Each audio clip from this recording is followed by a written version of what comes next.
This is closer than I thought it would be. Yep. Oh, is it one health? No way! No way! Dude, I thought that wasn't even close. Oh, that's so sick. Need to fight it.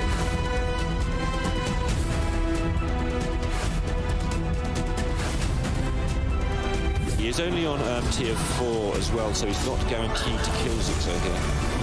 Guaranteed to take the win. Guaranteed to knock him out as well at 7 damage exactly. Man, Light's having the game of his life now, turning it around.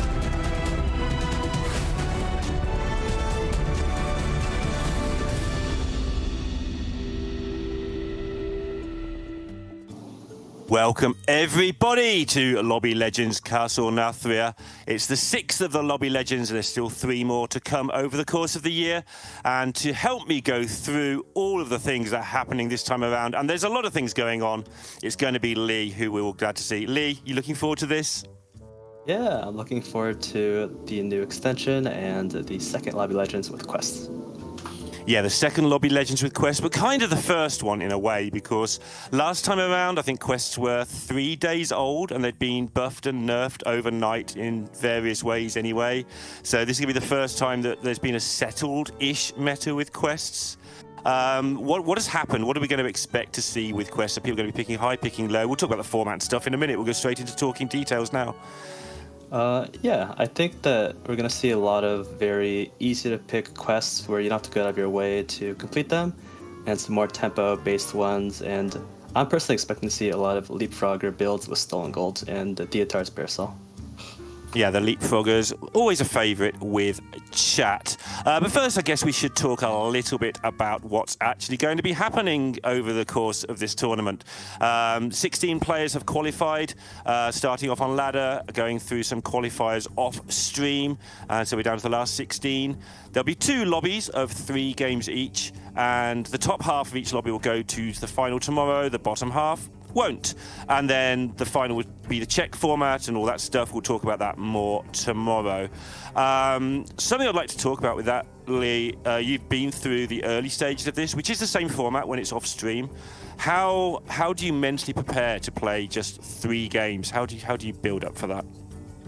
So I think the important thing is to understand that everyone there is incredibly talented and strong at the game, and with only 3 games, you can't beat yourself up too much if you don't end up making it through, because there will be plenty of chances, like you mentioned. This year alone, 9 tournaments, and you just gotta remember to not feel too bad about it if you don't make it, and prepare for the next one. Yeah, and we've got the point structure we'll be able to show you in just a moment as well. It's a very flat point structure where you basically get a point for each place up the ladder you go. Is that a thing that makes a big difference to how you play? Is that it's the same as ladder, but it's not the same as ladder for the top players because they're trying to finish top 3 on ladder? Is that a bit different in tournaments? Yeah, I'd say it's quite a bit different. In ladder, usually the makeup of the lobby is on average, a lot lower than your MMR.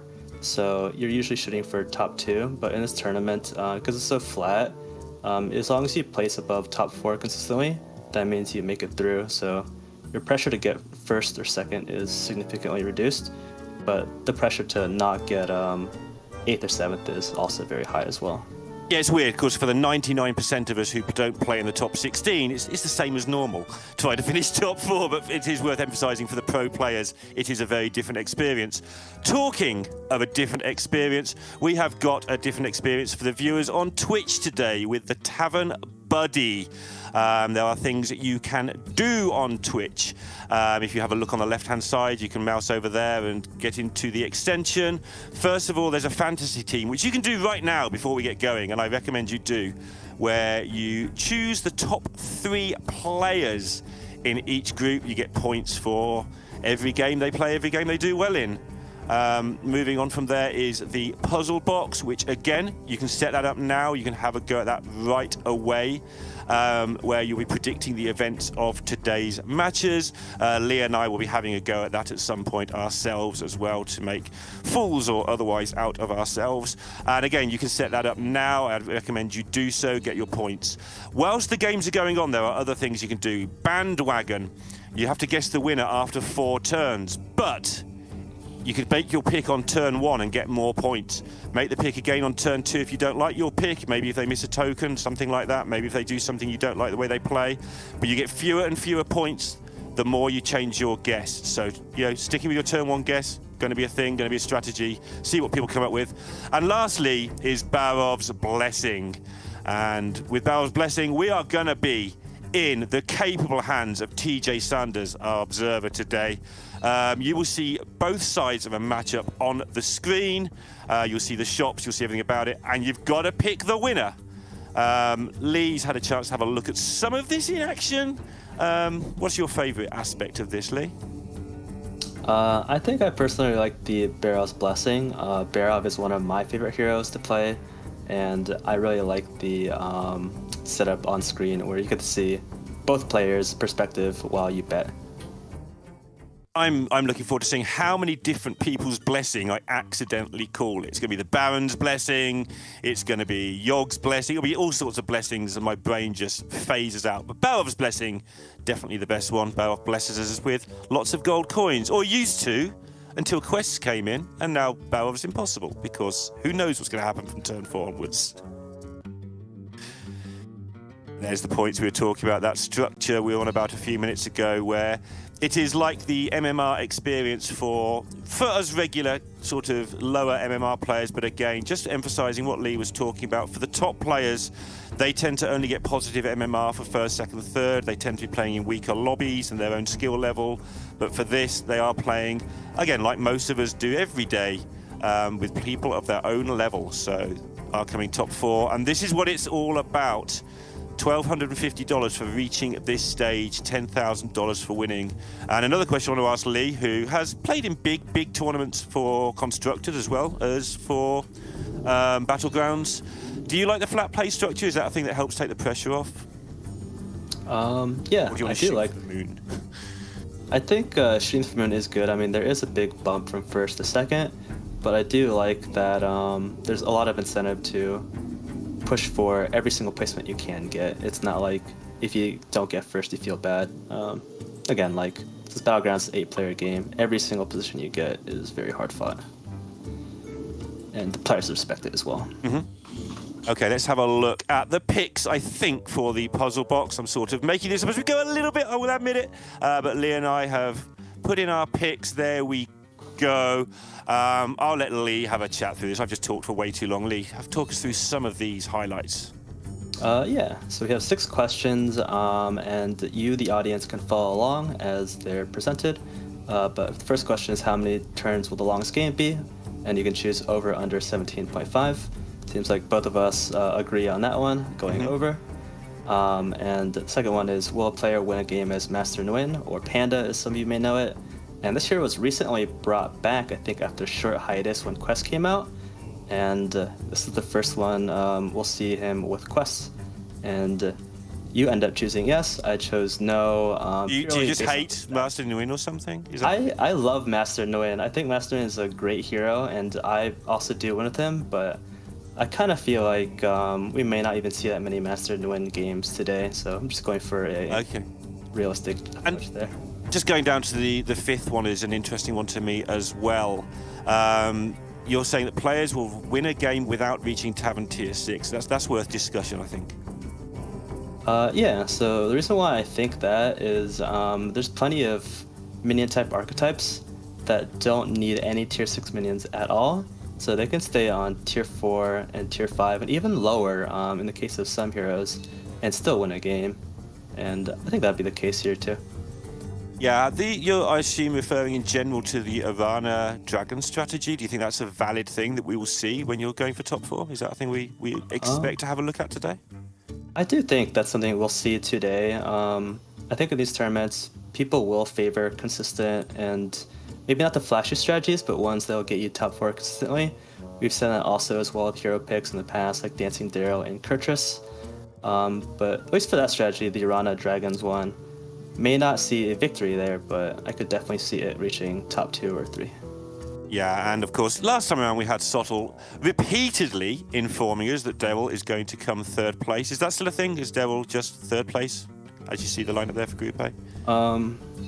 I think it may not be as good as before because Quest kind of pushed the game into even stronger strategies, and Daryl hasn't really kept up with it. But I think I'll still see a Daryl pick. All right, Group A. You play against a lot of these people, and we both made fantasy picks, which will come up later. But who's going to take down Group A and why? Nice, easy question. Yeah, so if I had to choose three, I would choose Sleepy, Sisase, and Educated Collins. I got to root for, my region's players, Sleepy and Collins. And Sisase has had a very dominant performance in Lobby Legends in the past. I believe he got second in the last one, and then he's made the finals of a previous one as well. Yeah, interesting in that group to see Alutimo making an appearance, obviously known far more for his constructed play. Group B, we don't look at the third player along there, XQN, obviously everybody's hero, my hero, the best Battlegrounds player in the world, all that good stuff that I like to talk about. I will shout at chat later on who say that XQN is not a good tournament player. I will have that rant again. But our champion, Vim Gosu from last time around, who do you think's got a chance of unseating him out of this lot? So I gotta also agree with you and say XQN has a very good chance. He's only been improving as these Lobby Legends progress. But I also gotta shout out Beater Babbitt too. Yeah, Beater Babbitt, one of the most underrated players and a very different player, right? Like, you've got your Sleepies, you've got your Ngosus who just go all in, 8th or 1st type styles, at least to some degree. But Beater Babbitt just is Tempo God? I want to call him Tempo King. He's just always seems to have, I don't know, a Tavern tier less than his opponent all the time and just still have the same amount of stuff on board. I'd say he also can really, really win lobbies when he gets the opportunity to. But I also feel like he has a good read as well, and he doesn't get 7th or 8th very often. And recently, in one of his streams, he actually showed his stats, and over like 100 games, he didn't get a single 7th or 8th. So I think it's just a good read on like when he has to, fight hard for not bottom 2.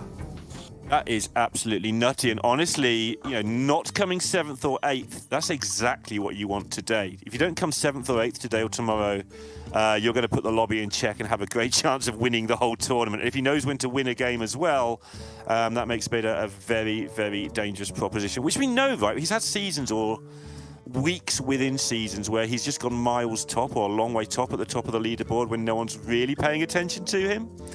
Yeah. And doing things just his own way, I feel. Yeah, even recently, he is like way, way ahead of everyone else in #1 Americas right now. And I think he's kind of on top of his game right now, so I think this is going to be a good tournament for him. And like you said, right, he's very good at not getting 7th or 8th, so this is the perfect environment for him to test his skills.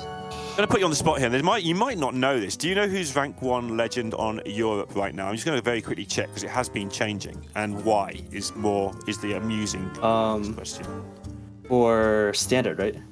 No, for Battlegrounds. Do you know who's rank 1? Did I say legend? Yep. That's just habit. Yeah, just who's rank 1 right now. Oh, it's Zorga. Right, so it's actually XQN. I was watching Zorg's stream before this. And XQN has grabbed rank 1 because Zorg and Goddammit have been fighting it out and losing. So XQN, by not playing today, has gone to rank 1 because the other two fighting for first place have messed up and gone below him. But it was Zorg. I mean, that was the point of the question. It was Zorg right up until like 2 hours ago. And they both hit terrible runs, and XQN once again is just somehow top, even though he was a long way behind. Like, he's 13.8, and both Goddammit and Zorg were over 14, I think. Yeah. Zorg was pushing for 15. I don't know. Yeah, they always have something to shoot for, but yeah, I mean, that's the thing about Battlegrounds. You can also have your bad streaks too, and in this tournament, that could happen, and you could be out, but as long as you're consistently good, it will be your turn to shine. And I think that'll be the case for a lot of the players here. Yeah, and just this is where we get to the bit of the cast that you're going to really enjoy, Lee, where we have the unspecified talking for a while we wait for games to start. How are you liking that part of it so far? Yeah, I mean, I'm kind of used to it as well. I've played in tournaments that weren't Lobby Legends, and I have to entertain my audience as they wait for the next round to start. So pretty used to it. rather like Lee's understated I've played in tournaments. You have won tour stop tournaments. Everybody should know this.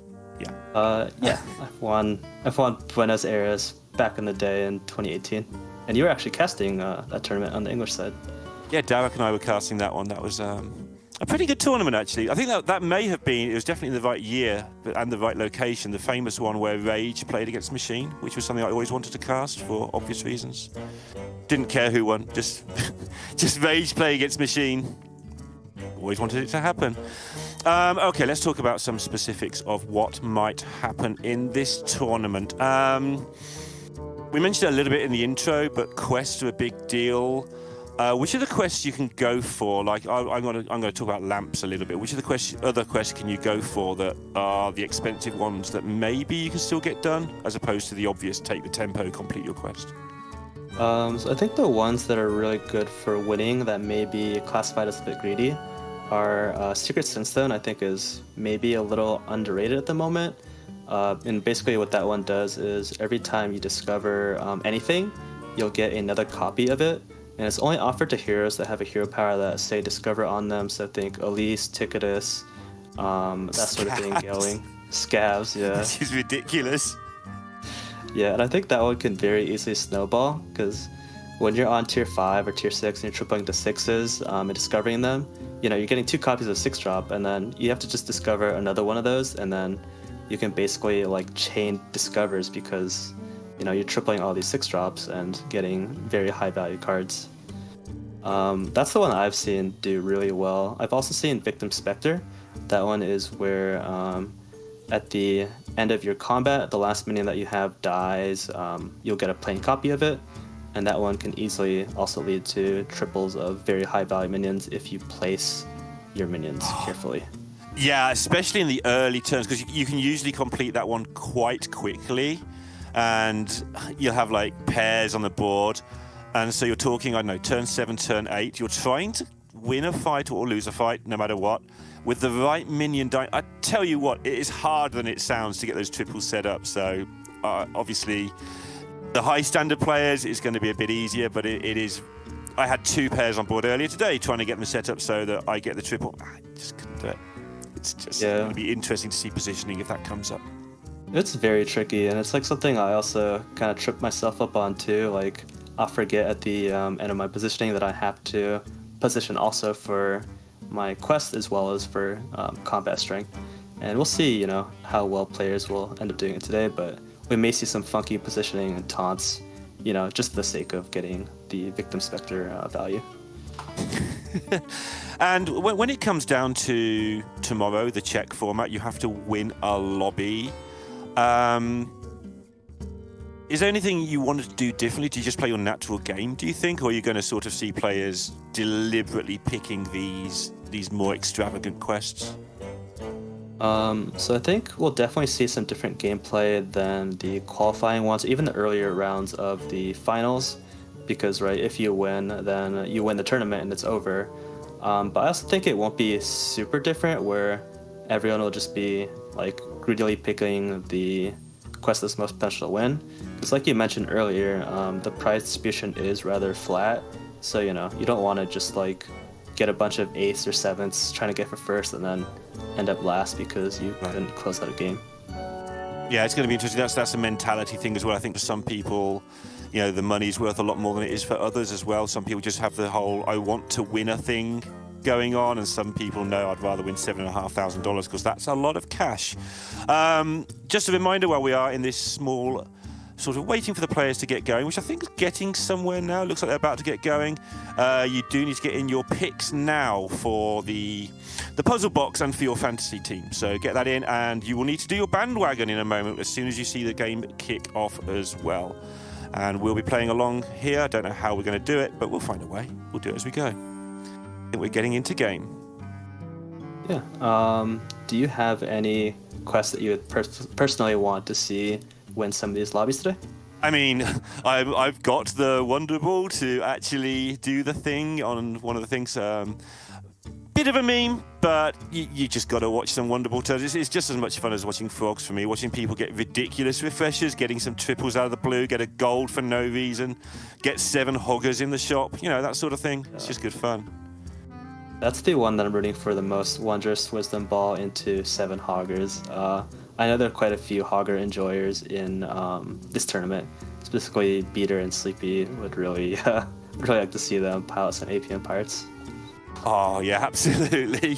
APM Pirates is something that I feel is one of the best final builds. I think the best final build, please feel free to tell me how stupid I am here, is still the Exodia build, but it's just almost impossible to get it the way the game is. Yeah, I think it depends. It may be a little harder for some of the players to get as big as they want to with some of their builds because of the server restriction. They're not playing on their home server, so it'll be a little slower. But yeah, I mean, you can get those stats up pretty ridiculously.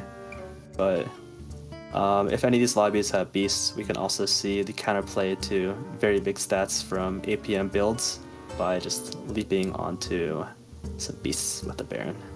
Yeah, and I will be hassling you as we get into the beast situations too. The finer points as well. We've all seen it happen. We've all lost to it a million times, as, you know, with Goldens being easy to make now on the left and right. But whenever I try and build it, my Baron just gets insta-killed by a zap or something. So I'm looking forward to seeing how these top players make their zap into a 15-15, so that they'll make their Baron into a 15-15, so that doesn't happen. Yeah, I think there's going to be a lot of interesting counterplay with those builds. Right now, I think with the game state, there's a ton of counterplay with the amount of tech cards that have been given to us. So stuff like Uther, which you mentioned, can help make a minion at 15-15 to play around Zap. Another interesting one is Unstable Ghoul got changed basically into Tunnel Blaster. Yep. Instead of dealing 1 damage to every minion, you deal 3. And if you have enough combinations with Baron and Macaw, you can deal some serious damage to a board, which could be some interesting counterplay we see today, specifically against Leapfroggers. Just checking, it looks like they are still getting the lobby set up. They're having an issue or two, but I think we are going into the game. Don't forget to get your bandwagon picks in, but let's have a look what we've got going on here. Oh, plenty to choose from here straight away for Collins. What would you like here? I think I'd probably like to see a Varden pick here with Beasts or Mexen. It could be easy to triple Macaws or Barons or even 6-drop Death Riddles. Or I think another favorite is just random Beast cards too. But he may decide to pick Tess or Hook Tusk as well, which are pretty valid picks. But yeah, you want the Varden and have... I'd say not the flashiest heroes that could be available here. We go into Sire, Penguin's on Sire. Which quests? Oh, Look here. Oh, that's an early book. Okay. But I don't know if it's going to be good enough, yeah. And Penguin's on agrees, because it's 15 refreshes is quite a bit. I think you don't want to refresh too much in the early turns. Yeah, just got the way to buy things there. It's interesting to see if he stays on 1 and really goes for the bribe, but bribe's just good when you get it set. What is happening here? That's a fantastic setup, right? I really wanted to see the Tea Master, not because I think it'd be good in the spot, just because I think it'd be something fun to watch. It's one of those cards that maybe got a little underrated. But it's a little bit strange. Like, he has a Beast, a Dragon, and a Demon for his setup, so not really the synergy picks he's looking for, but yeah, he may have just made the best out of what he got offered. I was having a look through HS Replay for how much hero powers, like how much you want to spend on your hero power now, and the top 10 heroes on HS Replay at the moment, none of them have a hero power that costs anything. And then from the next 9, the only 2 that cost anything were Barov and Scabs, which basically are money related. Right. And the first hero was in 20th place, where you have to actually pay for what I call a regular hero power, was Sourfang. That was in 20th. All the rest were free or the 2 exceptions I've listed. Yeah, that's pretty interesting to me, because one of the heroes in this lobby is Togwaggle, and he has a notoriously high cost hero power, starting at 10 right now, up from 9. And he, I would say, was one of the top 3 heroes before his hero power got reverted from 9 to 10. So he didn't make that cut, unfortunately. Yeah, how has that made such a huge difference? Is it just the timing is no longer sensible on Togwaggle? It made it so it was a lot harder to be stronger on your early turns. Normally, you would hero power on turn 4 and turn 5, but now you can only hero power on turn 4 if you have a token and you level up to 3 on turn 3. Now you have to wait, and it comes at pretty significant cost to your life. Yeah, don't forget to get your bandwagon pick in if you get the chance, Lee, as well. We're doing it in secret, but yeah. Okay, Rugajin, haven't seen much of him yet. Setting up for decent turn next turn. Stay with him, see what he chooses to do, and then we'll have the whole quest thing going on. We'll try and get as much info on the quest for you as quickly as we can when they come up. Yeah, I'm excited to see the quest. I'm also really interested at Rogojin's early turns. He decided to stay down, which, like I mentioned earlier, was not something you would typically do in Togwaggle before. You would level up really aggressively in the first 2 turns, but he decided to stay down. And it may even be a factor of the quest too, being easier to complete with more minions on board. Evil Twin's an okay quest, right? If you're going to add 15 cards to hand, you can do that pretty easily, I'd have thought. Especially with Togwaggle, yeah, that's correct. But I'm not sure if the reward would be strong enough. It seems like, honestly, he didn't get super valuable quest word options, and he has to kind of choose, what's going to be the most realistic or best in the situation. And I think Menagerie Mayhem may be a pretty good option, because minions dying is a lot easier when you have minions like Micro Mummy on your board, and it just happens without you having to really do much about it. Whereas, losing or tying fights is kind of dependent on your opponents, and adding cards can be difficult, if you can only really hero power like maybe once or twice in the next 3 turns. So with Mayhem, are you going to start looking for Divine Shield, maybe Divine Shield up an Amalgam, that sort of thing, or do you just play the game and let the buffs do their thing? I think you probably want to try to find Divine Shields, but it could also be, just whatever you get. Ruta here, just getting some early tempo with the Reno. Interesting to me to see him only on tier 2, but it is only turn 4. It really messes up my curve seeing quests in progress. It feels like it should be a lot later than this. This is fine, right? There's a lot of damage there. Yeah, this is a quite strong board. The 3/7 Impulsive Trickster is going to be quite valuable in these early combats, giving a lot of HP to a minion. If it can die, that's always the balancing act. Having it big enough to give value, but also small enough to actually die before something else does. Yeah, back in the day when there weren't a million other things going on with quests and such like, I always found the Reno choices very interesting, where you might just end up even hero powering, I don't know, just some high main or something just to stay alive in some games, and other times you'd just end up waiting and hero powering a good 6, just depending what start you got. So something to look out for there. Yeah. Varden's interesting to talk about. How often is freezing a triple just a trap with Varden? How often should you just ignore it? Not here, but like in general.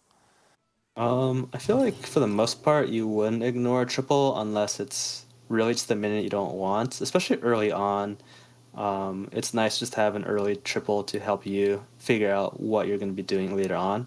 The game is a little easier to figure out what you're doing because of quests. Like, you can play around that, as well as what these shops may offer you. But yeah, I think here Collins is deciding on whether or not he'll take a 4-drop or a 5-drop.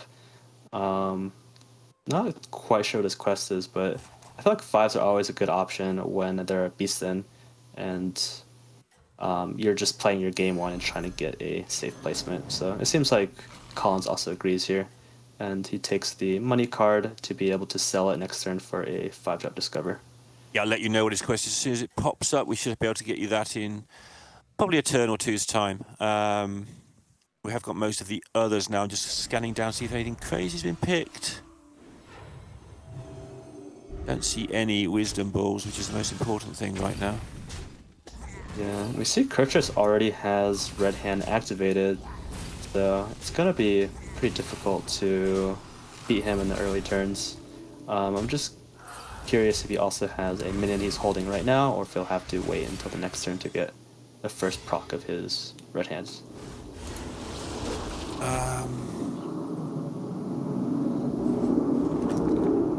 So yeah, it looks like East Leaf will have to wait until this turn. But his activation must have been really easy. Like he only has 4 minions on board, so it must have been like play dragons or demons with the unlikely duo. Yeah, I've just had a look at the quest things as well. Some of them are a little bit hard to decipher just for now. But it seems like yeah, East Leaf's also picked up lovely. probably the best minion to buff up at this stage of the game, the Deflecto bot, and he can go ahead and hold it in his hand to get the buff. And he's also preparing as well for his first quest activation, or his first hero power activation, which is buy 3 minions to give them all +2/+2. And he may have made a small mistake here. I noticed he sold off the main body of the alley cat that he bought. And if he had sold off this 1/1 on board instead, he would have a 3/3 instead of 1/1, which, in these sort of games can matter a lot. That early life may mean the difference between a placement or two. Yeah, I think it's amazing if you do mess around at lower ranks in particular and just get your mechanics right, just get those little things a little bit better. It's amazing how much more you win. It doesn't look like much, just saving your health here and there. But that health soon translates into suddenly you survive an extra turn, which moves you up 2 places, which is 28 MMR. It's absolutely nutty how these tiny things do multiply through, and it's why that people say that there's a lot of luck in battlegrounds. But if you put the top players against somebody of 6 or 7k, the top players win a high percentage of those games. Yeah, and something you can also just see on Twitch streams, on streams as well. Some of those players have insane records depending on the day where they only get like first, seconds, and thirds. Yeah, exactly. You see somebody that for whatever reason having to start up a new account. I think XQN had to do it recently, and it's just firsts and seconds for 30 games until they start hitting their sort of normal level. Yeah. Ooh.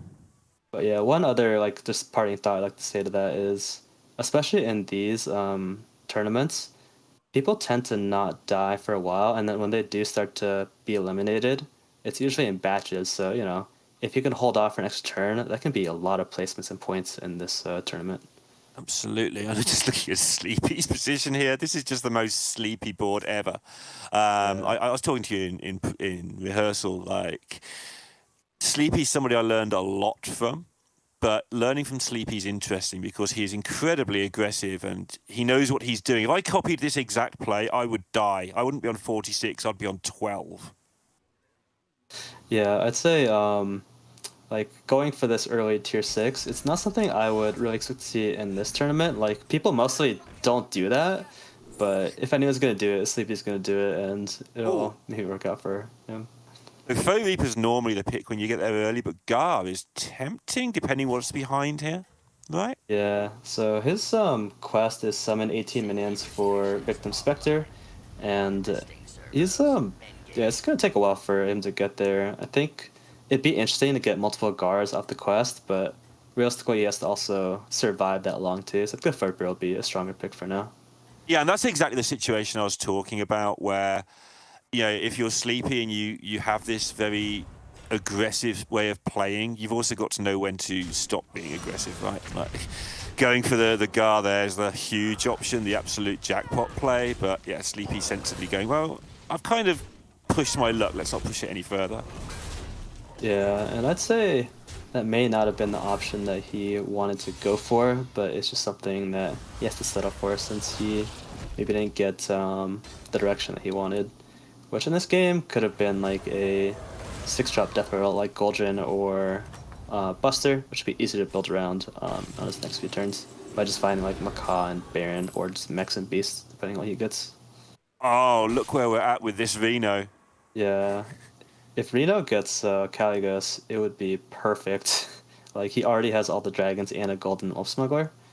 He's used the power on that though, right? Has he Oh, chosen to yeah. do that? He's actually gone for the safety option, right? Yeah, that's what you mentioned before. You decided to just use the hero power early. I'm not sure exactly what turn, but he definitely used it on the Nether Drake very early on.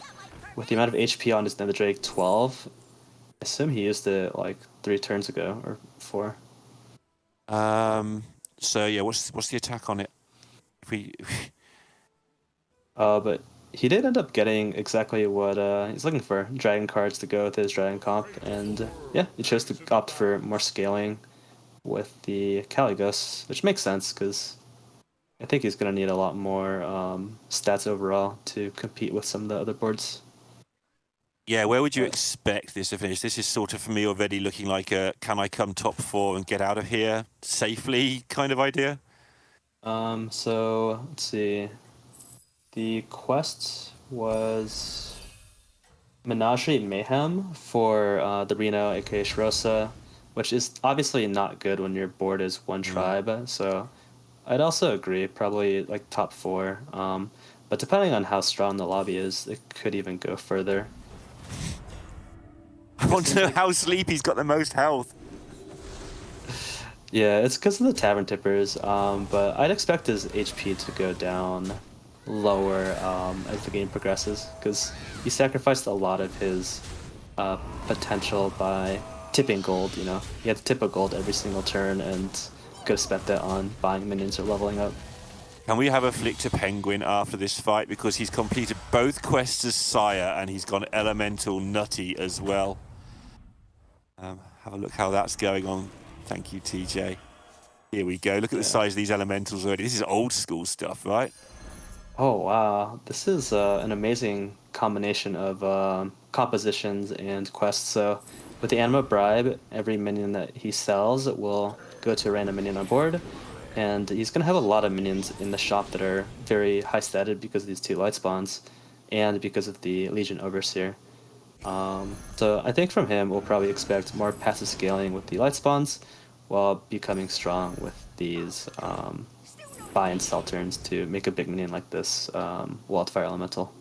Yeah, we saw Penguin in Lobby Legends 5 in the group stages. 2 sevenths and a 2nd place. Not a lot to read into that. Obviously, it's just 3 games of Battlegrounds. But did seem to have extreme results and looking for me to be favoured. It's a bit late to change my bandwagon pick, unfortunately, but favoured to do rather well in this lobby right now with no Murlocs in. So just making some big numbers could put him in a fantastic spot here.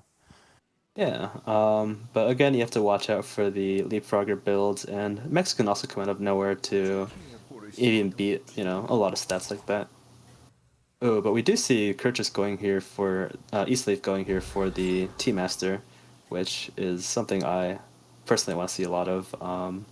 See how it goes. Like, it's very consistent scaling on good minions. He has a Deflecto and a Bronze Warden to buff up with the T-Master, and it also just kind of fits his game plan of buying and selling minions for his hero power. Yeah, Kurtus obviously one of the better heroes, I'll say, at the moment.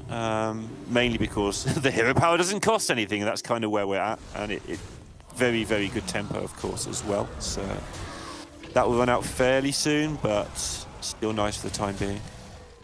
Yeah, he has a pretty respectable life total and board, you know, that he's created. You're winning pretty solidly, you know. He has a 21, 18 Deflecto, and he's going to get another massive one from the red hands in hand. I could see him finishing top 3 very easily. A 9 out of teamer looks like going to die here. Oh, that maybe saved him. It did. Yeah, basically it was a coin flip to die there. Held on. And that's something else about this format, which I'm finding really not hard to get to grips with, but unusual. You're playing for tempo a lot of the time, but nobody's dying until turn 9, turn 10, turn 11 a lot of the time, unless you get one of those lobbies where somebody just rips through it and murders everything. Right. And in this case, it may be Penguin Sun doing the ripping, or even the Reno. Mm-hmm. But I mean, Altimu got a really good copy of a minion with his hero power. He has a double Mama Bear now, and he picked up a triple into a Gas Killer. I think now that Sisei will be put in the defensive here and maybe be eliminated over him. Yeah, we haven't seen much of Sisei, but I would definitely expect Alatimo to be able to put up enough stats on this board to be in a good spot here. He has so many premium minions, the Mama Bear, the Croc, and the Gas Crow, and he can protect them all with this Void Lord if he chooses to, but he may just opt for Sewer Rats as well, which can protect his carry minions. Gascoigne Spectre is going to be so weird if I'm reading this right, because it's just going to be just getting some random stuff in your hand at the end of each turn if you're not careful. Yeah, and a lot of the Death Rattle minions that Gascoigne summons too summon their own units, like the Sewer Rat or Rat Pack or Suffocating Menace. So sometimes you just get a token minion in your hand, like just a cool looking gold coin to spend. That has been something actually with Spectre that I have found to be, something you have to watch out for, is ending up with tokens in your hand that just don't do anything. You're not going to triple them. They're rubbish cards. You're not going to triple them over and over again by getting 3 Spectre hits. So yeah, getting rid of your tokens is definitely important if you're trying to use the Spectre for its proper purpose. They're essentially just fancy looking coins at that point. You just gotta think of it as just that. So, looks for all the world like Sisei's in trouble here, though, like you suggested. Yeah, he has strong Taric, but I don't think it's going to be enough here, because he also didn't snipe any of the Mama Bears or Crocolisks on Alatemo's side. Yeah, building Taric seems really difficult as we see Rokujin exploding there. People are going to start dying. Yeah, I was kind of thinking the Evil Twin pick might be hard to play on, and yeah, his build was just Nadina and a few dragons, so not the best use case of... Wow. Oh, but... Alatimo loses that fight! Oh yeah, just my! enough HP to get there, just by one. Zaragoza just getting there over and over again, and Alatimo goes out in equal 7th. Ugh. I think it was because the gas core didn't die the first time it hit, and then the Portneaser managed to die. Well, we have Sleepy here. Yeah, he went for the T-Master, and the Furry ended up being pretty valuable because of his ability to find the T-Master. But funny enough, too, he also just doesn't have his quest done until right now. He's finally going to get the Victim Spectre. He's still just got the same 2 minions he had 4 turns ago. That's it. Yeah. It's not too weak, though. The Furry is such a good unit, but yeah, I'm not so sure this will be able to beat Penguin-san, who we saw had I'd say a little more consistent of a game plan in terms of accumulating stats and putting them on strong units. Yeah.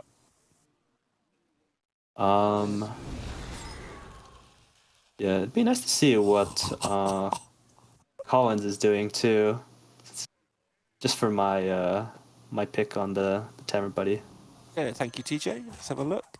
Okay, the thing. Yeah, this is incredible, actually. This is what I was talking about earlier, where I said Varden might be able to easily make triples on like Baron Rivendare and good units like this. Yeah. That's a full-fledged Macaw Goldred build right now. And this is just so strong. Like, he has a golden copy of a Baron, a tier 5 minion, and a 6-drop. The only way he loses is if Baron gets... Well, not the only way, but one of the ways he loses is Baron getting sniped. Otherwise, he's in a good spot. No taunt to speak of course. You could have played a taunt with the Lieutenant Garb, but opted not to. Well, it did get sniped, and he's still looking in a great spot. So there you go. Yeah. Like, all he needed was one hit on the Macaw. So I think if you can find a annoying module for the Amalgam, he should be in a very, very dominant spot, since he won't be able to get his Baron sniped. And he has a lot of ways to improve too. You can improve with Hydras or Reborn Beasts on Macaw or the Goldren. Leaper going out there to the Nathria, the Penguin Sands crazy elemental build that's just doubling down all the way through with the Anima Bribe. Yeah. And yeah, I'm curious to see who will come out on top here. I'd say that Shirosa and Eastleaf are probably, happy for their 3rd and 4th. Even if they just die this turn. and Penguin-san and Collins are able to maybe go for a first. What do you think Yes. will be, coming on top? Shiroza made the decision very early with this Reno to come forth. I know that's like exaggerating the point somewhat, but you know what I mean. We talked about it at the time. It's like, well, I probably don't win the lobby with this. I'm just going to have some good stuff. Set a nice target, get myself a 4th place with a hero that's not really doing what I want it to this time around, and move on to another lobby with my chances intact without anything being ruined. Yeah, I think they can't feel bad about that at all. Dragons at this moment in time aren't incredibly powerful, so getting a top 4 with it, I think, is something to be proud of. Okay, well, Eastleaf on the mechs. I tend to always underrate the chances of mechs because obviously having a 37, 35 come back to life 2 or 3 times adds up damage quick, but this doesn't at first glance look to be... I was going to say it doesn't look to be big enough, but he is up against Shiroza, so he probably is actually big enough here. Yeah, I think there is some danger of the initial Deflecto shields getting sniped by the Red Whelp, and if that happens and Deflecto dies early without getting reset, it may be Shiroza's win, but I think here Eastleaf is probably favored, but not quite managing to snipe the Deflecto shield. So we'll only get 1 reset here on the first one, but not guaranteed to get one on the second. Just a reminder as well, in a moment of 2, we should probably have a Barov's Blessing as we're getting towards the end, so get ready with the extension. If you're watching on Twitch, select one of the 2 players you see in the duel box and pick the winner. Won't necessarily be the winner of the lobby, just the winner of the fight between those 2 people. And if it's a tie, everybody wins because we like everybody to win. It's going to be a tie or a loss here for Eastleaf, but managed to luckily get the tie. And oh my god. I think Colin-san was 25 life and now he's gone. Colin's absolutely destroying people here. Yeah. Wow. I think I strongly believe Collins will take this then because this build is just so explosive. He has to have one of his important units sniped early in order to have a chance of losing. And I think none of them really have the chance to do that without a cleave or without zap to snipe Baron. Got the Barrel's Blessing here. Well, I'm picking Collins. You can pick who you like. Yeah, I'm gonna wait a little bit to see, but I mean, I think Collins is... It's like very, very hard for it not to be Collins. And he even found the Hydra too. Oh, wow. This can easily replace the Mama Bear on board. See, this is why Lee's Haimima and I'm not. Every little part of the system. Well, I've got 45 seconds. I don't have to pick yet. I'm going to wait and see what's going on. Yeah? Every percentage point you can get. Yeah, that's part of the mentality of just trying to use every little bit of what you got. Colin's got so much crazy stuff going on now, he doesn't even know what to do about it. Yeah, there's just so much. I'm unsure if he'll actually want the Golden Gul'jen, but I think it's not bad. Like, it could replace the Mama Bear if he ends up tripling it. I mean, Eastleaf's just out of options here, right? So, just no gold, nothing to buff. He had to replace the T-Master of the mech roll. Lee's just picking Collins as I speak with 1 second to go. There we go. And then, yeah, we'll see how this fight goes, but these numbers are gonna get very big very fast. Yeah, obviously the Even the Gul'jen couldn't die. Yeah, the Hydra's just taking off the shields and their friends backing them up. That's the end of that. Yeah, like, look at these numbers. A 100 attack Hydra. And attacks too. Like, of course, we're seeing all this now. Against this. This beats everything, even Murlocs. I know Murlocs aren't in this lobby, but this would beat Murlocs as well. I was going to make the point there's no Murlocs in this lobby, but yeah, this could do it because of the inclusion of the Hydras. It'd still be, I think, it'd be a little more competitive, at least than Murlocs, since they'd be able to trade 1-for-1 at the very least, potentially more. But yeah, it looks like basically the same fate was met by Eastleaf as Penguin-san taking 25. Just all those beasts staying alive. Yeah, and you did make the point early on that, you know, Sharuja with this strategy, I was saying it's a top 4 sort of guaranteed safe strategy, all that. You did make the point that this can go further. It's not going to go any further now. Like, this isn't taking down some 100 Hydras no matter how he tries. But second place with this, fantastic. Yeah, and this is one of those decision points that was like, you know, it wasn't too complex of one to decide to hero power the Nether Drake early on, but you know, it's one that has paid off for Shirosa very heavily here. If he decided to be a little more greedy with a better hero power target, maybe he would have ended up like 6th or 7th even. But here he is with the 2nd place. Yeah. Yeah, absolutely. And yeah. There's just no chance. Like, after the Macaw hits and the Goldren dies, and the second Macaw hits again, they're all 100 100s. Like, none of the beasts are going to die. He's trying to double breathe on the Baron, right? Oh, yeah, that's a good spot there. If he does manage to hit either Macaw or Baron twice, he may be competitive here. But I think because double Mama Bear was on the side of Collins, it may require 2 whelp hits to kill a single Macaw, from what I remember. Yeah, I think he's in trouble. I was just trying to sort of highlight what he's trying to do because he doesn't know exactly what the build is. So Yeah. But and it's on 15 anyway. yeah, and Collins did end up getting the second Golden Cauldron off of the Warden hero power, copying the first 2 in shop. Ouch.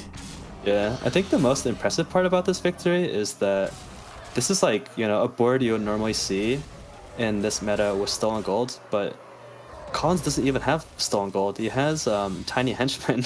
Like, he did all this by himself. He golden all these important units manually. Brilliant start for Collins. I think a very popular player. We've got a lot of popular players in this tournament, actually. A lot of repeat performers, a lot of streamers. So everyone will have their favourites. But it's good to see Collins, who we haven't seen a huge amount of. He's been involved in Lobby Legends every single month, but we haven't seen a huge amount of him since the start of Lobby Legends. We really saw him in the Global Invitational, was where he took off sort of carrying the Americas team, or he didn't carry the Americas team, being a big part of the winning Americas team last time around.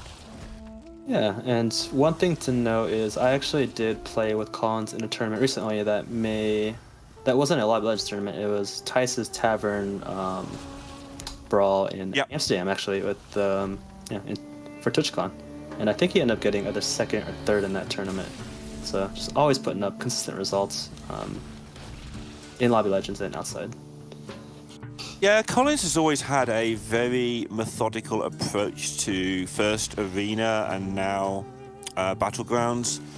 Teams up a lot with Shady Bunny to discuss various strategies and stuff, which is a really good pairing because Shady has always been an incredibly sort of aggressive-minded person in most of the games he does, but also has a very steady, methodical way of learning things. And Collins has always been more defensive-minded, oddly, because I don't think he is in Battlegrounds, but also has a slightly more outrageous way of learning things. That combination, when they get together, are deadly at learning metagames. I really enjoy watching both of them together. Yeah, I agree with that. I think in a game like Battlegrounds, where there can be many different play styles, it's good to learn from people who are different from you.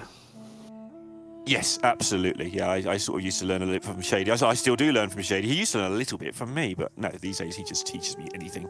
Yeah, and we had very different play styles. I was very much like Collins back in the day. A much worse version of him, but same style. But yeah, that's the first game of the day in the books. 5 more still to come, but Collins is leading the way. And if you're going to see if he continues to do that, I just realised you picked Collins in your bandwagon. Yeah, I did. If he continues to lead the way with your bandwagon picks in Game 2 in just a few moments.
welcome back everybody to Lobby Legends Castle Nathria, and game number 1 is in the books. Game number 1 with the Tavern Buddy in the books. I will shut up about it at some point, but as it's new, we're excited to try it out. And if you want to see how you're doing, just click on the bottom to activate the leaderboard panel just below the stream if you're on Twitch, and you'll see how you're doing on the high score chart at some point. But Lee predicted after 2 turns that Collins was going to win that game. What did you like about Collins' position after 2 turns so much with Varden?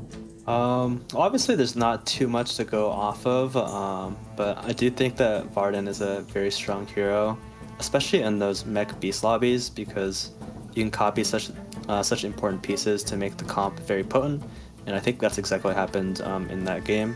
Collins picked Tiny Henchman to give him enough strength to level to 6, and then from there he found Golden Baron and Golden Macaw. That combination just makes it incredibly strong to win a lobby. And here we go with a fantasy team picks. Some shenanigans going on here maybe, but this is what the chat have picked. Despite me plugging Sleepy as hard as I could, Collins did edge out in the fantasy picks. In fact, your team's basically been the top 3 picks. People were listening to you. Oh no, Alutimu. People did. Alutimu got there, yeah. Did back up to mess up yours. Obviously, the players we see a little bit less of, Eastleaf in particular, a little lower down the list, but that's to be expected, as people will pick the people they like as well as the strong players. But do not underestimate the Chinese players in this one. They've been putting up pretty good performances in Lobby Legends so far.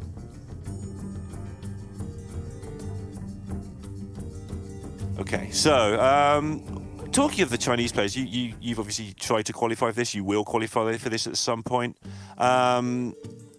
Is it something that you've got to be aware of, playing from players from different regions, especially ones that aren't so connected with the regular regions we're used to here on Twitch? So the Chinese players in particular coming from a totally different meta.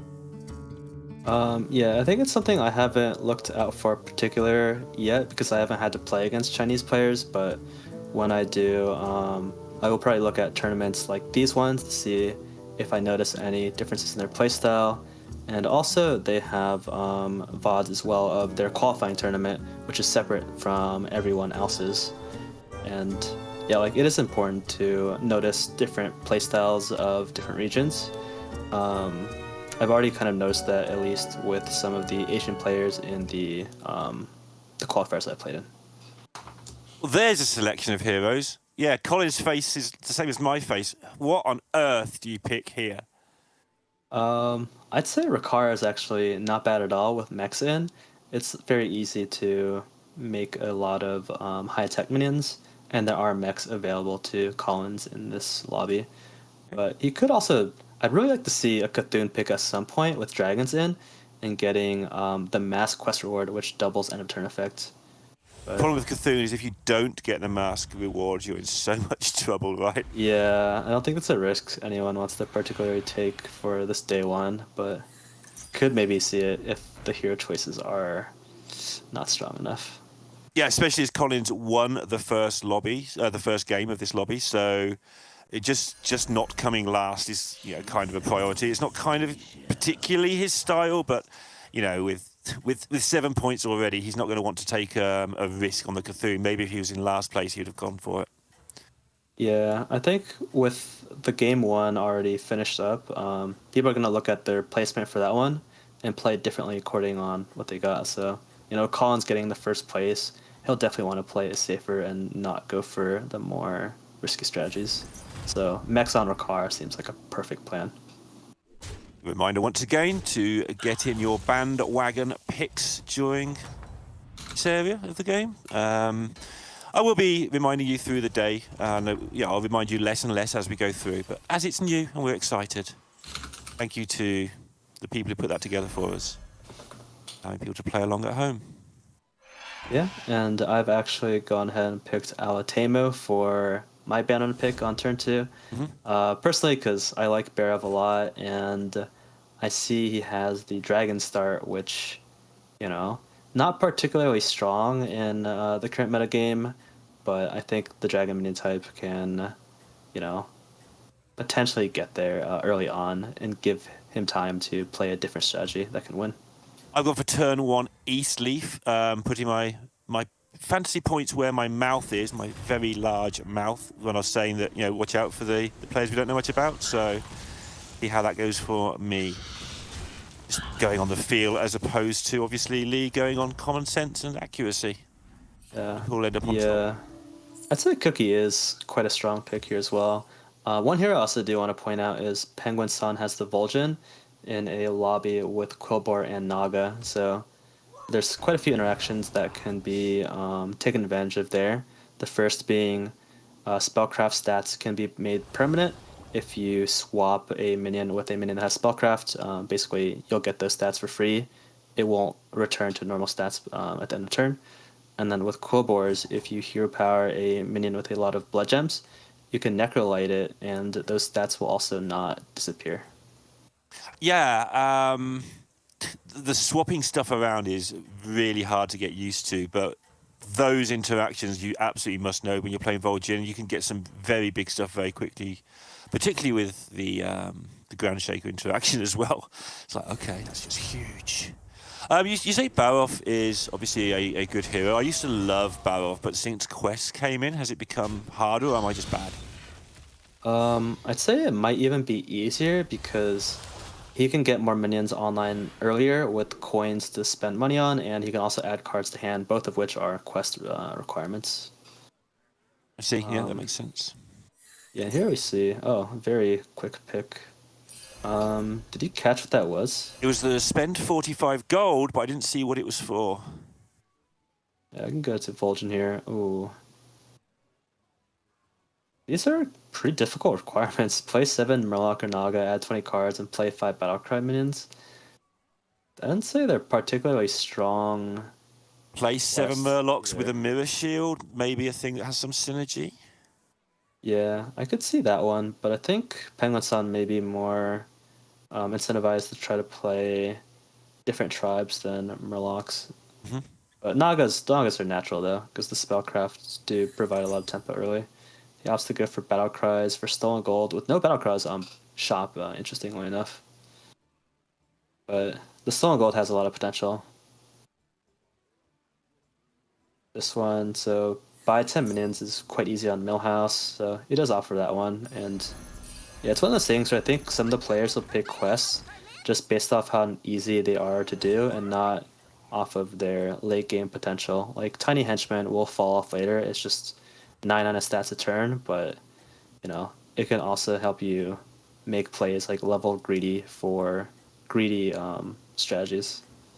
Yeah, and we may see more of the greedy strategies again tomorrow with the check format, when winning the lobbies becomes so important. Again, you were saying that prize money may dictate otherwise, but we will see how that works out tomorrow. But for now, getting that top 4 relentlessly is very important. So we will see players largely trying not to come last, at least in the first couple of games. Then they'll see where they are, and we might see some people have to gamble later on.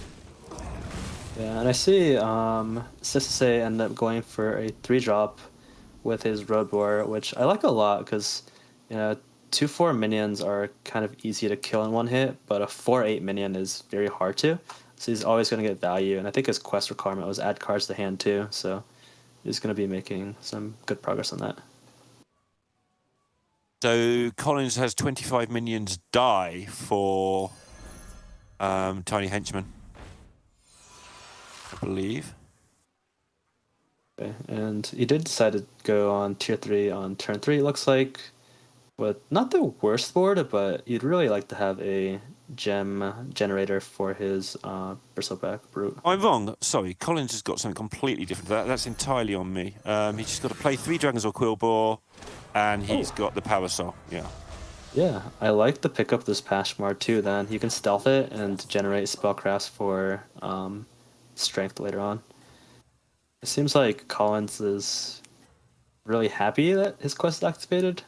I mean, Collins laughs about everything all the time. He's got one of those infectious laughs that, is relentless. So I think he's happy, but I think he laughs when things are going badly as well. But I do agree that getting your quest done on turn 5 and having a 4-13 Pashmar seems like a pretty good spot to be in, to be fair. Yeah, and like you said too, his quest is just give stealth to a minion, give it 8 HP, and I think he can also really capitalize on the health it gives too with the amount of attack he's generating passively through his hero power. He can kind of balance both stats. All right, let's have a look at Eastleaf on Cookie. How much he's going to get himself a potential 5 drop, potential 6 drop. Decision time, I guess, on Cookie. You don't mind leveling so much. Yeah. I think with this freeze, he's probably thinking about going for a 6 drop. He can sell off his shell collector and maybe his armor spawn. In this lobby, I feel like 6 would be a pretty good way to go about it. The Menace on board is not bad to buy at all as well. But let's see what his quest reward is. Seems to be... spend 40 gold for Victim Spectre. So he would really actually like a 6 drop to be able to maybe double it with Victim Spectre. Yeah, that snowballs pretty fast. With 6s, it's really weird. I'm so used to not looking at 6s, not looking at them, but just playing on 4 or 5 a lot of the time. But if you can get those 6s and win that lobby, yeah, and win me some points on my bandwagon. Yeah. Important. This board's pretty strong too for this turn time. I think those Snow Cavalries have probably been the deciding factor in that. They're just so beefy. It's hard for any minions to shoot through 10 HP with those stats. But seems like Milhouse is having a good run at that too. Shirosa with his henchman online with 2 Whelp Smugglers to buff up the Glyph Guardian on board. It means he's very, very competitive on stats as well. Really like the Snail Cavalry design overall. Just as an aside, I think that it's so huge for like 3 turns and it gets outstatted so quickly into just a rubbish minion. I really like that you've really got to use it sort of sparingly and at the right times, which is what he's doing now. Yeah, it's one of those things that you kind of, if you can't triple it, you usually replace it pretty quickly as well. So it's nothing too oppressive where it's good early, good middle, and good late game. Like, yeah, it's only good in the early game. But yeah, Temu probably lost his last fight, so chance of blue shell, but Murazon might just be better. Yeah, I think he also lost his bet too, so he didn't get 3 golds, and he wasn't able to go for a 6 drop. Not in the best spot, but he also has a little bit of potential with the Agam and finding gems there. But it seems like he has a very hard quest to complete. He's only 2 out of 9. Play 9 Battlecry minions for a mask for Chalga. Yeah, I mean, I think he probably just needs to focus on that as well. And the nice thing is that his board at the moment does kind of facilitate buying Battlecry minions. You can buy Battlecry gem generators and get strong with that, also working towards that strategy. But I'm really concerned if he can live long enough for that quest. This doesn't seem to be that good of a spot for him. Yeah, and with his bad result in the first game, like, my option here would sometimes be, well, just get 5th, 6th place and get out of there. Like, just give up on the quest, buy all the things with big numbers on them and hope it all goes away. But he hasn't even got that option, really, because a 5th or a 6th just isn't really going for it. So, yeah, he has got to try and get that done, I think, if he's going to come anywhere in this lobby. Yeah, I'd like to see him maybe take a little bit of risk this game just to try to get there. Like you said, if he just goes for a like not last place placement, I don't think it's going to be enough. Like, if you're going to take a risk at any point, this is probably the time. Yeah, makes sense. And he's a very good sort of risk. He knows exactly when to take risks, when not to with his constructed play, so he'll be very aware. It looks like he lost but didn't die here. Yeah, he's at 9 HP. I'm very concerned. And he was the player I chose my prediction on. Oh no, too late to change it now. Yeah. Right. Yep, picking his battle cries. Yeah. I'm curious to see how much he has left, because he skipped a Sunbake and Relaxer, which would have been quite valuable to give him more stats this turn. But if he's close to completing the quest, maybe all he needs to do is spend all of his money on battle cries right now and get this Charlie. I don't think he is close. Oh, 5, okay. I think he can potentially get it done if he rolls a battle cry in this next shop. He does. But is he going to be able to? Will the Chalga keep him alive? The +1. Yeah. Maybe if the yeah. Murloc kills 2 things. It is going to be a huge power spike turn right here. And he only has one Avatar effect right now, but he may decide to keep this Nether Drake to have a second one. Also running out of time here to It play, takes so long. but yeah, I think he probably has to sell off the Murloc here. Or the Dragon, the Nether Drake. I would have personally liked to see it, but he's also just running out of time to think about it more. All right, well, this is key. Can he stay alive? Because he's in an okay position if he can live. Yeah, This looks oh, all right. Oh, is it? but the Evil Twin, though, the Evil Twin is a huge power spike here. But the rest of the minions on Rogajine's board aren't too scary. Maybe he can value trade enough on the rest of his board. But I think, okay. Lose and live is his option Yeah. here as well. He lost the coin flip to tie, but he's still alive. He's and alive. he is- That's all that matters. yeah, he has very high potential now. But I'm still very concerned because he is the only player that can die in the next turn, being the only one at less than 15 health.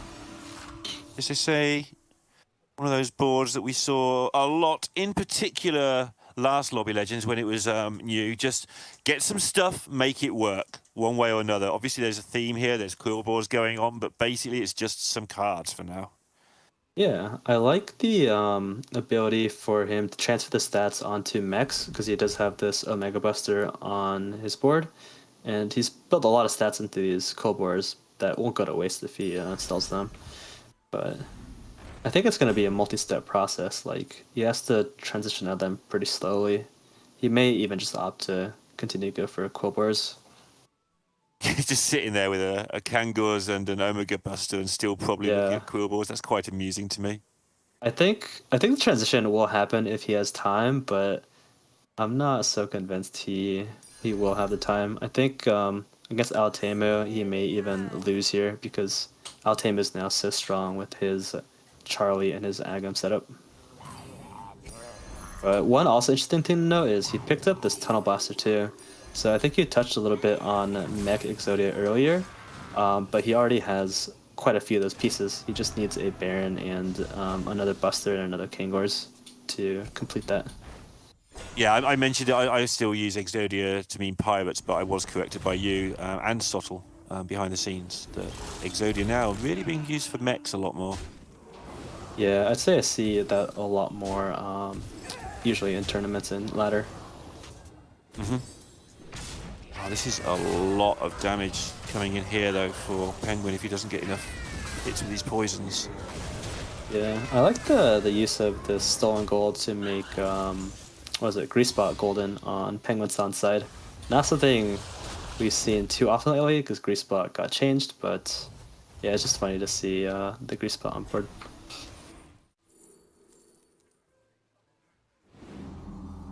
And now on Eastleaf side, he is playing the Tea Master comp, which I was rooting for here.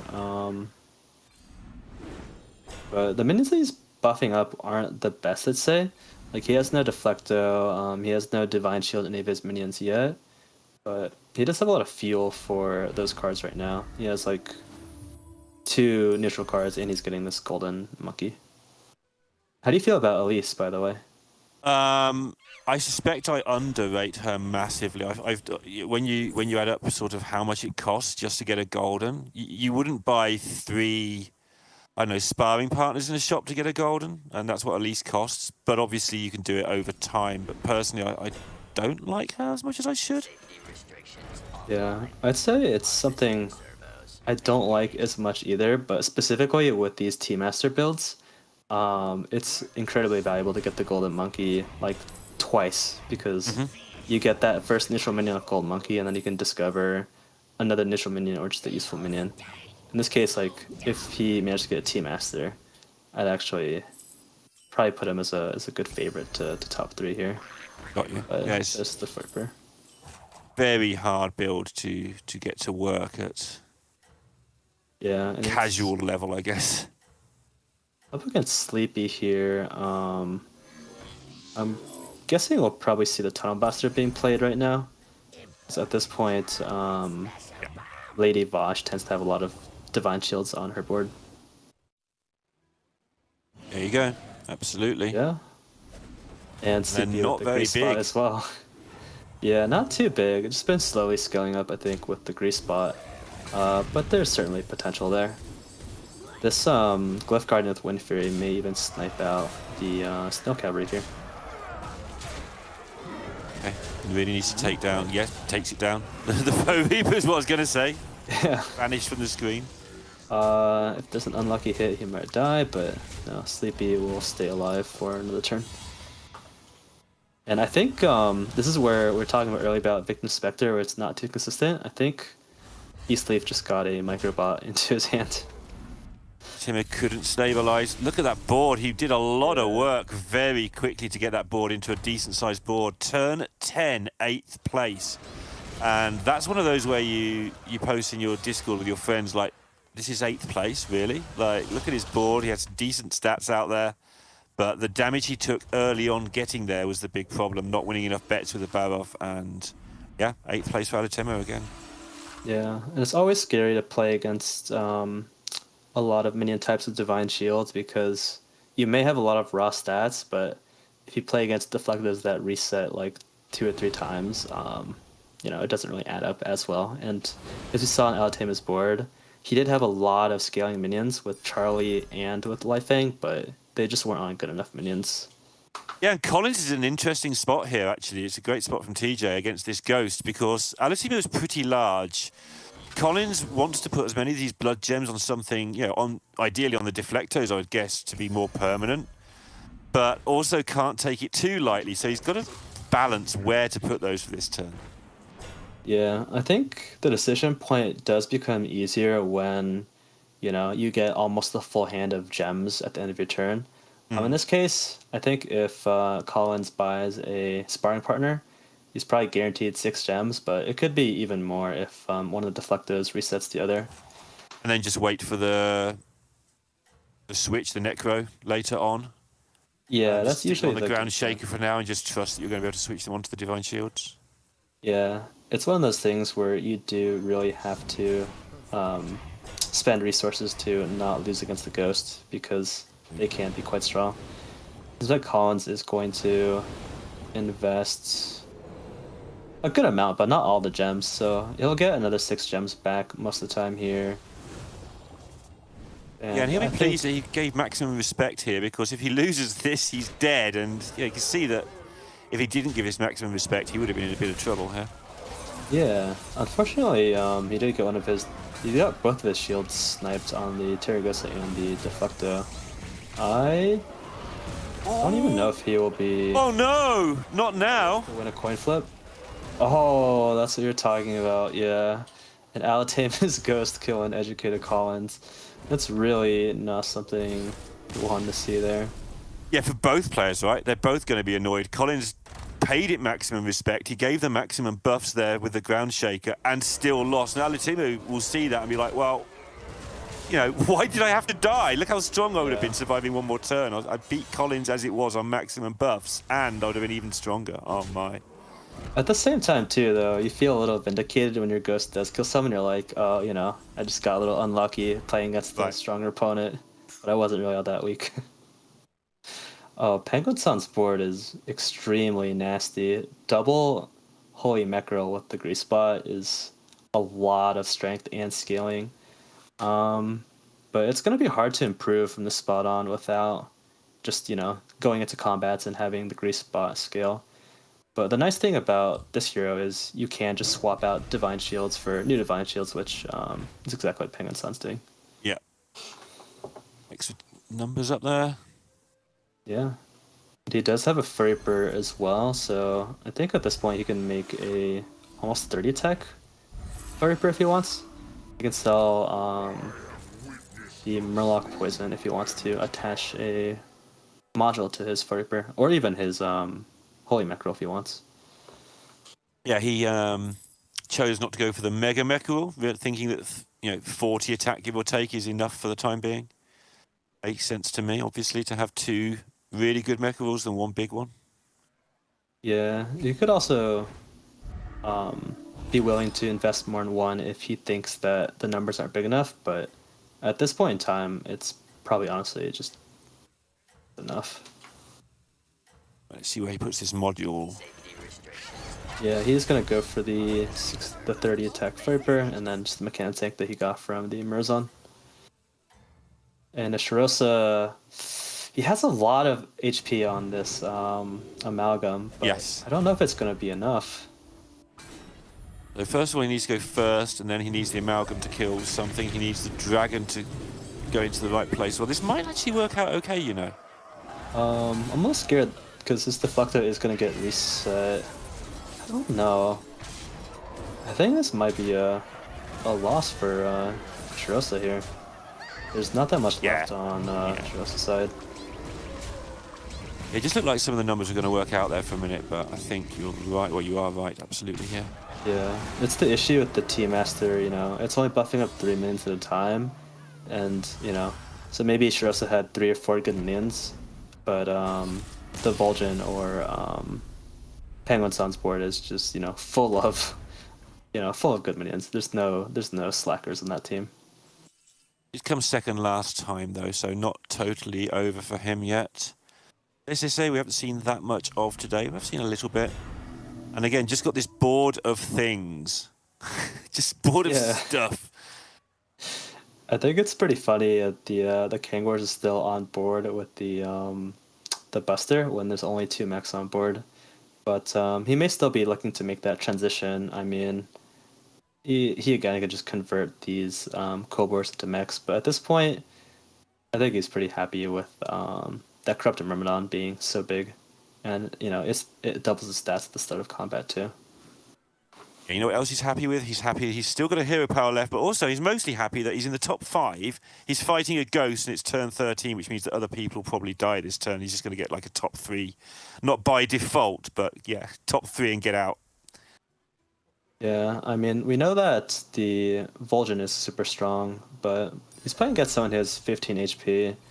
I'm not sure if he'll be able to kill Rogojin here. He does have that evil twin, making a very big annoying module here. The rest of the board is strong too. They're not slacking as well. He has Manta Queen and a Leroy to put in if he wants, but I imagine he'll only put 1 so you can get the evil twin proc here.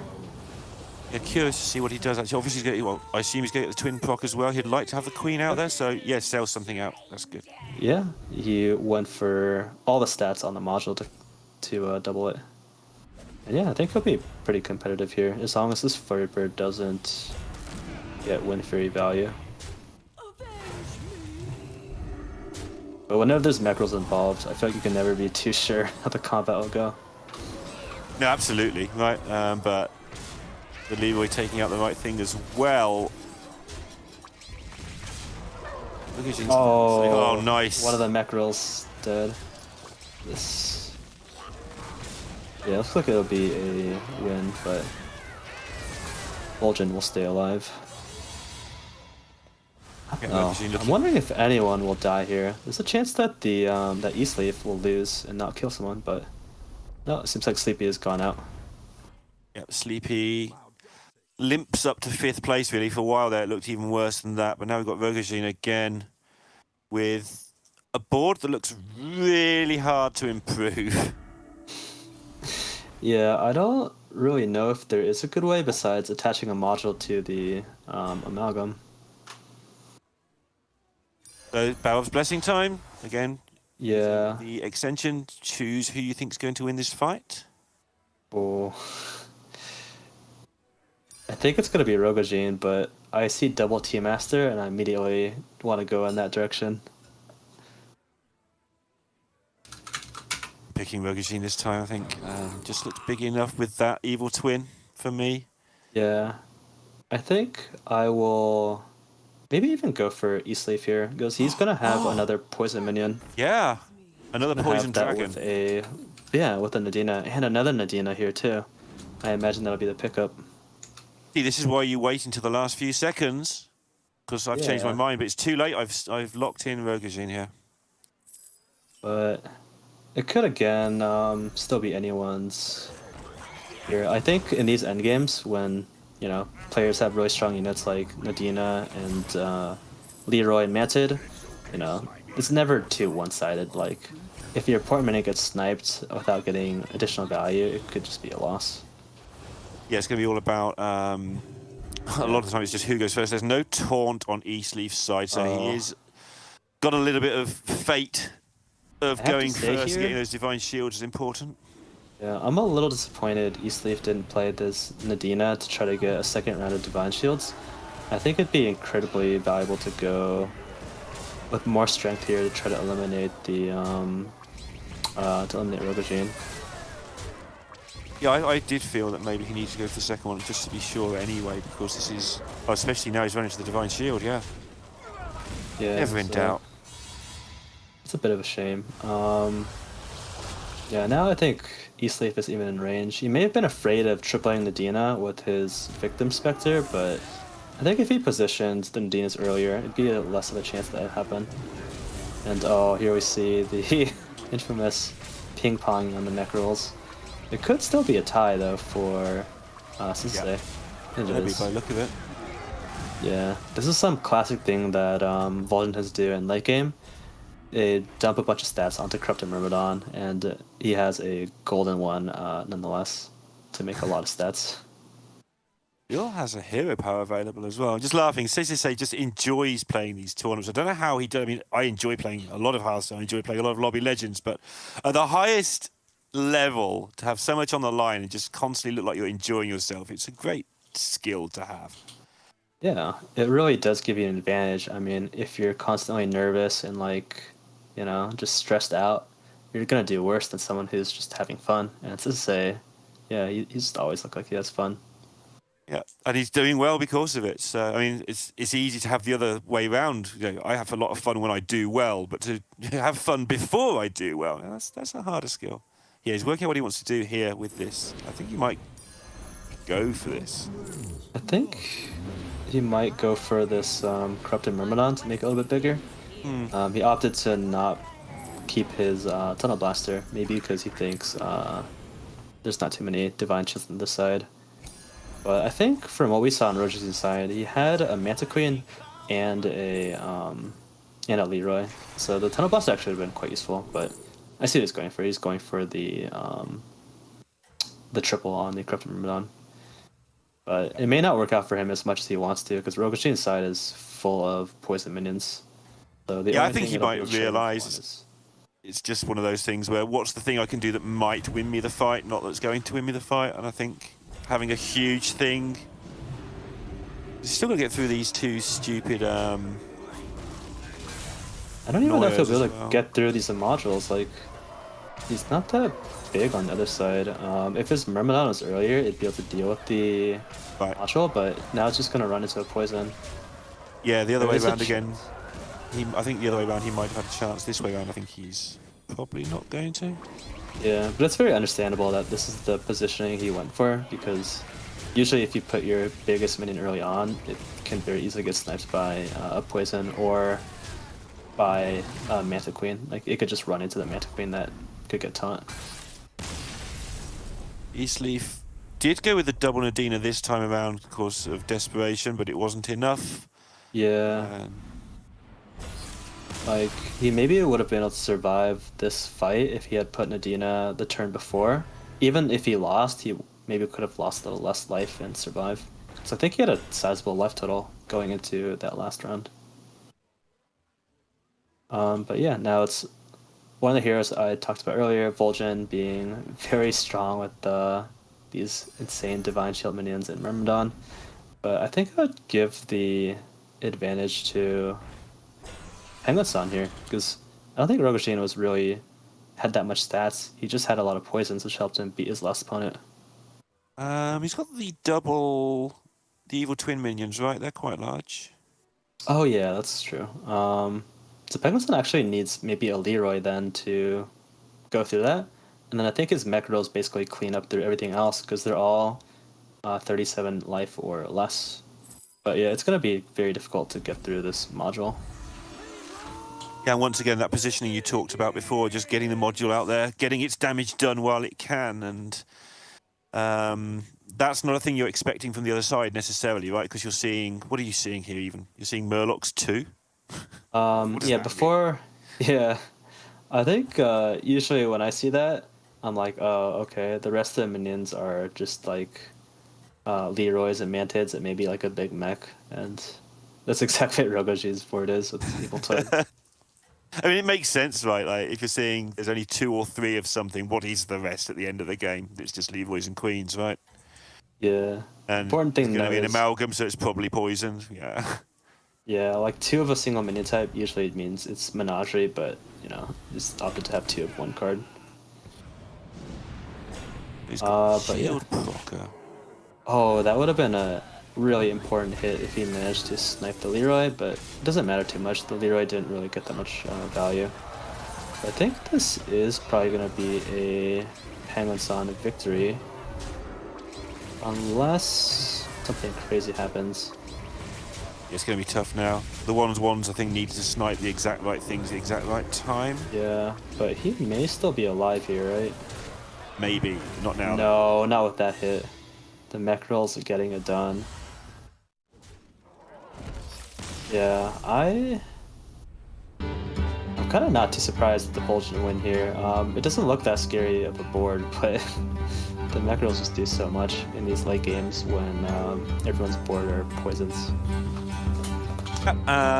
Nice way to go down there, though, and I think we will see the standings in just a moment, but basically the people who did badly in the first round did well the second time. Our team are obviously in a world of trouble now. Sleepy somehow sort of 2 mediocre finishes despite looking like top 18 both times. Just managed to scrape some points both times. But Collins there, who won the first one, coming down the bottom. Rogojin finishing last time, doing very well. So looking forward to seeing the updates there. It's all going to be down to the game 3. So it's all going to be down to one game of Battlegrounds. It looks like Penguin Son then is the leader with a victory, and then he got 4 points the round before, right? Yes, that looks right to me too. Yeah.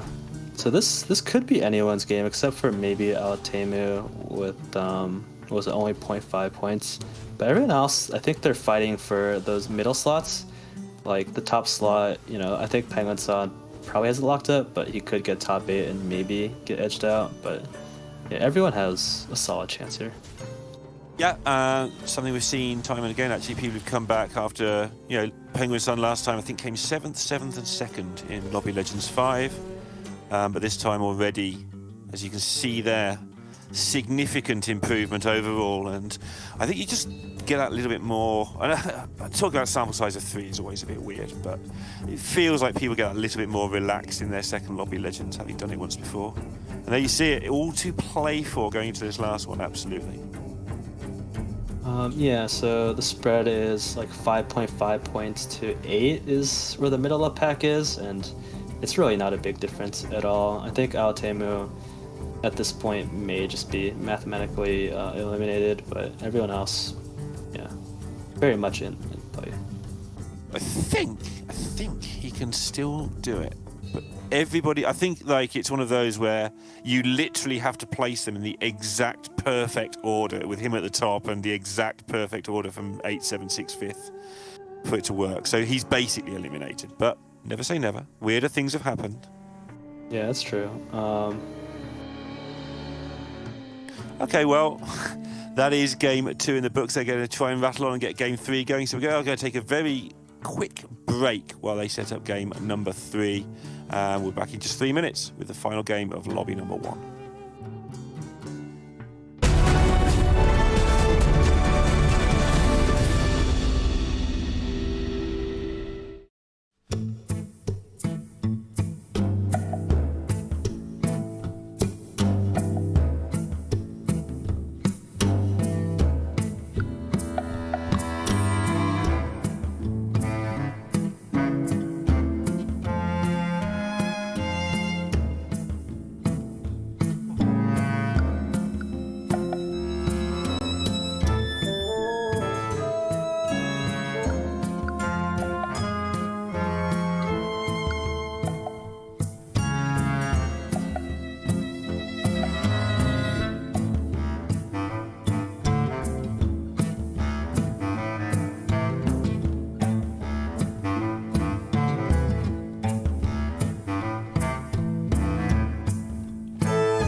Welcome back once again to Lobby Legends Castle Nathria, and we are getting to the end of Group A, and it is in a position that I've got to admit that I'm really looking forward to, because Sleepy needs a win, and when Sleepy needs a win, I think we're going to see something quite exciting one way or the other. Obviously, he needs to have the tools, but in general, I think Sleepy is a player who, when he needs a win, can find a way to get a win happen, maybe. Yeah, I'm excited to see that. I feel like for the first 2 games, he was shooting for that win. He didn't quite get what he's looking for, but he also didn't get 8th place too. I mean, he got 2 respectable finishes, and he's still in contention for it. So if this one works out, I'd love to see maybe a 1st or 2nd from him. Yeah, he picked up a 5th and an equal, a 5.5, which again, not great, but in both games, I definitely top 8 both of those. If he just hands over to me on turn 6 in either of those 2 games, I just top 8 both of them. So he got something out of them both, an extra turn both times. Getting a lot of points makes all that difference. But this time he can't bail out. This time he has to just keep going.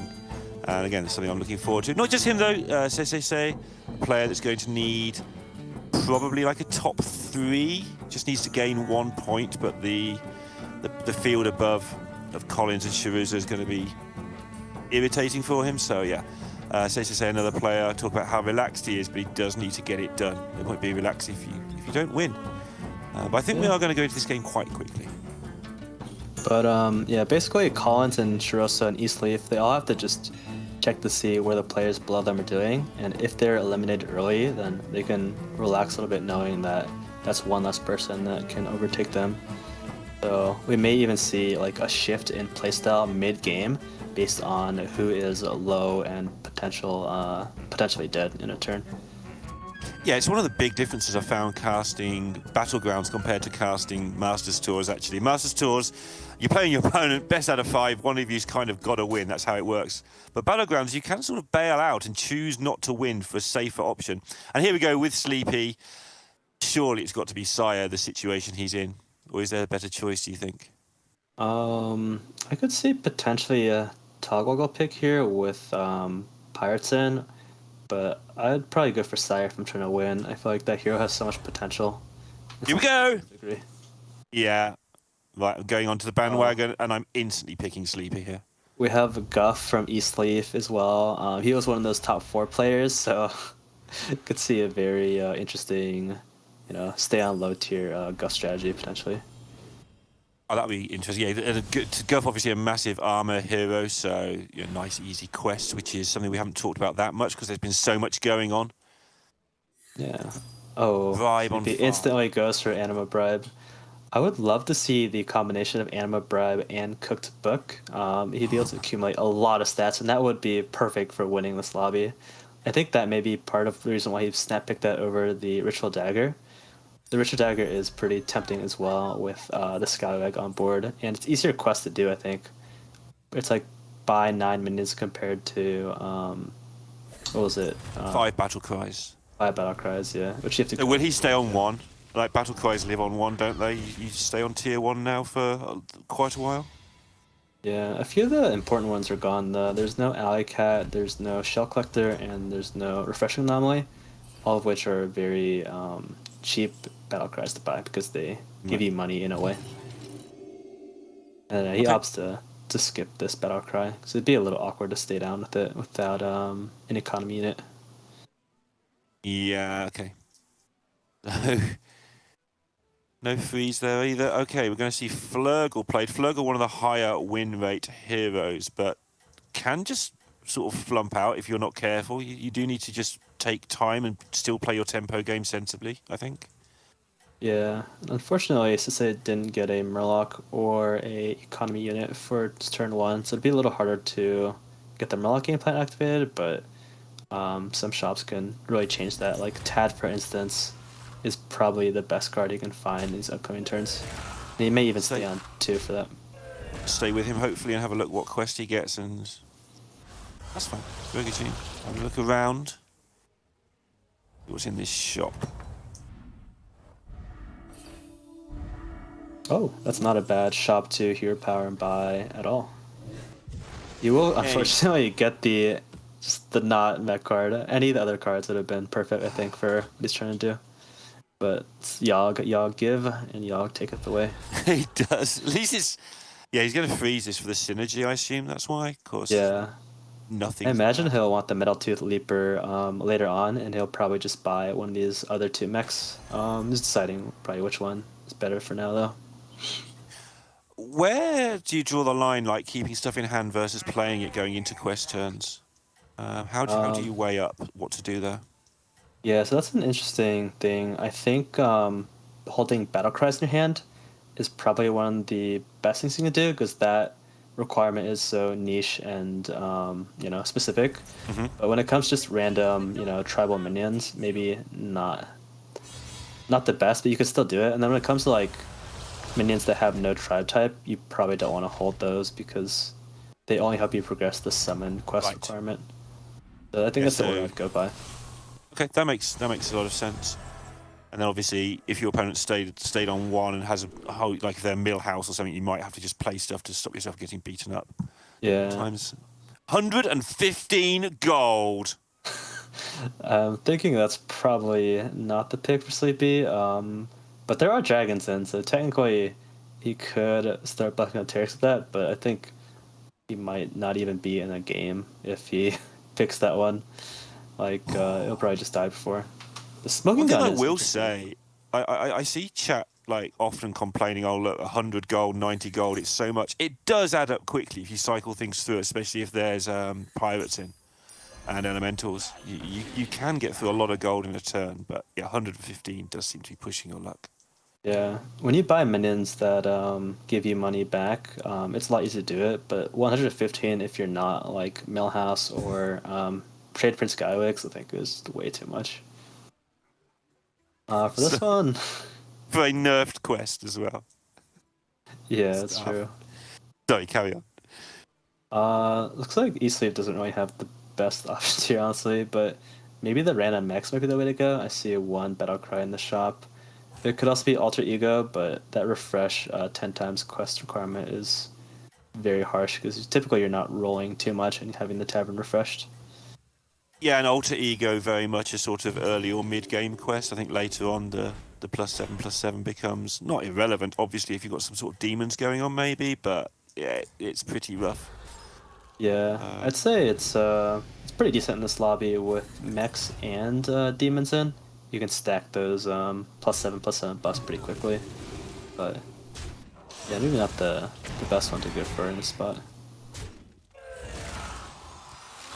Okay. But yeah, this is the part about Guff where it feels so awkward to play it as a hero. He's gonna have 7 gold next turn, and buying a minion hero power costs 5. But what do you do with like the remaining 2 gold you have? Yeah. You've got to... It's something that's made Battlegrounds really cool right now. Like, before it was just learn how to be efficient and chill. Play the game. Pick some good cards. But now you've got to still do all that and factor in the quest. So sometimes just having 2 gold left over, because there's so much else going on, it just happens to us mortal players. Like, it's like, I forgot to be efficient because I was worrying too hard about my quest or too hard about my triple or too hard about something else. There's so much going on now. So much making it up as you go along. It's a lot less formulaic. Yeah, I think you're bringing up a good point before when you mentioned that like the top 20 heroes had hero powers that didn't cost any golds. I think right now the state of Battlegrounds, those are just heroes that you want to be picking because they help you complete the quest easier, right? Because you don't have to worry about, awkwardly spending gold on hero powers. You just buy minions that help you with your quests, and then you get a quest that's, sometimes even better than your hero power. Yeah, absolutely. And it's also just cost money a lot of the time. If you're trying to spend 115 gold, you're buying and selling minions, or just joking there, but you're buying minions to play battle cries, you're buying minions to get death battles, you're buying minions to put things in your hand or to improve minion stats a lot of the time. 1 or 2 hero powers maybe help with that, like Guff. But in general, spending money pressing a button, not where you want to be if you're completing your quest. So it shows how important the quests have been. Yeah, and in the case of Guff too, it's like an interesting comparison. You spend 2 gold for, a static amount of stats. You could get that same thing for free with like Ritual Dagger or Red Hand. Right. Kind of like, yeah, kind of you know, really undervalued. Yeah, it makes those hero powers a lot less valuable. But Cruiser on- Shirosa, Yeah, could just chill here and go up again. Yeah, I like it. Oh, I like it. so he's gonna go for a 6-drop. It seems like in this lobby you could hit Eliza or Falbat potentially, and he's also gonna get a prize material power too. Take a look at what his quest was. It's not quite up yet, but It's the only one that isn't, yeah, typically. yeah. I was about to say though, if he had Secret Sinstone, it'd be a bit unfortunate because he might not get it before his Discover. But Also regardless, interesting that no strong he's in 4th place at the moment. So you know, playing safe would be your natural instinct, but no, he's going to go for the 6 and still play Battlegrounds, you know, as he's used to, or as you should play. yeah, there's like an interesting dynamic where if everyone is trying to play safe, then maybe you don't play Oh. safe and you try to like edge out people by going for riskier line, and then you come out on top because everyone was settling Yeah, for yeah. safe placement. There's less competition for you in terms of who's going for first. No, that makes a lot of sense, and something that makes a lot more sense now is going for that 6 anyway, because his quest is to increase minion stats 20 times. So he's got the double Irel in play, so he doesn't want to take the triple for now. He wants to. I don't know what the reward is. Oh, it's alter ego. So by having the double Irel in play, he's not. He's completing the quest incredibly quickly, basically. Yeah, and he might even get it done the turn after he takes a 6-drop. But one thing I want to bring up here is Penguin-san was at 60 life with an incredibly strong quest with this Ritual Dagger. And he's in the top of the leaderboards right now, too. He's 11 points. So I'd say Penguin-san is playing perfectly towards what his game plan should be, which is securing a placement just enough to secure him advancement to this group. Yep, didn't see his other choices, but again, just taking a hero with 1 million health is also part of that.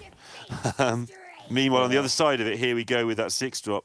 Quest must be nearly complete, I think, to go for this. Yeah, 4 more needed, so that will be completed next turn.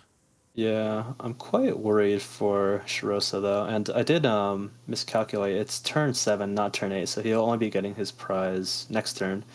But his board is really not too strong here. He had to sell off 2 minions, which are minions that Rel could have ended up buffing, and he had to take a Mana Queen, which doesn't really give him any direction.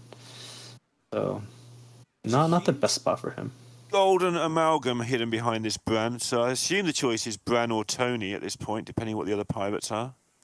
I believe the Alatama did have a Gold Grubber, so it could have even been a Tony pick there to try to golden it. But I think without any help on his board to proc the Avenge, maybe not. This brand is also, yeah, very good in this lobby, I'd say, with the Amalgam and the Murlocs in. Wow, he's not freezing this. That's something. I'd be very tempted to freeze this with the poison and the golden pirate there, with the Bran. I think with this Menagerie Mayhem quest, he's probably looking to find Divine Shields to buff up. And his Amalgam's already so high attack, he feels like he probably doesn't need to actually give it poison. So he'd have to find a new Murloc to poison, I think, if he wanted to take that line. Oh, is this already golden as well? That explains. Yeah. So Shirosa, not the best ones. I think in this case you're usually looking for On the House, or I forget the name, but there's one that helps you level up quickly by giving you 6 golds immediately. Yeah, I forget the name as well. I know which one you mean. It's the one that levels up quicker by giving you 6 golds. Yeah. That's exactly that one. I couldn't think of it. I got halfway through that sentence and realised, hang on, this is just going to repeat exactly what I've just heard.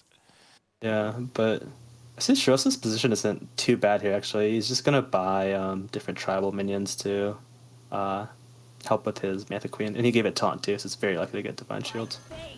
Oh, but E-Slave here, he's managed to collect almost all of the tier counts, I think. He has 1, 2, 3, 4. And he's just missing a 5-drop because he skips basically getting a 5 to get a 6 drop off of this Micro Mummy triple, looks like.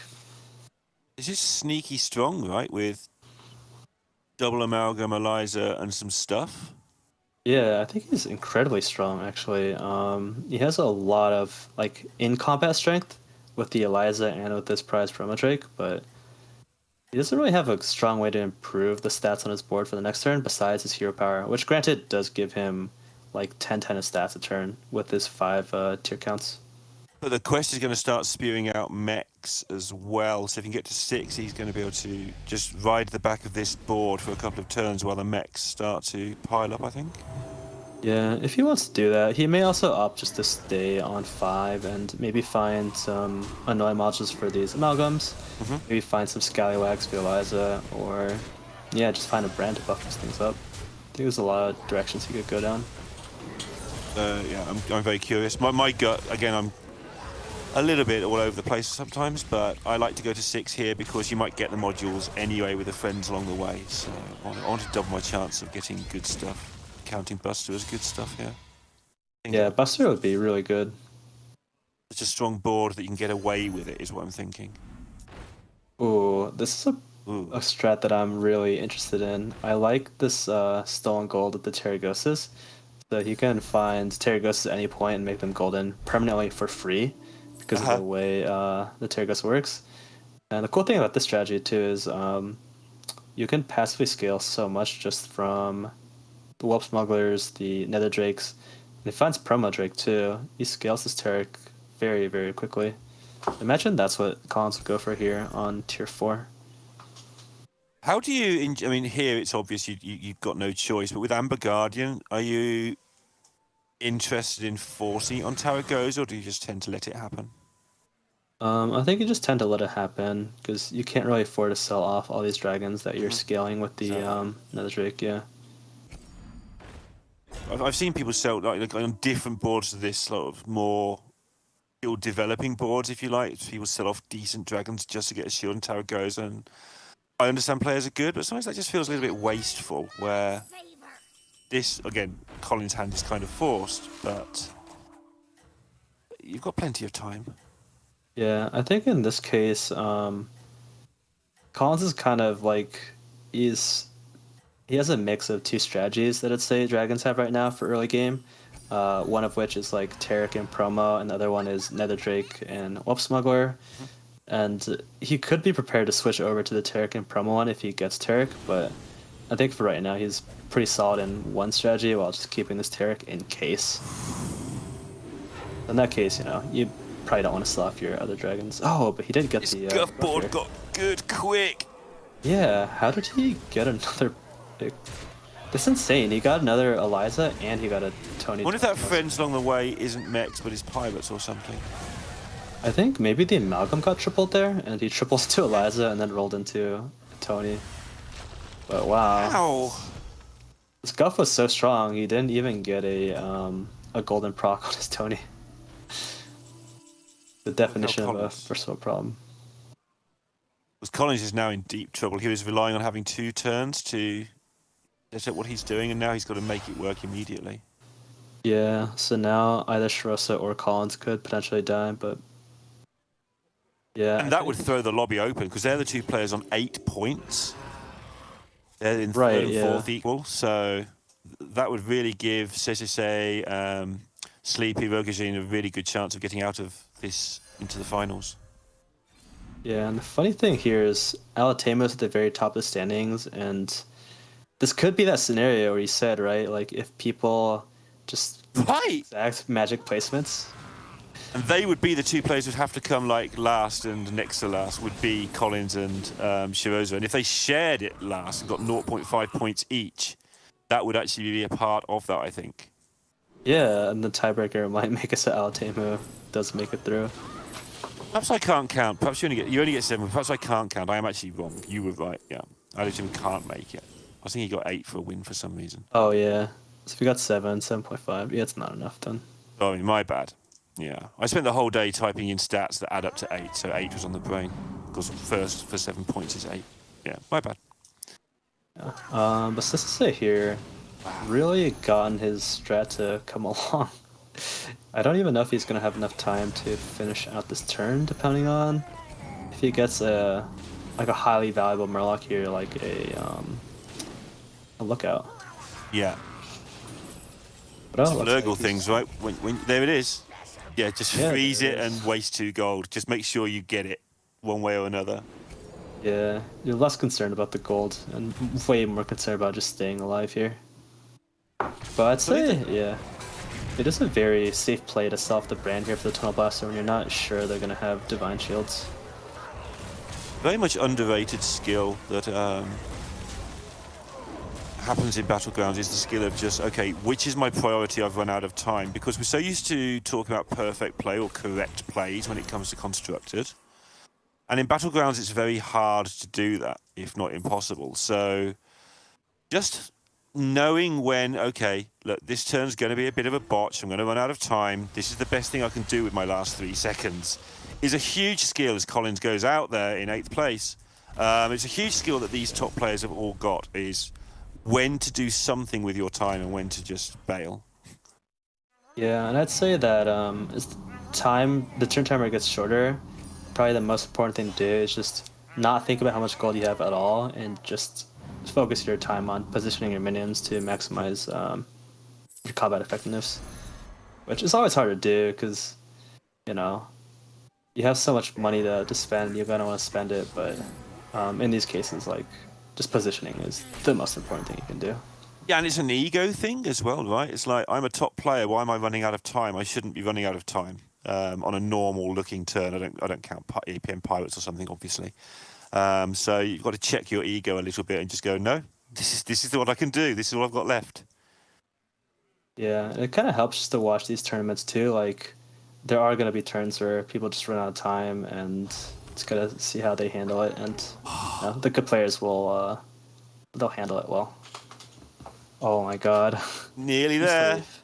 Yeah, we were talking about how, Exodia kind of shifted to mean mechs a little bit, but this is Pirate Exodia.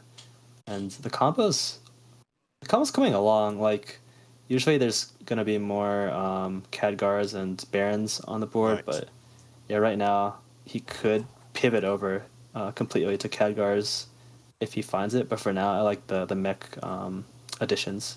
They're going to get so much attack with the Eliza procs. Yeah, and this should keep him alive for a long time.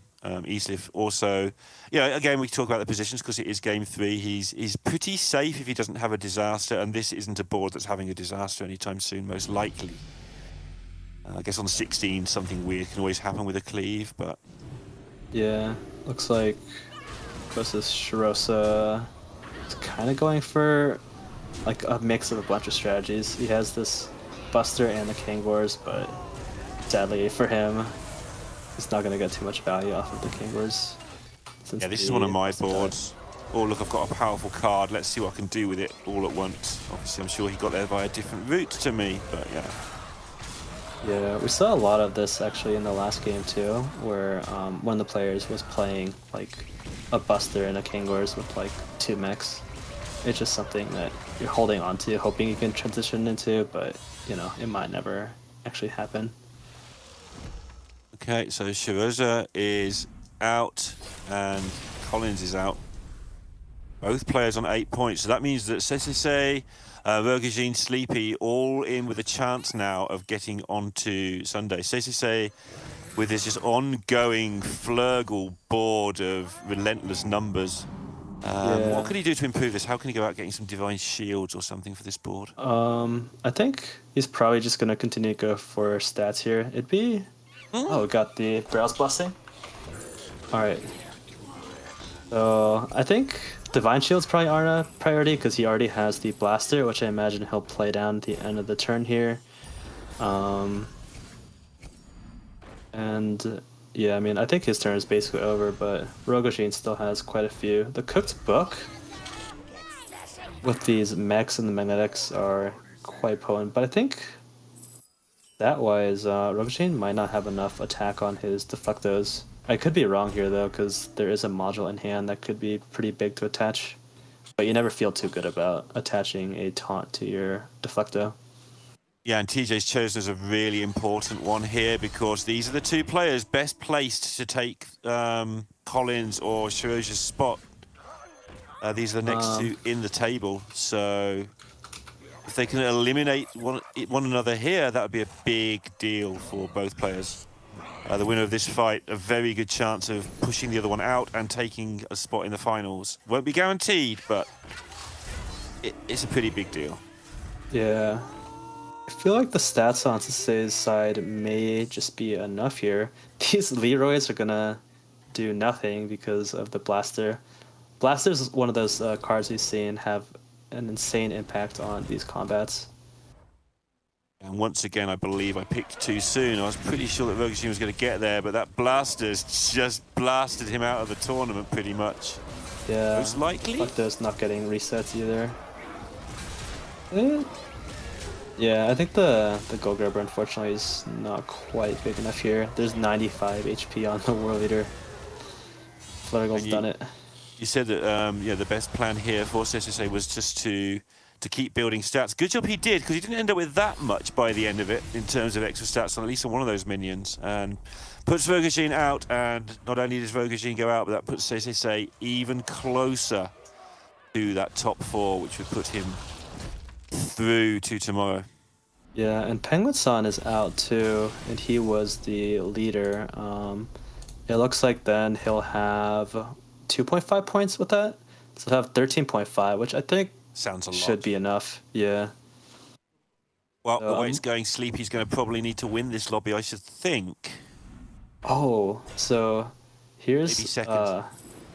I really like the strategy, or the combination of quest rewards here.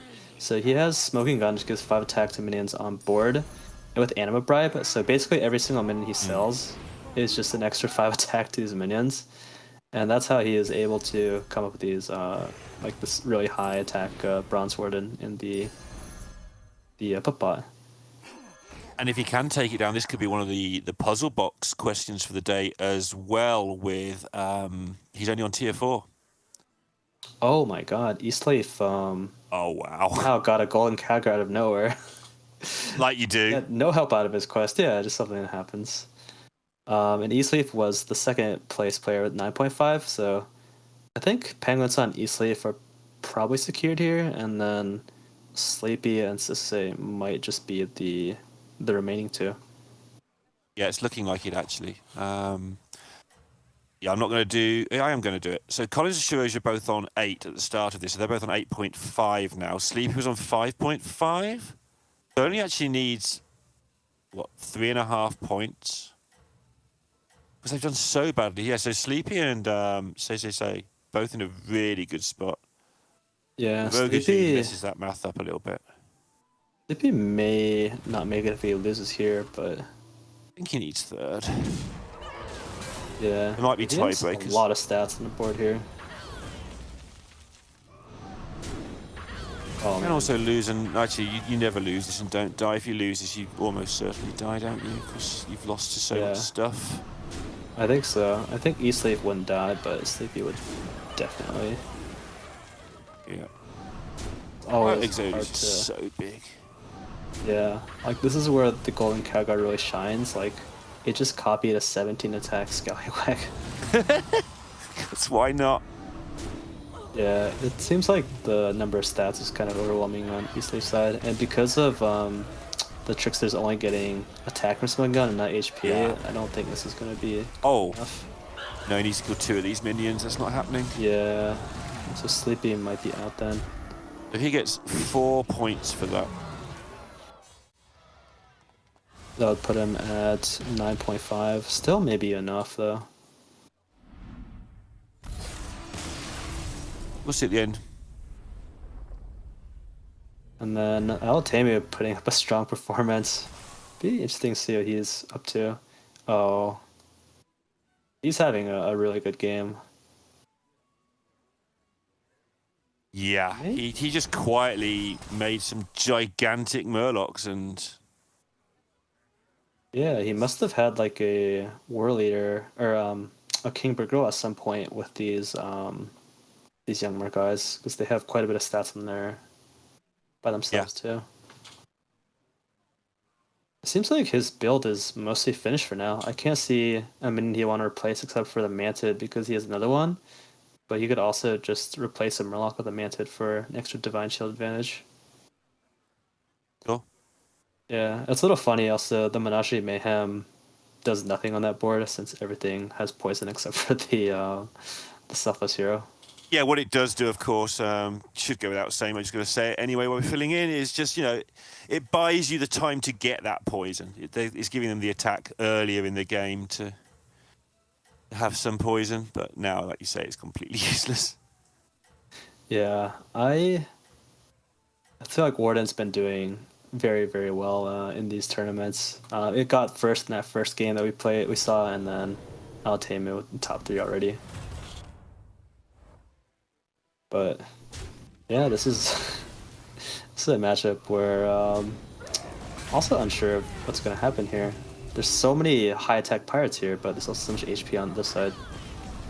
Yeah, you're going to need the Scallies to take down probably 2 of the Murlocs, and then the rest will just trade, obviously, as you can see, 1 for 1 pretty much. Yeah. So if you can just hit the right things, which I think they're going to do. Oh, that 9 HP one can get sniped by one of these Scallywags. But if it doesn't, it might not be 27's in danger as well.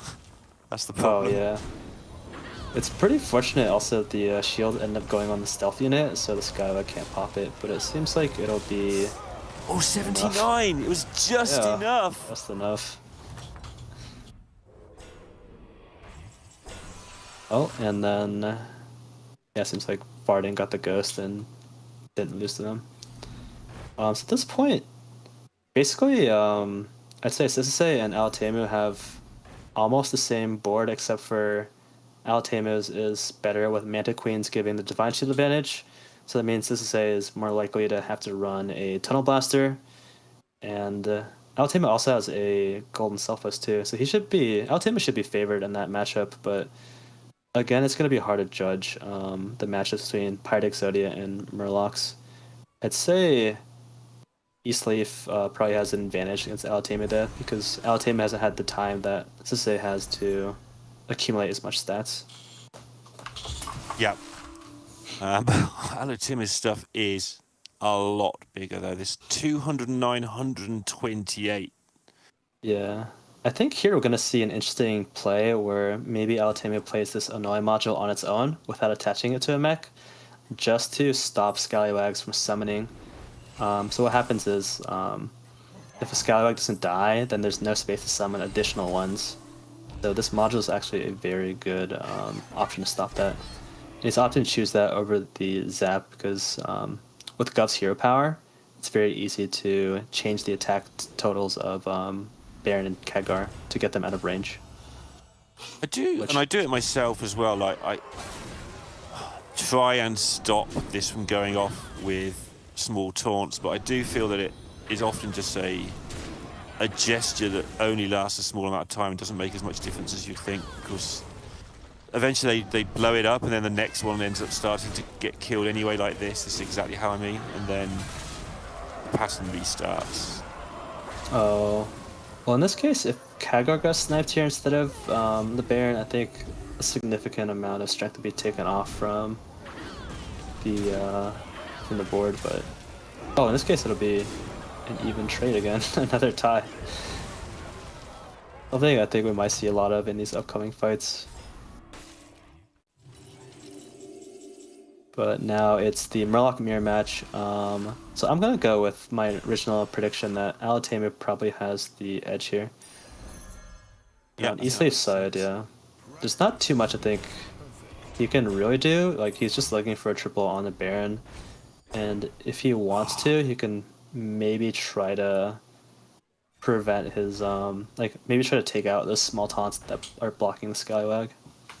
You'd have the choice there to, as he's against the Ghost, to take the Scally Golden and then look for 2 more. He thought about that very briefly. The chances are that doesn't happen, of course, but if you want to have a 3rd Scally, you've got to get the Golden along the way. Yeah. One thing that people do is they can play a Tony Two-Tusk and make one of their Scallywags Golden, and then they don't have to find 2 more, they just have to find 1 more Scally to fill up a board. And I think that's something that would be valuable because even though you have a full board to Scallywags maybe blocked, you are potentially getting more value off having an additional Scallywag.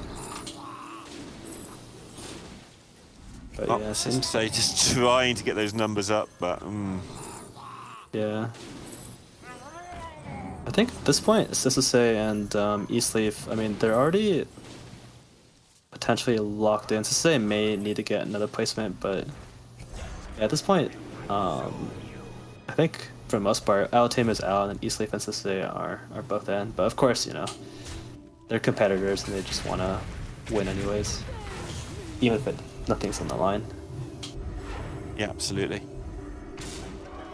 Well, Yeah, it seems like there's not enough minions on Sisase's side. It's one of the drawbacks of having to run a Tunnel Blaster. If the burden of running Tunnel Blast is on you, that's one less minion that you can play that actually has an impact on the other minions. you should be embarrassed. You got out Murlocked as Flurgle. Yeah, that's the funny thing about Flurgle. You can get so much stats on your minions, but then because your Flurgle, Murlocs are in the lobby, and sometimes it doesn't even matter how big you are. You could just lose to a 1/2 poison. Yeah. You gotta Gain weigh strategy the as well. Yeah, you really have to weigh the benefits of getting more stats versus using all of your resources to roll for more impactful endgame cards like Golden Selfless and Golden Baron. Yeah.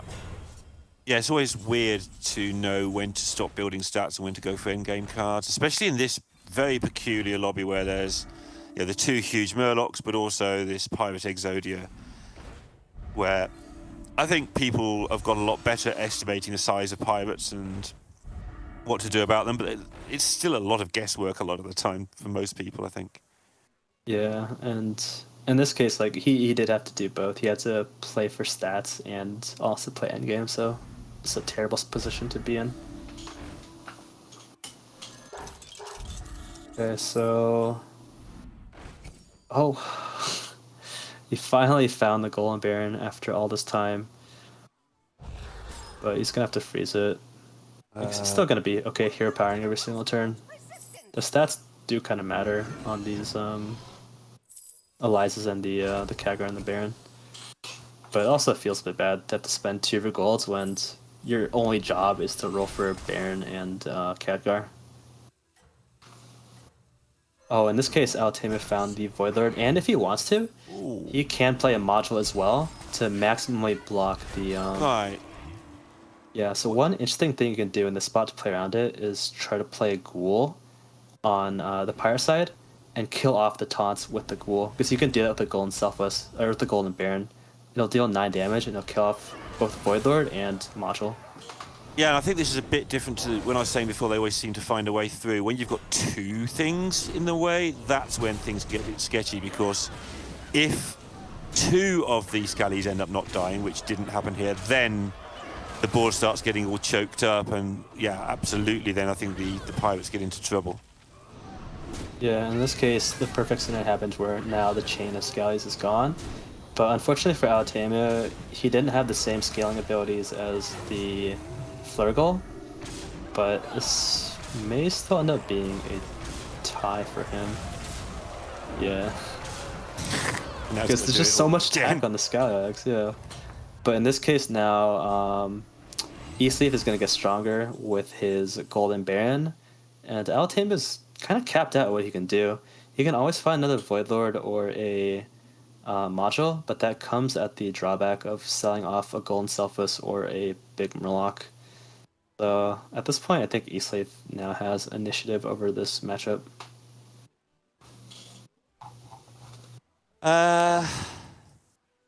Got a decision to make with this this huge amalgam, I guess, in case he wants to get like a 3rd Void Lord or something out there.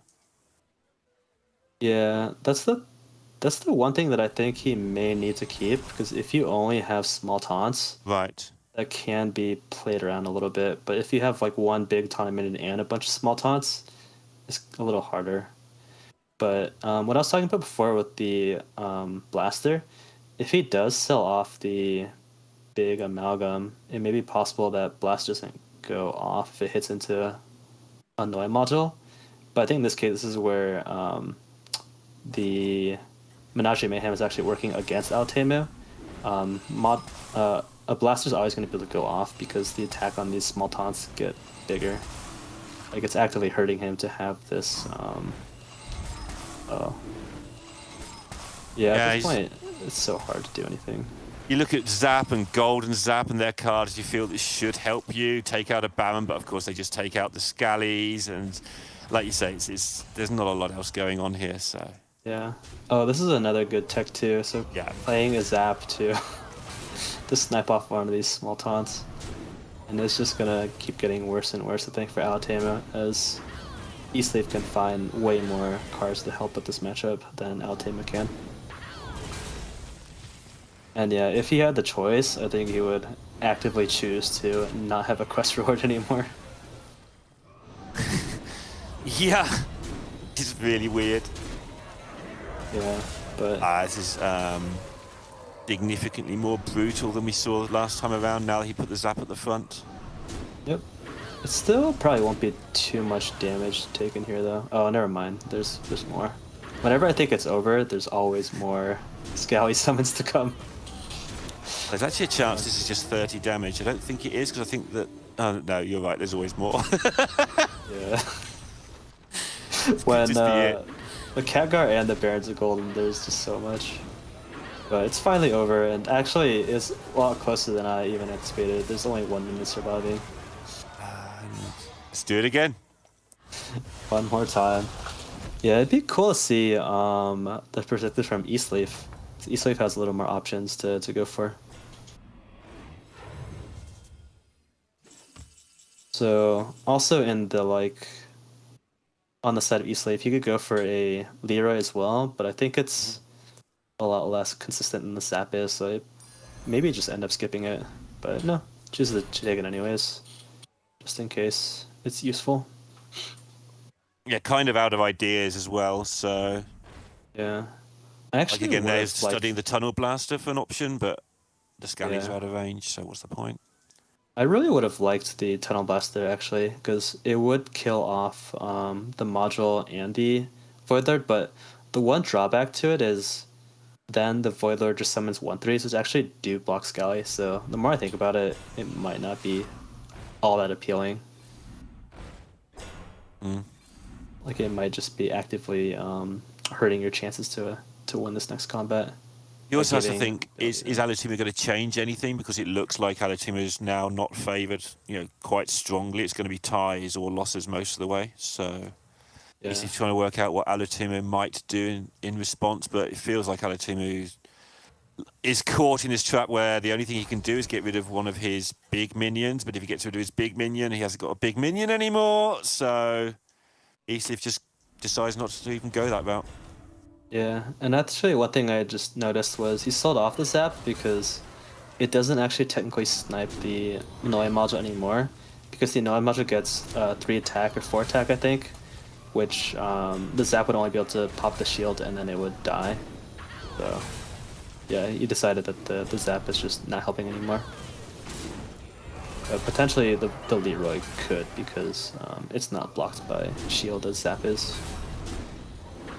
In this case, not quite blocking enough. And here, again, it's unclear how many more are going to summon, but I think it's a tie again. It's a tie, yeah, 5 on 5. So it's all about, for when we watch the next fight, the Scallies, do they dodge eventually they'll dodge the Selfless. And then when they don't hit the Selfless until late in the fight, that's the fight that Eastleaf will win. Yeah, like if that Selfless just dies a little earlier and then the Scally summons get to pop shields, then that too wins. Yeah. Or if it dies very late and Alatimo doesn't get many poison Murlocs out of it, so... Yeah. How does Alatimo ever win? Alatimo has to get really lucky, I think, on these fights, and for the summons to be really, really minimal. But at the same time, because he doesn't have that much HP on this young Merkai or the Toxvin, he's not really trading more than 2 for 1 on those 2 minions. So is it worth him maybe getting another selfless and trying to high roll that way? I think probably not. I think the Void Lords is still where you want to go. And we can see Altamus replacing the Void Lords that gained attack from the quests with new ones that have lower attack. It's come to this. Yeah. I'm curious that he didn't take that Void, or not take it, but like just keep that shop frozen, because he might have to do the exact same thing the turn after. Yep. So might as well just keep it. Like, the zap isn't going to do anything, so I don't really know what else he's looking for, besides maybe module, but I think Void Lord is just the superior small taunt here. Oh, puzzle box people who went over have definitely won their puzzle box prediction. Yeah, it's now turn 20. Yeah. Is this the first game that it passed turn 20? I haven't been paying enough attention, but I just noticed how long is this? This is definitely long, so yeah. Yeah, they're both just maybe not even in range of dying. Could be a while. It looks like this could be Altamus' fight, but it really depends on where this hit goes. If it goes into the 1-3... Oh, no, it didn't. Right. And this time it misses selfless. Yeah, this time the Scally sniped it. Okay, it looks like Altamu lost then. But also not even by a high margin. Yes, we have to go again. He might not even die the next... he might die. He's gonna die next time, because I think the minimum he can take is 9 from Kagar being the remaining minion surviving. Yeah, it'd have to be an incredibly weird setup for it to be a Scally that survived. I'm sure it's possible. Of course, everything seems to be possible in this matchup. But yeah.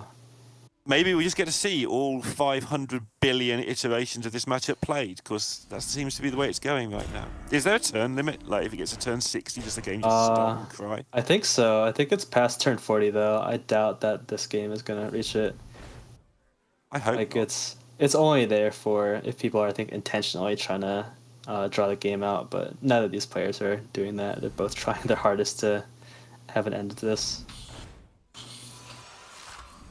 But I think we may see the exact same boards as before. Like, nothing's really changing. Like, the only thing Altamu can do is increase the HP of the Murlocs, but he can't do it to a point where it's actually impactful enough, where they're big enough to take hits from these Elizas and Baron and Kagar. Anything weird Eastleaf can do, other than put a zap back in if he finds one, I guess? So the only thing that I can think of is, this is like a really, really crafty strategy, but it would be selling off one of these Elizas, because you technically don't need 2, and playing 2 Blaster, and then also buffing the HP on your Scalawags to be above 7, which they already are. Right. And then trying to get Blaster to go off to kill off the Void Lords, and the second Blaster to go off and kill off the 1-3s, and that way your Scallies are unstoppable. Like, they don't get blocked by anything, because all the small taunts are dead.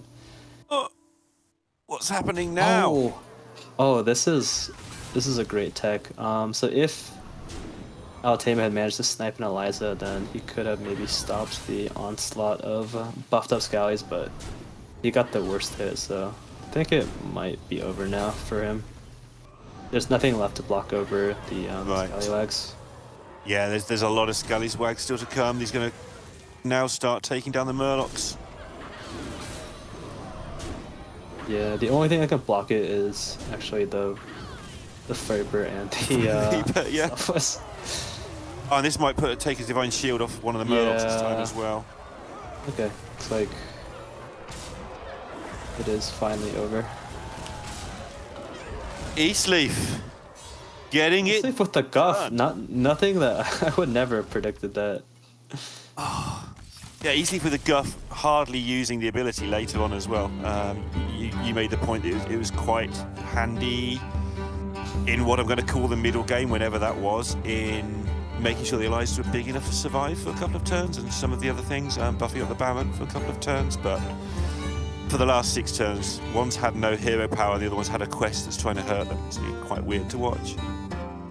Yeah, the Guff, Eastleaf did also just kind of get, like, he got hand-fed the Pyrex comp too. Like, his 2 early triples were both Eliza, and then he found Tony the same turn he got the second Eliza.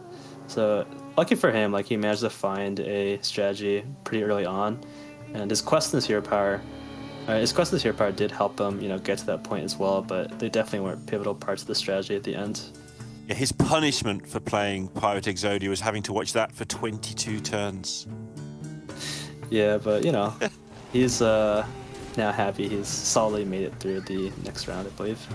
Yeah, and we will find the exact standings in just a moment. As a quick recap, Collins was winner of our first lobby of the day, but then with a mediocre second lobby and coming joint last in game 3, probably hasn't made it through to tomorrow. Didn't quite get stabilized this time around. Yeah, it was a bit of a shame, but you can still keep his head up, and I'm sure there'll be more chances for him in the future. Yeah, he'll be back. He's one of those players you cannot keep away for sure. Penguin going down there in equal 5th place, but having a great tournament so far. Leapy took the Sire, needing a win to qualify. Did get himself into that top 4, maybe enough. We'll wait and see with Shiroza and Collins struggling there. Yeah, and then this marathon. This was turn 16. I know, we went through so many rounds. It tends to happen, I feel like, when there's Murlocs in. There's always a lot of very narrow wins or ties because of how evenly things trade with each other. Like, usually, your minions just go 1 for 1, and they drag on and on. And there is a head-to-head thing as well in the puzzle box. How many turns of head-to-head were there? Well, that was all of them, just in one go. And there we have the standings. Sleepy has snuck into the top 4. Wow, without any good results. One top 4 and some mediocre mess early on, and Sleepy's crept into Sunday. Yeah, I feel really good for him. I mean, because he did try to win games, but he didn't manage to get them. But he still played very well with what he was offered, and that's all you have to do. You don't have to have any flashy results. You can just get okay results and get there. And I feel like he's had sort of the opposite side of this as well, where he's not got through in previous ones and has played well in the process. So nice to see him sneaking through there. But Alatimu also at the end there, only that 2nd place, but showing us what he can do. Always worth remembering in any tournament you watch, if somebody's having a bad day, they got to that tournament through coming top 16 on ladder and then going through 2 lobbies of the other people who've come top 16 in ladder just to get on the screen. So don't judge people by what you see for the 3 games you see on screen. Judge the fact they're actually here in the first place. But with that, Group A has come to a conclusion, so we're going to take a break now, a much needed break, I suspect, and get on setting up Group B. We'll see you in about 10 minutes.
We are halfway through the day here on the first day of Lobby Legends Castle Nathria. I was starting to forget where I was then for a minute. I was laughing at someone else earlier in the week for doing that, and I nearly did it myself. But I am better. I know where I am. I'm at home talking about Lobby Legends.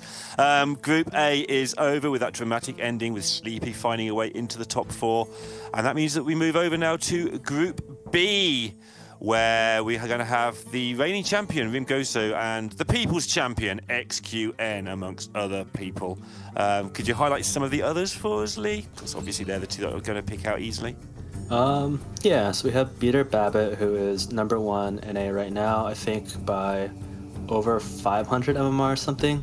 And he is one of the young prodigies of the scene as well. He's still in high school.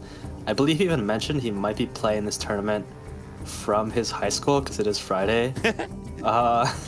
So he's one of my favorites to rooting for. Matsuri is he's a Japanese streamer who streams mostly on America's server, and he's known for having multiple 24-hour streams. Like, that's just his thing, and all his streams, they're titled Test too. And I'd say he's also a fan of he's a man of the people too. Awesome. Matsuri was also one of the first Japanese players to really make their mark. Didn't take much longer before like 25 others followed, but Matsuri was the first one, I think, right, in Battlegrounds to really get going. I think so. After he started streaming, I started noticing a lot more Japanese players when I was playing and streaming my own games. Like, he might have just been the pioneer that made the Japanese scene as strong as it is right now. Yeah, and I agree with you on Better Babbitt. A slightly different style of play as well, I feel at least.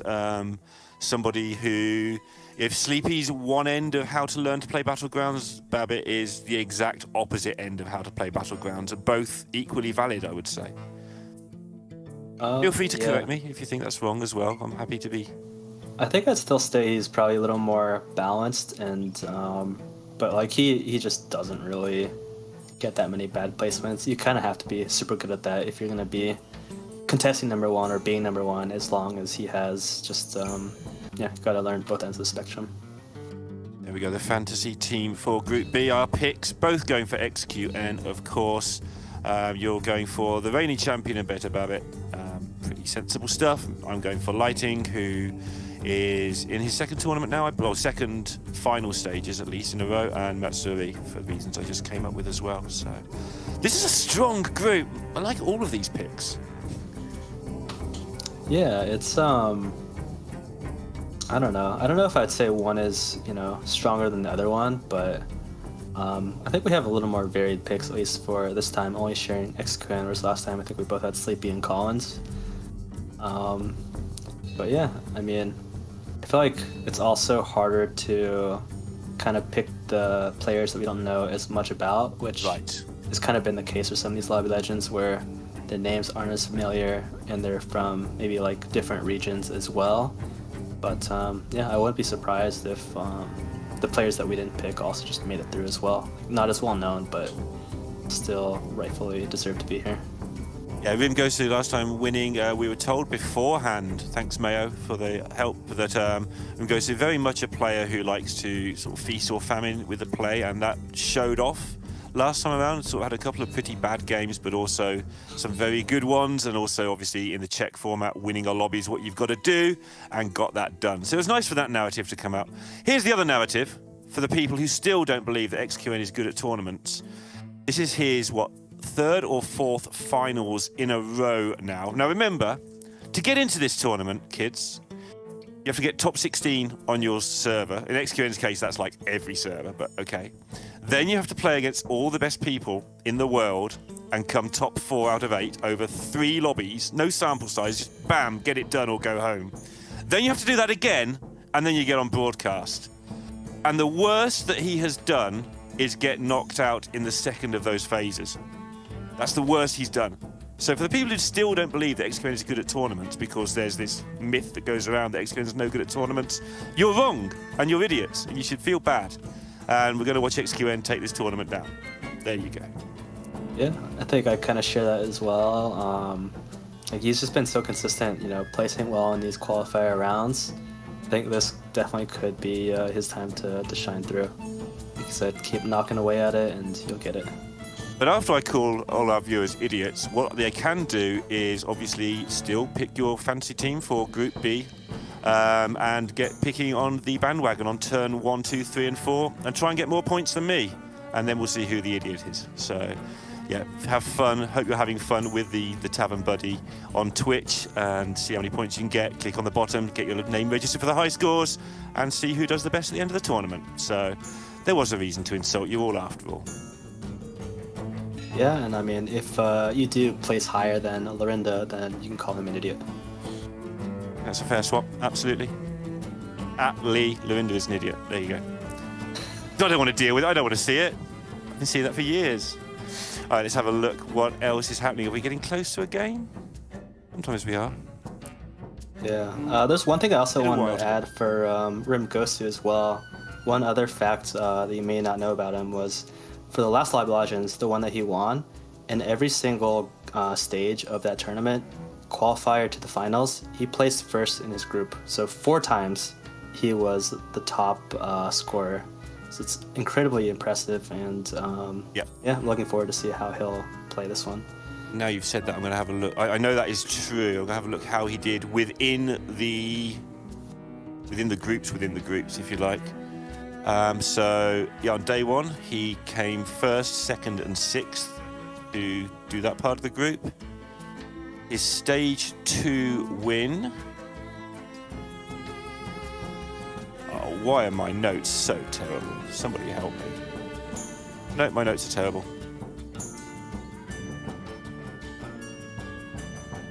I'll have to wait because I can't scroll to the right part quickly enough.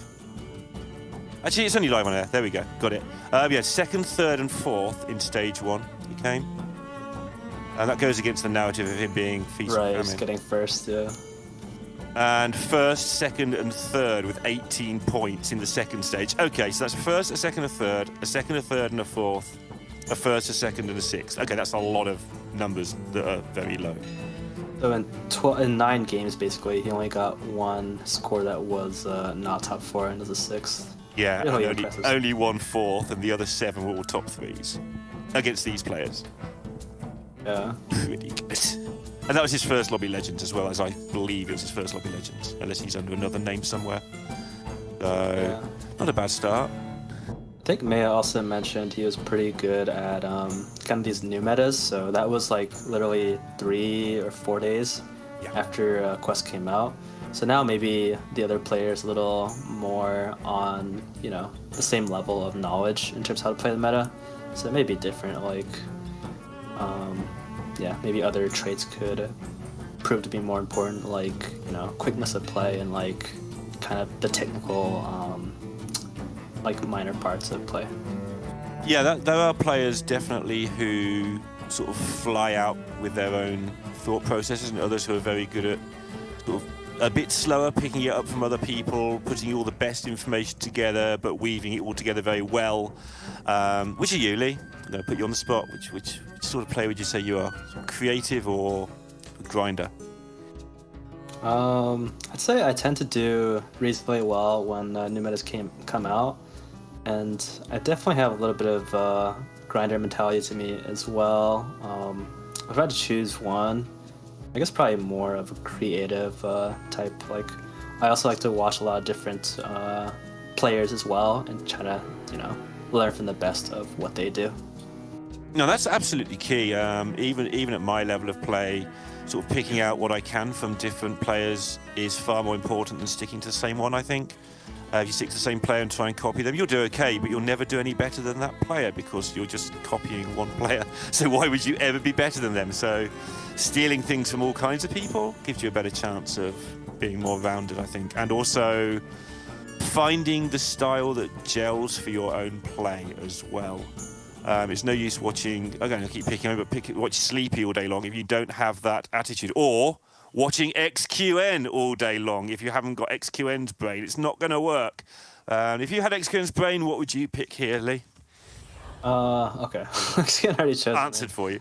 Yeah. I wanted to look at the tribes out, but I assume Beast might be in if XQN picked this one. try to get an early alley cat token to swap and make some triples.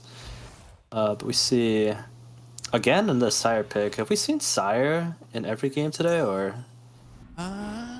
Definitely in at least 2 of the others. I think Yeah. it has been in every game, yeah. It's just one of those picks where, oh my god, Wisdom Ball with only buy 10 minions, I think You have to, right? that's perfect, yeah. You And that'll don't have go to into go your out of your way to second do it at quest. all.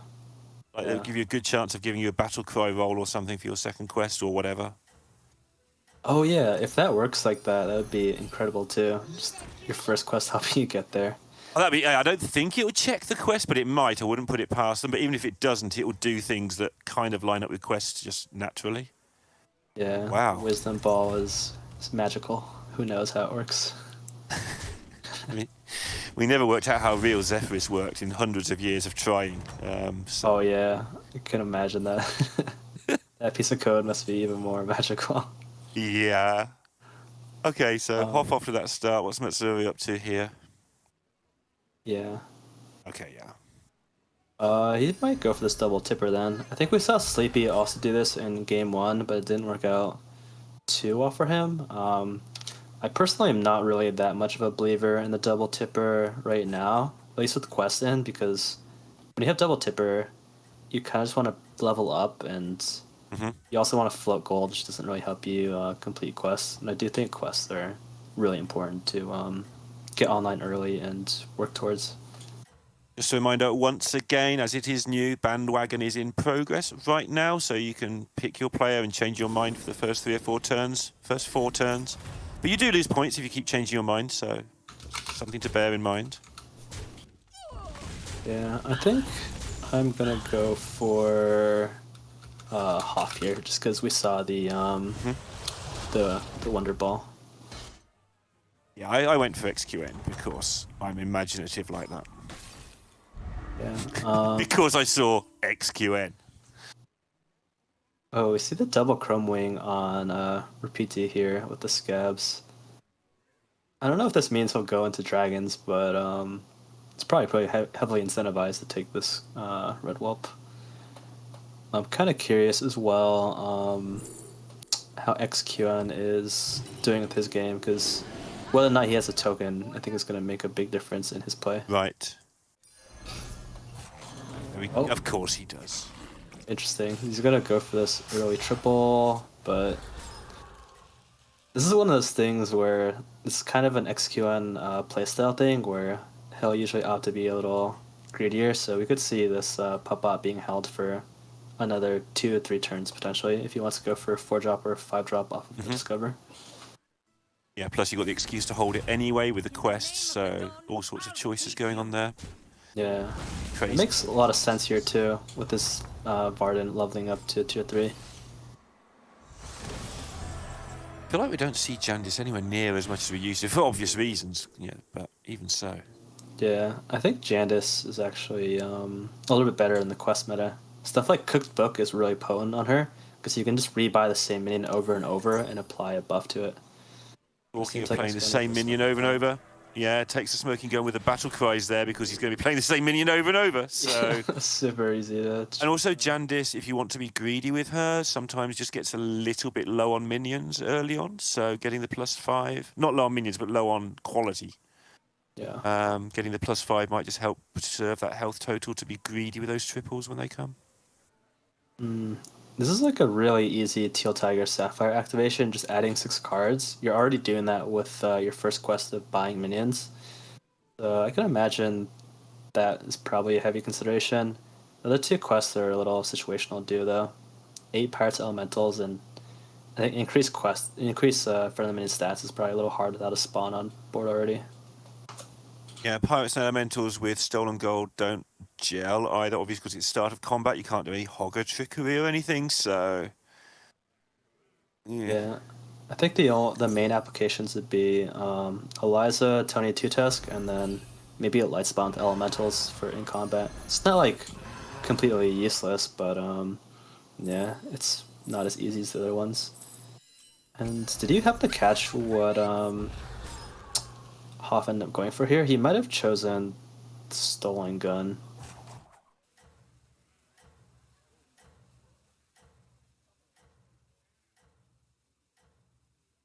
I think it'd be a lot easier to do it now 'cause he has the Whelp Smuggler and the double Nether Drake. He might have might get 6 procs on this. I can see.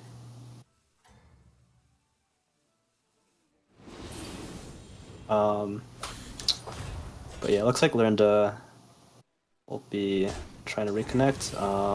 Join us shortly again. But it seems like Hoff did end up going for the 10 out of 30.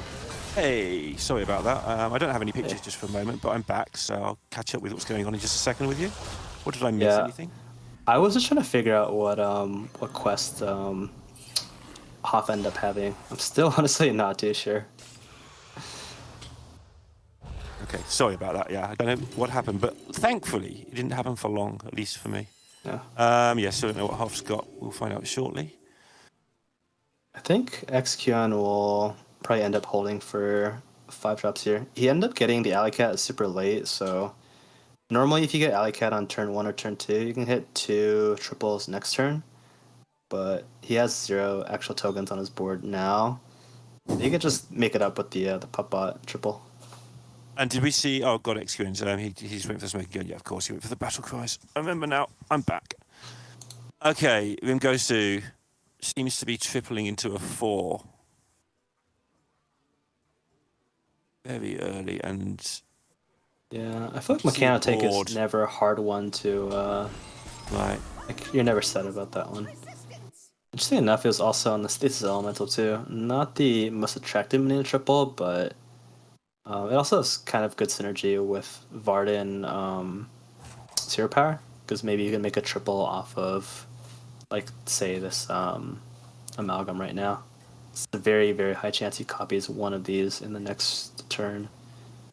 Yeah, weirdly, he's got the 18 minions die for his quests, so that's not happening for a long, long time. Yeah, it's for Victim Spectre, which is also a good quest reward for Varden. Again, it just makes tripling so easy. And then Beater Babbitt going for 715 for Alter Ego. So in this lobby with mechs, he can try to go for just buying magnetic minions. Or he could just, if he finds good opponents to steal from, he can just do that and ignore his quest as well. But also the quest reward does work with his hero power. Right. So kind of doubles down on that. Yep, first look at bit of today. Board full of simple value cards, I want to call it. Oh, the tank is very, very attractive here. And he might opt to pick the pair, but no, he just goes for the roll. So this is an interesting option then. You can go for a taunt to secure more value on the Mechanic Tank, or he can just go for the Deflecto and the Menace. I think he'll go for. Here's to see where he'll put it. Okay. Okay. I like this, yeah. So now he's making sure that his tank will stay relevant, because it's a reset for the Deflecto, and then, yeah, like it'll still be good early game too, because it deals 5. But XQ, got the mama. You got a Mama and you got a Baby Crush. With 30 life too, you took way less damage than I expected for someone who held a Golden Pup Bot for something like 5 forever turns, or like 3 turns, yeah. He'll complete the quest next turn. That'll take away any lingering doubts of his minions' attack as well. I think it's next turn. That's just made up, but it feels about the right time. Maybe he won't. Yeah. Okay. And with that Smoking Gun too, it just adds even more direction for this Beast comp. Like, you're already going to be playing a lot of token minions in the Mon Bear, so you just get so much more oomph with every single Beast token you summon in combat.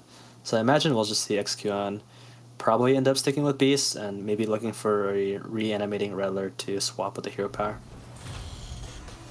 It looks like he's in a pretty good spot, although, again, this used to be a great Jandis start, and it's as things have changed, maybe my radar's off a little bit, but it does feel like a pretty good start, even though it was... Yeah.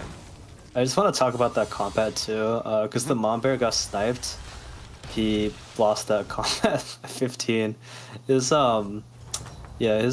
Baby Crush supposed to summon a 13/13 and kill off the taunt cleanly, but instead both minions end up dying. So he's actually a little bit in the danger zone now. Yeah, absolutely. Our first player at below cap. And yeah, I think he has no choice but to roll a little bit, but he does have another 5-drop coming to him right now. And yeah, he still needs to fill up his board too, so I think this is the most you're gonna roll if he wants to have a full board. Oh, interesting. Yeah. I'm not quite sure why he sold off the blaster so soon, because he did have space to play the alley cat. Moazon means he's going to get the battle cries he needs if he wants them. Yeah, you can buy the Bronze Warden, and you can choose between Macaw and Bronze Warden here. I think the Bronze Warden might be a little stronger for now, because it does summon another Divine Shield minion, but the Macaw is more in the direction that he wants to go down. Let's take the Macaw. No messing around. I'm going to live. I'll be fine. Yeah, I mean, he has no reason to think he's going to die. Like, he did get pretty unlucky in the last fight, but I think it's super unlikely he'll take another 15. It's turn 7 and he's got Mama Bear and stuff to back it up going on. Yeah, it's pretty unlucky to take 15. Yeah, but now he might play a little different as compared to if he was at 16 life, where you would have no chance of dying. So here is that strategy you talked about. Matsuri has used the tippers to get to 5. He's going to start taking damage now, though, so it needs to work pretty soon. Funny enough, too, I'm pretty sure he tripled Alley Cat, like, in the last few turns, because the start was tipper, and then he froze for a Elemental. So the next few turns, he bought 3 Alley Cats when he had 0 of them on turn 3. And it worked out for him. I mean, he has a Theatar now. Going to be interesting to see this Baru Khan if we can have a look. Lighting on the next turn, though, because there was a Nomi there. The Spectre already ready. And it's turn 7. Is it too late to start Nomiing, or is it going to be okay here because he's got high health? I think it's a pretty good strategy to go for, especially if you can find Light Spawn. You can use his hero power to get additional Avenge procs. He does have a lot of Avenge cards already. He has Light Spawn for more scaling on elementals, and he also has Crocalus to make sure he stays strong while he scales these. So I'm saying that Lighting probably has a very, very good path forward here. Cool. Yeah, and he's doing the thing I wouldn't do, and that is, not being crazy greedy, still taking the time to put this taunt in the way and just do some sensible Hearthstone things. Yeah, basically his board, I think, is kind of locked in right now. Like, he has the scaling with the Nomi and the Light Spawn, he has Croc and a Beast for strength, and then the taunt to kind of make sure both those things work out. And he has 2 spots to cycle elementals for Nomi. What's happening here? Bitter's got Avenge board, basically. Beater must have played against Lighting at some point, because he has the exact same board except for he's the Surats instead. Which he's had for forever. Yeah, and we saw him pick up the tank off of the one player that got the 4-drop. I forget if it was... I think it was Rimgosu, the Varden. Yes, it was, yeah. Yeah, so... if Beater Babbitt can be lucky enough to play against Lighting again sometime soon, he'll basically be able to steal like a board full of elementals, which is obviously very good when you're just trying to triple elementals to get strong, and then also all the scaling that they had. Against XQN. Yeah, now he's going to play against a very, very strong XQN with Smoking Gun and a ton of Beast Summons with the Macaws. Yeah, no sniping of the Mama Bear this time because it's hidden properly like it should be. Yeah, that's the benefit of having such a big, I forget, the token from Alley Cat just is so big, and all you have to do is find a taunt to protect stuff. Yeah, the Tabby Cat. Wow, that's a lot. Yeah, unfortunately, I don't think there's anything that Beater wants to steal unless he wants to make a Beast Pivot, but his direction's already kind of little determined. Like, it seems to be elementals, but perhaps if he plays against another beast player in this upcoming turn, he could make the decision to pivot over to beasts. But how he depend, I think, on his next fight. Okay, back to Rupee. And just a worse version of what XQN's got going on at the moment. Yeah, his quest is also a worse version of XQN's quest. Basically, Another budget Mama XQN won't at this hurt. point. Yeah, another Mama's probably just looking for, or a Crocolisk. Maybe a Crush is it's fine, yeah. Continues the plan of being slightly worse version of XQN's board. Yeah, this is something I think we see a lot of in these beast lobbies. A lot of people just end up playing the same thing, and the better version of that thing will win. Yeah. And right now, it looks like XQN is probably the best beast player in this lobby. I imagine.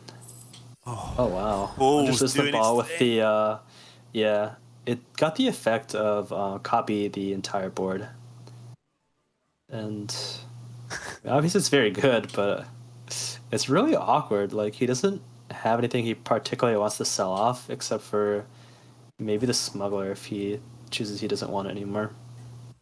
Anyone who's crazy enough to pick yes on will somebody win with Wisdom Ball today, I think this is your one chance. And yeah, I think you were one who picked it. I right? did And indeed. Yeah, I'm crazy enough to go for it.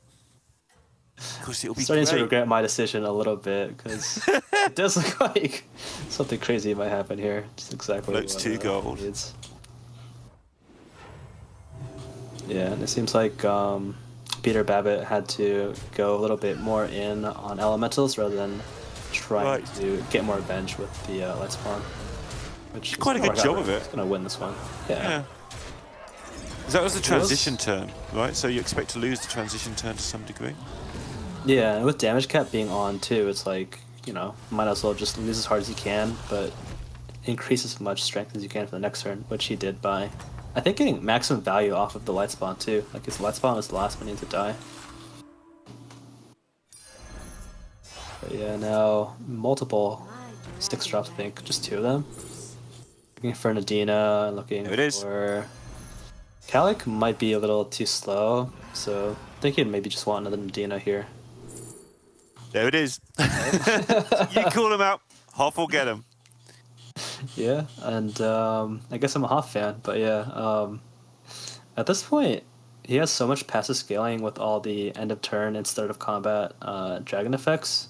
At this point, he may just want to try to use Wisdom Ball to get more triples of the copies of minions he already has. So I could see Razorgore and Promo Drake being tripled maybe in the future. Is it worth taking his Tarek? Like, Probably is. Like, So maybe have you don't commit 2 Nadinas, but you just play 1 Nadina and you scale double Tarek and Razorgore. And you might have to remove the Whelp Smuggler now. But you can get a free HP on this Razorgore if you play it first. And there we go. We see. That's quite an interesting selection of cards. Do you know what effect that is exactly in Wisdom Ball? how would you get that exact selection? The middle 3 are obvious. Well, not obvious, but they're utility, right? Yeah. Peggy, I have no idea, and obviously the Tarek's based on your board. But exact how the Peggy ends up there, I don't know. It's so strange because I've seen like the tech card roll, which is like Baron, like Zap, Uther, Leroy, Baron. Yeah. And I've seen like ones that help you with the comp you already have, but that was like such a random selection of cards.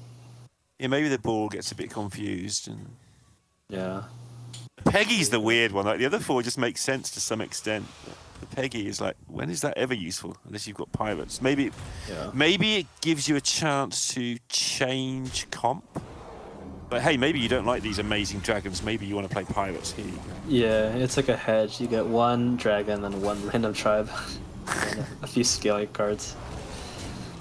But yeah, this is the story that we were saying where basically the Scabs or Rookie T is a worse version of XQN's build. And yeah, something I like to highlight too is it seems like SQN's pivoting over to a Goldrin build instead of the build he was before, which was like a Mama Bear centric build. I think it's something we see a lot of in these tournaments where it's kind of hard to improve as a just like beast summon comp. So sometimes you pivot over to a different beast comp, which is like leapers or Goldren build. Would be there. See, didn't quite have it going on, nearly, but the XQN switcheroo working well. First look at Emo. He's leading the lobby at the moment on this Deathwing. Yeah, and he may actually even be competitive against what XQN's doing. He also has a good strategy, like we saw on Sleepy's, I think last game, where Sleepy had Smoking Gun and Anima Bribe. In this case, it's Anima Bribe and Deathwing Hero Power. Every single minion you sell has an additional 2 attack from the Deathwing Hero Power. That's why he has so many high attack mechs right now. One thing I really like about the quest at the moment is, like what you've just described there, there's so many instances that you can't memorize them all. There's so many little sort of synergies between quests and boards. Like this is a fairly obvious one, but the more you play, the more you discover weird stuff that you didn't expect to see that works with the quests. And Yeah, and I like that. Like we can always be surprised by new combinations of hero powers and quests. And yeah, this is it's just like such a strong board to play to. Like all the minions are super high attack divine shields, and because XQN pivoted over to the more Goldren based build instead of the token one, I think he's gonna be disadvantaged here. Like he'd prefer to be the token beast. He'll be fine. Yeah. He'll be a huge Hydra just magically appear in the middle of the board. It'll be okay. There could be, yeah. But let's see. The good thing about the situation though is XQN probably won't end up dying because the weakness of the strategy does very little damage. Right, and it's interesting actually you're saying about the weakness of this strategy not doing much damage, because that is something very much overlooked in Battlegrounds in general, and it matters a lot tomorrow with the check format when you're trying to stop someone from winning a lobby as well. Oh my god. Here we see kind of a nightmare situation where Baby Crush gets attacked over and over, and yeah, it's actually a tie. It's a tie. That feels like a robbery. A little bit, yeah. Lighting goes out. Oh no. Quite a big board there. Yeah, I think it may have been the issue of there's a lot of stats on the board, but not enough actual strong minions. Oh, XQN with against the ghost. Hydra. Oh, Hydra, Parrot. Oh my goodness, it's just about everything. Yeah, and one interesting thing too is he opted to not use his hero power to try to swap into a free because he wants the Mama Bear buff, and in this case, if he got Uther, you can swap that instead, which is going to be a great play. He now will have a big Hydra, like he predicted. Also super relevant, obviously, that he targeted the Hydra in the shop before he gets buffed by the Mama Bear to get the extra +5. Yes, and that would be a 20/20, and he can do it with another Hydra in the shop, but he can't do it with the same one that he just bought because it'll be already a 20/20. I think we saw what happened to Lighting here. Got an idea what might have happened to him. Oh, that's the worst feeling. When you play against a Tess who's a better version of you, you get killed by them, and then they basically feed off of your corpse. Yeah. I think it's exactly what happens. Like, Peter got this Golden Nomi while being on tier 4. I'm sure 2 of them were from hero powering, and then 1 he probably tripled into with these 2 Golden Elementals. And, well, that's it set for better. There's no Murloc, so what can beat him here? Big beasts, if... I'd say probably a Leapfrogger build, or if XQN can get more pieces for that Goldren build, say Baron and more premium beasts, he might have a chance, but I think Beater might be the favorite to win this game now, because he has so much scaling, and Elementals have a lot of tech cards that can help beat some of those comps that you listed. Yeah, obviously the Deathwing is doing a pretty good job here, actually, of fighting him as well. Yeah, it's actually oh, wow. a loss. Wow. That didn't feel like a loss. But now he's going to go nutty, of course, with the Golden Nomi and the Frozen Elemental I already think in shot. he's gonna steal Cyclone as well. Oh, tie. Wait. Yeah, I also saw XQN. Oh my god. What's happening here? This Varden is Rimgosu. Okay, so XQN died to... Okay, yeah, so yeah, it's the picture. If TJ, could you just switch away briefly? Because the picture's blown up. Awesome. Thank you. It wasn't XQN well spotted there. XQN did actually die in that fight. You can switch back now at your leisure, TJ. It's cool. But yeah, I'm looking at the Varden's board, and it's pretty interesting. Okay, let's solve that. We're going to get Rimgosu like- versus Emo. Such a collection of random stuff. We saw he ended up taking that amalgam triple off of the golden stasis earlier on, and he just happened to find a golden gold grubber to go with it. But it's not really like a first place build, I'd say. But it's also not weak at all too. In this case, I'd say with the unstable ghoul or the tunnel blaster to stabilize the shield situation, I'd say probably Rimgosu. Interesting decision for Emo here in the long run. Chance to make a giant putt bot, because at some point these 22 attack things just aren't big enough anymore, so making it giant feels attractive. Yeah, I thought he might do that. Yeah, I don't know how big this deflecto is. Oh, that deflecto is massive. Oh. Now I wish I could switch my pick, because I didn't see how big it was. What a shame. But the issue that Emo's running into is he doesn't have a reset for the deflectos yet. So they don't get any reset value here. It may still be Rimgosu's victory here. Yeah, it's a tough Especially one for as Emo. these smaller minions get value traded by everything else. You could actually take a lot here because the Snake could do a lot of damage, but as it happens, it didn't end up doing that. And the funny thing is, Emo's hero power is working against him right now. Those +3 attack on those token beasts just did not help him at all. He kind of got his advantage like just removed from the tunnel blaster.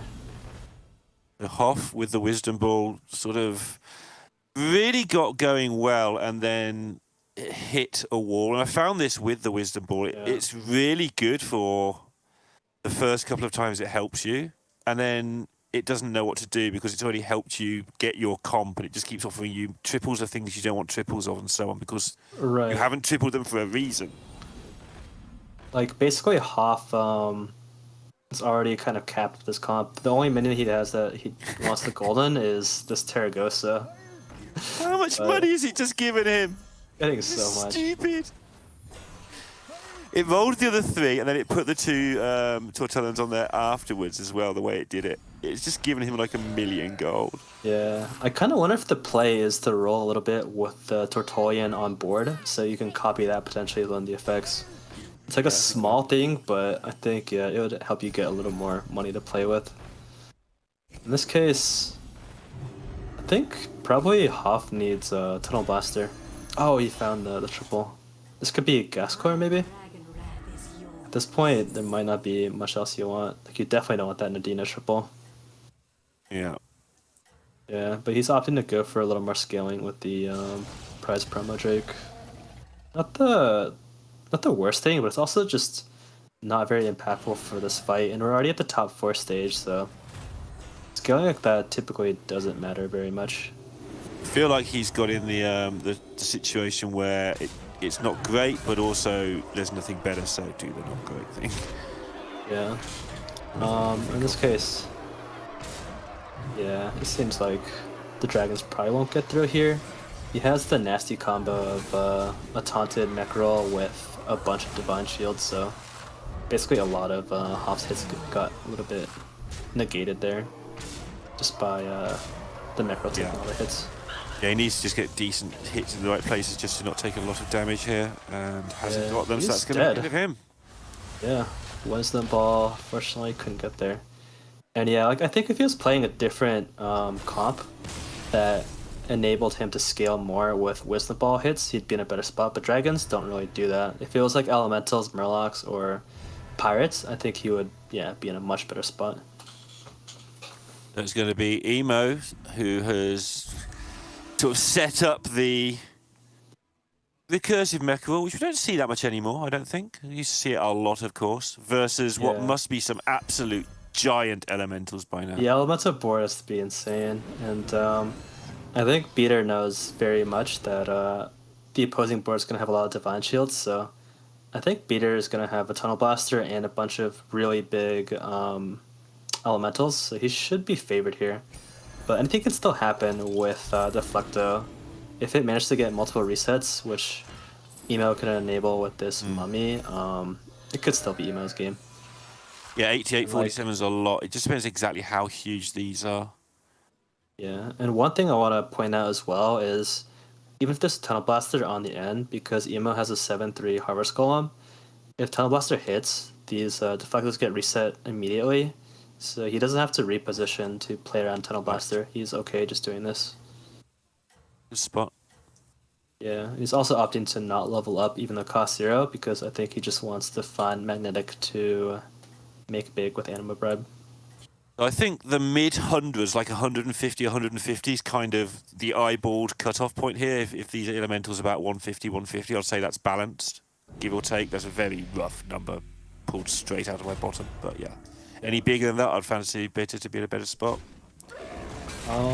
Yeah, I mean, Beater's not that big, but this Wildfire is gonna take up the Meckerel and the reset too, which is super important. Emo needed that. At this point, the Cyclone just cleans up everything. Yeah, bam, bam, bam, bam, Like, bam. Crazy. And I believe that's enough if he's tier 5. No. Not quite. But yeah, the issue is Emo can't really improve that much. He can only make a bigger Deflecto Magnetic in the shop, while Beater has 90 elementals in the shop right now. You can replace like this Molten Rock with a bigger minion. Right. You can try to make a triple as well. There's just so many ways for him to improve. He's also holding this this pair of Amalgam too, to triple for double stats on it. Okay. And yeah, just going for a little more strength, the Magnetic that got buffed up by Alter Ego. So again, same position, but yeah, like Beater's just has the upper hand here. Getting the use out of his shield first up before everything gets shielded up. Is there any way you can use... I mean, he rolled past it, so the answer is no, but why can't you use a Selfless in this position? Is it just not worth it? I'd say it's not worth it, because if you're going to play a Selfless, you might as well just play a big elemental from the shop, right? You can give a shield to a big elemental, but you'd prefer to have a big elemental than a shield, because the shield can get easily popped by small mech minions, but an elemental has to be killed off completely. And every single elemental on this board, I think, basically trades 2 for 1 with Emo's board, except for that one big Deflecto. It's more like when you have Golden Selfless, or when you only have minions. If you only have like poison minions that can trade, then you want to protect those. But if the minions that you buy are bigger than your opponents, you might as well just take a minion. Absolutely makes sense. All right, running it back. Yeah, interestingly enough. Same thing? Oh, wow. Yeah, he did get rid of his Harvest Golem reset though, and he made, I think he summoned a big Cyclone instead, but it's not going to be enough. And Beater takes down at his first lobby. Yep. Pretty easily after he got rolling. It looks like he won a fairly close one. We didn't get to see it, unfortunately, but in the sort of the Nomi off. Must have been quite close early on, but then obviously that's that. He then got the golden Nomi from the fight, and was just a numbers game. No Murlocs in the lobby, so numbers good. XQN didn't quite get the comp built with the beasts, and no one else really was in danger of challenging. So Bitter with a great start. I think is it the first time we've seen him? I should know this, but I think it's the second time. He played in a previous one. I think he made the finals of that one. yeah, he did. Good spot. And that was in the third one. So no, the fourth one. Sorry. Fourth. And we can check off the puzzle box of will a player win a game without reaching a Tavern Tier 6. Beater won it, I believe, on Tier 4. You didn't have to go to Tier 5. Oh, wow, yeah. Good point. Elemental is obviously one of those reasons to do that. Pirates, APM Pirates tends to go to 6 at the end, doesn't it? Because you've reduced the tavern so often that you just get 0 mana, go to Tier 6 because you can. Yeah, that's absolutely Improve correct. your shop size, yeah. You have so much money that at the end of your turn, you might as well just level up because what else are you gonna spend it on? You have just way more money than you can spend. Yeah. And it makes your shop bigger just to make it even more sort of choice for you because you're looking for selflesses and things, so you want the bigger shops, fewer rolls and so on. So yeah. I do want to give a shout out also to Emo's Deathwing this game. I feel like it's always a good hero for these tournaments. It's not flashy at all, but it very frequently gets top 2 or top 3. And that's kind of what happened here, right? Like, he had a game plan of creating some big Divine Shield minions with resets, but the scaling wasn't quite there to beat the first place player. But it was a very, very convincing second place. Yeah, normally I find with heroes like Deathwing that when you start losing, you keep losing, but he went out in front like you would, and only slowly really started losing his health after that point. Really was very strong throughout. And like you say, he's probably never winning at the end, but yeah, very nicely done. So Deathwing, a hero I've always found difficult to play. That was a very instructive game to see. Yeah, it's like a different way of thinking about the game. Like, instead of stats mattering as much, you kind of think of it as like early game, how many minions are you gonna have fight for you? Because they very frequently just trade 1-for-1 with early minions. So it's more about like how much can you summon versus how much stats can you make. And when you do make stats, you just add them to, your best minions. Reigning champion Rimgosu there, getting that tie for third place. The highlight there, apart from the obvious of Better Babbit winning it. So on for another third place. We talked about how many times he didn't come in outside the top 3 already. Well, there's another one. So that's now, I don't even know because we didn't even look at his finals. But yeah, in all the qualifying things, that would be 8 times out of 10 top 3. But we are going to see how he does in the next one in just a moment. We're going to get that set up. We're going to take a break and we're going to be back in about 3 minutes. So don't go anywhere and have a think about who you're going to pick for your bandwagon in game number 5.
Welcome back, everybody, to Lobby Legends Castle Nathria. We're now in Group B and about to get to the halfway stage, if you can have a half of 3, as we move into game number 2. Anything of note from game 1, Lee? Whether it's to do with the players or the builds we saw? Yeah, I think it was pretty. It was a pretty standard sort of game where I feel like a lot of people were going for mid-game strategies, and it mostly did pretty well. But if everyone goes for it, there's going to be some people that fall off. That's what we saw with the Scabs, Repeaty getting last. We saw XQN with his Beast even, falling short of top 4. But then, yeah, we did see like some successful versions of that too with Emo's Deathwing, and then at the end, it was like a scaling sort of comp that won the lobby. But I do also have something that, like, I probably think that the TAS hero power stealing Nomi and Lightspawn has something to do with it. Yeah, absolutely. Sorry, I'm trying to work out who the 1 in 4 people are that didn't pick XQN. You rebels. It's a lot of the favorites. I feel like the big streamers on Twitch, like XQN, Beater, and Matsuri, and then Rimgusu coming at a close 4th as well. Yep, nice to see Lighting getting a decent percentage there. Someone we don't know much about, but we saw him play last time, so nice to see returning players getting the pick. But yeah, Rimgosu also, like, joking, XQN jokes aside, Rimgosu 35%. That's a very low number of picks. This person is good at Battlegrounds. Yeah, we'll see if he can keep up his trend of only leading the lobbies as well. Yeah, absolutely. And I think we're going to get into the game pretty quickly this way around. I don't know why I said that, because that's always the wrong thing to say. Absolutely stupid. But let's see if Rimgosu can get yet another top 3. Okay, that was a 3.5, but we're not going to argue. Yeah. Set himself up for another final. Yeah, I think I'm also just on the lookout for Emo's performance as well, since I do know that he was the only one of the 4 Chinese players to not make it around, but he has a very strong start so far. Is Ticketus a pick here? I don't like Ticketus, but I know that good players do tend to like Ticketus. Yeah, I think it's Ticketus here. You can get Secret Sinstone, and there's Naga's in, but Beater goes for the Rakanishu, which I would have never really thought of, but So just to reword this, position. Beater's gone for 8 armor, right? Also, I think, I don't know. I don't know the reasoning here is. Easy quest. The extra armor does help with the quest, but there's no mechs in, so you can't buff up like Macro or Deflecto too much. Although with the recent change, you probably want to hero power higher tier minions. And this is a Finley pick with Barov, Akazam, and I think it was I forgot. Takes it goes for the Barov, yeah. I always like Barov with the Nagas in. Yeah, I mean, I like Barov a lot. I've just found it, like you were saying earlier, it's got easier. I found it a lot harder to predict what's happening at the moment because my patterns are all broken. Before you knew that Reno was going to stay on 1, try and hit a triple, go to 4, blah, blah, blah. You knew what people were going to do on given turns, but now the quests, anyone might do anything at any given time. I know that's not true, but that's how it feels. I'd say like the one thing is like sometimes you just see one person did their quest, one person didn't, and then you'll just tend to bet for the one who has the quest. That's like the one thing I think that may be easier, but then when they both have the quest done, and you don't know exactly when they got it done because it's hard to track that, then you kind of just shrug and, just pick a hero. For me, this is a Galacon because Galacon's going to stay on 1 for sure and might do anything. Yeah. I kind of feel like it might be either of them because I think they both tend to hero power on 1. So it could be... Oh, actually, though, Galacon has fewer cards to choose from because they can't refresh the... So Maev's the better pick then? They actually get a choice of cards. They actually get a refresh? Yeah, I think that does make sense. I mean, it's you might have to be fractional, stuck with the right? bat. Yeah. Yeah. But yeah, it looks like Maev was the better pick here. Kind of interesting. I don't think Rimgosu hero powered in 1, so that's the one thing as well. If you don't hero power in 1 on Maev, then you are just stronger than Galakron. But if you both hero power, then you're on the same Right. level. Obviously, and what we didn't see there was, lighting would have gone through. Just checking what they had on the board, and would have a better idea if there's beasts, for instance, for the tokens and so on. But yeah. Yeah. So one thing that I also noticed here is this Maev is kind of like a pick for Rimgosu's playstyle. I think Maev got a little bit worse with Quest then, because you don't necessarily want to force a tier 6 triple immediately. Right. But, I mean, if you're a greedy player that likes to win a lot, Maev is still a perfect pick for you. The Hoff just took it. Yeah, you took a Catherine with 2 Weavers. I always like these like unconventional Galakron picks. It really showcases, a player's ability to be flexible, and this is just a good example of that.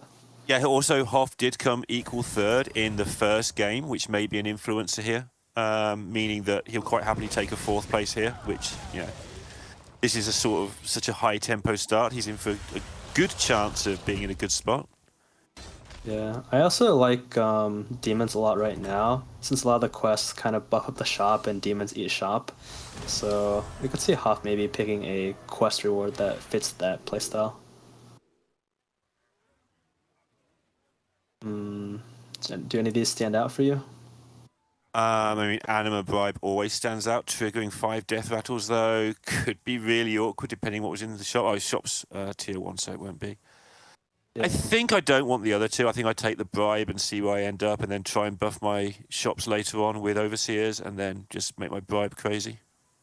Yeah, I think he also doesn't have a great board to buy that turn. But I could see him also maybe going for Tiny Henchman if he just wants to secure top 4, because he mentioned he did place 3rd, 4th. As Smoking Gun's declining the probably ball. Not a pick. No, shame. This is your last chance for the bandwagon. You've got 50 seconds left, everybody. If you want to change your mind. Of course, you don't have to change your mind. Change your mind does cost you points. Maybe you saw something you hated or something you really liked. I think I'm going to go for XQN this time, just because I'm a fan of the Vol'jin pick. Wow. Just all in on demons there is going to go pretty well. Yeah, I think it just makes sense at this point. I like that Galakron can easily search for the important demons as well. You can go for like a Felbat or a Doomsayer off of the hero power and really snowball those demons. But yeah, XQN here with the hold on both minions. I understand the hold on the Mind Muck, but I'm wondering what he's trying to hold the sparring partner for. If he gets maybe a Impulsive Trickster, you can taunt up that, but it may just be best to play the taunt for the sake of having an extra 3/2. It was a costly hold, though. Yeah, like, it's just so hard to hit anything particularly useful, but you can see some of the quests already. Matsuri on the Brukan has spent 40 gold for Get to Naga, so very clear direction there without having to go out of his way. And XQN just rolling down for demons. He has like so much potential on his board with the Snail Cavalries with the Vol'jin hero power, but not able to hit a single spellcraft in I think that was 5 shops he saw. And not even a demon to buff up either. Basically ended up losing an entire minion, right? By rolling. Yeah, so. And he's in the same spot as he was before. Like, he only bought 1 minion that turn.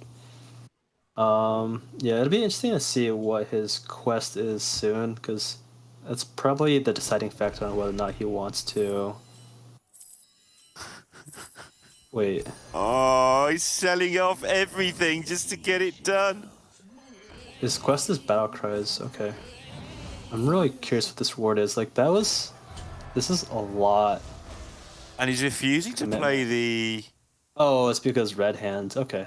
Sparring partner, okay, yeah, that makes sense, okay. Yeah, if your requirement is just to play Battle Cries, then yeah, it makes a lot of sense to roll down for it. Even so, that was an absolutely painful turn. He's stuck on Tavern 2. this is gonna be just such painful losses. Like the board just gets sniped by red whelps. And you take, oh my god, just the full board of damage. Yeah, nearly 15. Not quite. Yeah. No. I regret my my pick a little bit on XQN, but you can always turn it around. Oh, especially Okay. with that pick there, yeah. It just shifted away, but you can swap the sparring partner with the trickster, and then even taunt it up with the sparring partner in hand. So it kind of did pay off having the taunt in hand for that long. Well, let's have a look at the state of this brand that TJ's dug up for us. I've got a feeling it's going to be pretty crazy. Yeah, this is such a He's strong got Cooked triple to have. Book. He's only got buy 10 minions and it's Cooked Book, so he's just going to buy money here and run it all through. Yeah, you can buy this Warden of Old, which is also money, and then maybe buy an Amalgam to buff up in the future, since he is a brand build. I could see him selling the 2-3 here and buying both those minions. But he may just opt to hold maybe the Amalgam in hand as well. And this is early enough, right? Like Cooked Book is one that you've got to be careful of, because if it gets away from you, you're only using it really as a, for instance, fellback bait or cards of such nature. But here it might be early enough just to go straight up. I'm a Nomi, go. Yeah, it's one of those strategies where you kind of want to stay down, but I feel like sometimes it's bait as well, because if you go up and you're able to hit cards that are free or like cheaper, like Reef Explorer and Lookout, then you can really sort of snowball the Cooked Book. And I think we might see the brand go for that later, just maybe in the future when he's completed his quest. Matsuri here, quest completion is friends along the way with Naga, with spending 40 gold. And Naga have been pretty dangerous when you get into two of them every turn, because they synergize probably better than any other tribe apart from Murlocs, I would say. Yeah, I'd say so, because so many of them give you a spell, and then so many of the scaling cards are, you know, play spells or spellcraft. But yeah, unfortunately not the best quest requirement for Brucon. I feel like Brucon is very strong right now, specifically because so many of the quest requirements are like summon or, you know, have friendly minions die, which Brucon does so well, the elemental quest, yeah. Yeah, it is one of the highest win rate heroes. Yeah, and interestingly enough, on Peter Babbitt's side, he chose the tempo quest reward and the tempo like composition too. He has Bird Buddy with a bunch of beasts. Yeah, and has done it on turn 6 with the recourse armor, right? This is what we were talking about at the start. Yeah, and he's probably just gonna go for a safe top 4, and I like the fact that his build can easily transition to a Leapfrogger build too, because he has Sura and Ratpack already. Yeah, it's looking good for Beater to finish strong following his first place. What is this? This is... Tier 4, so it's not quite as bad as it looks. But I mean, this doesn't look very good either. Yeah, this is one of those heroes that I think you pick sometimes in these Lobby Legends tournaments, but you're never really happy to do it. It's just like, well, I just don't want to have a bad placement, so I'm going to play this hero that, you know, Yeah. basically doesn't top 8, but doesn't really do much better than that. So what's his plan from here? Stay on 4, try to be Murlocs, hope. Yeah, I think the game plan might be to stay on 4 and try to make Poison Murlocs, because it is a good lobby for it, or he might just level up to 5 and try to find Lifeang or Bran. Like, he's very well suited to Menagerie, Right. but because Mithrax got removed, which is a Menagerie unit that scaled off tribes, he may be incentivized to stay down instead. Yeah, interesting. See how he goes. Got a couple of nice Murlocs if you count the Amalgam as well. XQN, what are you doing? XQ No, I know what is he's doing. playing. Yeah. Oh, Rendell. So, interaction, you talk about unexpected interactions the other day. Rendell with Red Hand is really cool. Yeah, Rendell with Red Hand, Rendell with like Yasharj is pretty good. But Yeah. I'm a little concerned for XQN here. This Trickster is so big, it might not die in time. But the current state, like, if it didn't die, it's fine. I think it just kills everything on the board, actually. Yeah, he has positioned backwards, right? Like backwards positioning, so that the biggest thing is at the end to give it maximum chance to still be alive when the trickster dies. Yeah, you see a lot of that when Trickster's taunted up. You put Yep. your small minions in front, so they'll die and not steal the Trickster buff. But yeah, Okay. he's kind of just holding on here. I mean, he does have potential now. With that Spellcraft in hand, you can play Spellcraft a minion and then swap it with another one, and then it's not, a temporary buff, it's a permanent buff. So I imagine we'll see that. What even happened to the guy that gives the taunt, though? Oh, it's been swapped onto the trickster. Yeah, it was swapped onto the That was the Trickster. plan all along. Okay. Yeah, he swapped it, and then it was a 2/3, and I think he just sold it because it wasn't. Because you said at the time, before the mass sale that he had to do that ended up making sense, you were saying, what's he holding it for? This was the plan even back then. This is what he wanted to do. Yeah, that was the critical information.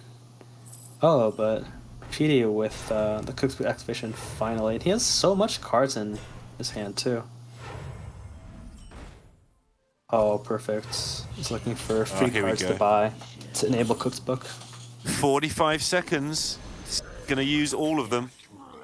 Yeah, I think at this point you can just make a full pivot to Murlocs while staying on tier 4, buying Murloc cards, and then getting the value off of Cook's Book. This is a giant Swolefin. The hard bit with Swolefins is always like, oh no, just the ordering. But he's got there. When he got rolling, Yeah. he took a moment to make sure he got his brain in order, and now it's just flying. Good God. But yeah, the issue with this is I don't know how valuable the actual Cooked Book buffs are. Because it's not like you can play Bending minions and get those stats for free. You kind of have to just continuously replace your board. But yeah, I've got a feeling it doesn't matter, right? He's just going to see if it works. It will allow him to not be fully Murlocs, like if he ends up with a load of big Murlocs, but finds something else he wants to take instead. He can just play it ready built, like an amalgam or something later on. Yeah, I could also see tripling Murloc battle cries and then just keeping those triples on board because they're so big from the buffs. But yeah, we see what's it? The Queen Wag Toggle, I think.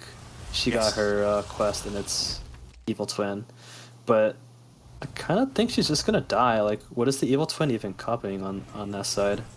I don't think scale much. Yeah. Yeah, like it would be this Murloc. He's in the position now where he's got to play the lookout and make sure he buffs the 14-12 when he'd rather buff the amalgam because he needs the 14-12 to be twinned. Right, but even then, I don't think it's enough. And this is just so sad to see because I think this Waggle had 10 armor as well as the pick, and she basically, didn't get an early quest, didn't make use of her early strength, maybe just bad matchups, and now she has like basically no future. No, absolutely stuck, and again in position now where I think Emo will strongly consider selling this amalgam, but because he's trying so hard to make the 15-12, the striker copy with a twin, passed up a perfectly good Swolefin there, which isn't enough because he would die if he took it, but he's in this weird spot now. Yeah, I could see also Emo trying to look for Toxfin, so it'd be okay to copy the amalgam here. Sure, I But do this agree, is- but oof. This is just so sad. I'd be surprised if he makes it through this turn. He's against the Brucan as well, I think. So. Yeah. The Brucan has.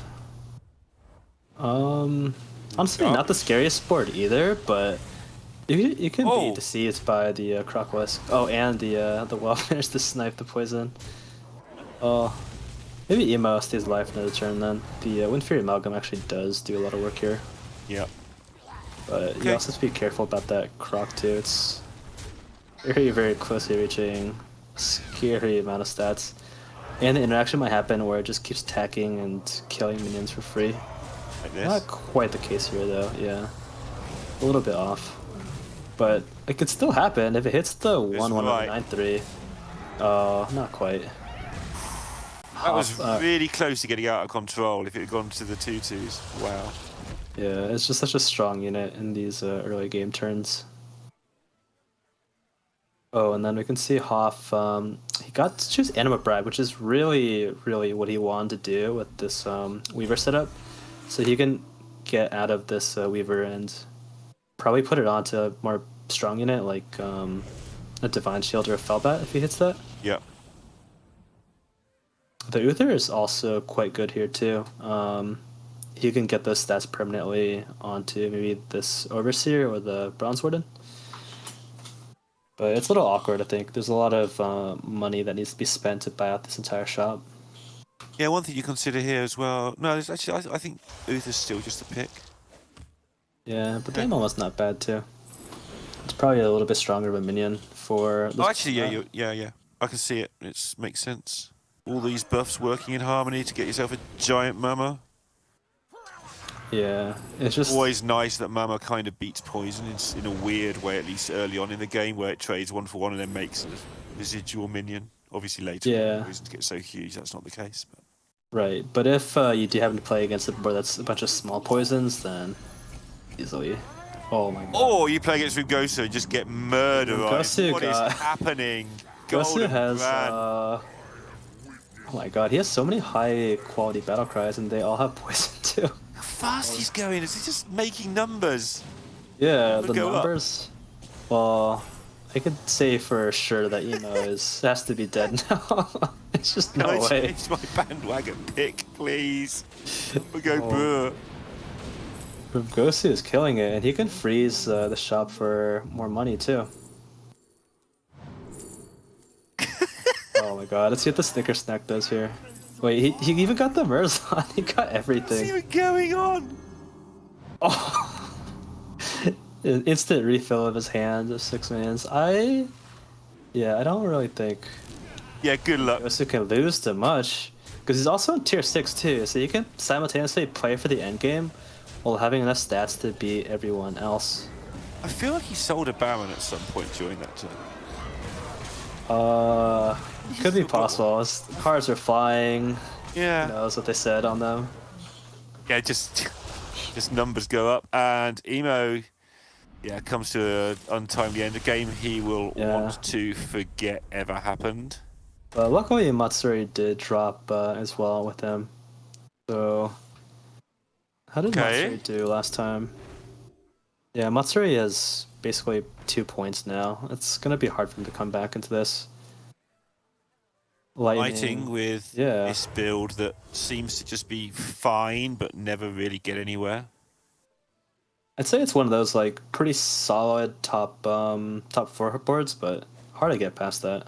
It seems to run into trouble to continue improving, like exactly where we're at now. Yeah, you could gold on the Mama Bear, but does that even do anything? Like, you don't want to gold on the Hydra. The high main's kind of too big that it kind of lives here now. Yeah, into this position a lot, I feel. The issue with this sort of build is there's very few cards that can improve your board. It's like Goldening, a Baron, Macaw, and maybe a Goldren and a Mama Bear. Besides that, you can't really buy anything else that improves. When you compare that to like Rimgosu's comp, which is see a Murloc, see a Battlecry, buy it, and then just scale out of control, it's really easy to fall behind to those sort of compositions, especially if you don't, if you don't like just crush everyone early. So Rimgosu's decided that he has enough numbers and is now just gathering selflesses. Who knew that would happen? Yeah, I think at this point he doesn't have to buy any more Murlocs that aren't generating money. He just has to look for Golden Selfless and Golden Baron, and maybe Uther as well for the Baron. Shell Collector's just so much money. It's just free money. Yeah. I guess he might buy this Murloc, because I guess why not? And he should just spend the coins too, because he's going to get a full hand of Murlocs. Okay, he did switch up the positioning, but yeah. The way it was the Merc guy's going to get more Murlocs off of the lookout. It'll just be overkill. This is a big fight now, and one that XQN's not looking in a great position for, but he's going to get loads of Divine Shields and loads of health. This looks like an old-style Cthulhu build. Yeah, basically is, but I think he needed poison to be competitive here. Maybe with 2 poison instead of the trickster, he'd have a chance, but even then, when it's like 5 big murlocs versus your 2, it's hard to get any further than that. Yeah, and he's going to find himself in another poor result, to be fair. We did see Sleepy earlier get through with only 1 top 4. Xkern's going to have to emulate that. He's going to be hoping other people go out alongside him. Yeah, let's see. Like it was just him, unfortunately. I'm kind of curious to see what Lightning is doing then. Don't take it too hard. There are 8 players, but Hate you, Bob, so much. Bob thinks he's helping, but he's not. He's not. I know, it's like, whenever you see that message, it's like, Bob, I've played before, please stop being kind. All right, Especially for these Lightning players too. Yeah, exactly. That's like, thanks, Bob. What if they played enough of these tournaments that they've seen that message enough times that it just bounces off now? All right, here we go. Barov's Blessing.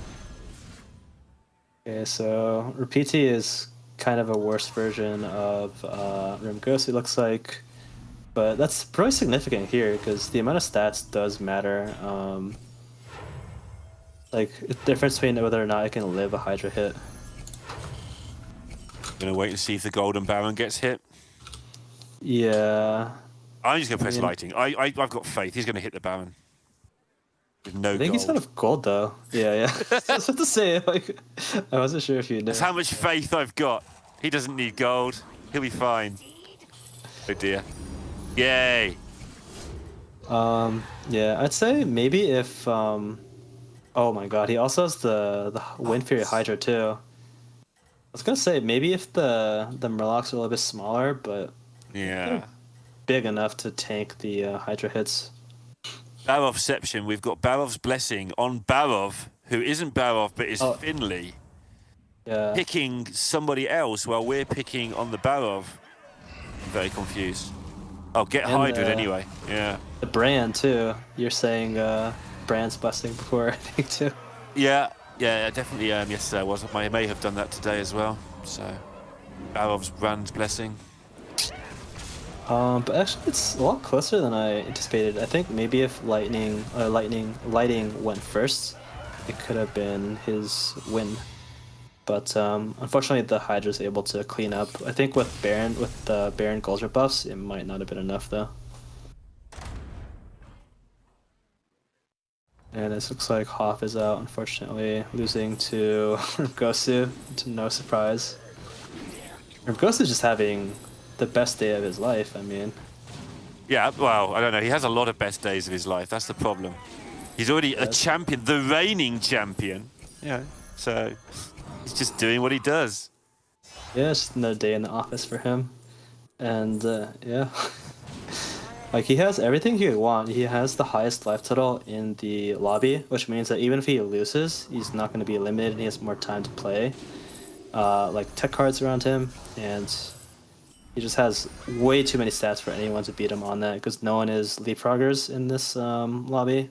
So all he has to do is beat, I think, a poison comp. And he already has golden stuff, he has Uther for the Baron as well. Just so many tools. I guess that's my next question. I think he's about to answer it. Like, when do you sell the Bran? When is enough enough? I think when you think that an opponent will be competitive with you with poisons, if you think they don't have many poisons at all, you don't really need to sell off the Bran. But if they have poisons, you need to make sure every minion counts in that matchup. Right. So that's when you'd sell it. But we know he knows he's against beasts. It's he might not know it, but it's Leapfrogger's beast, so it has no chance of beating this at all.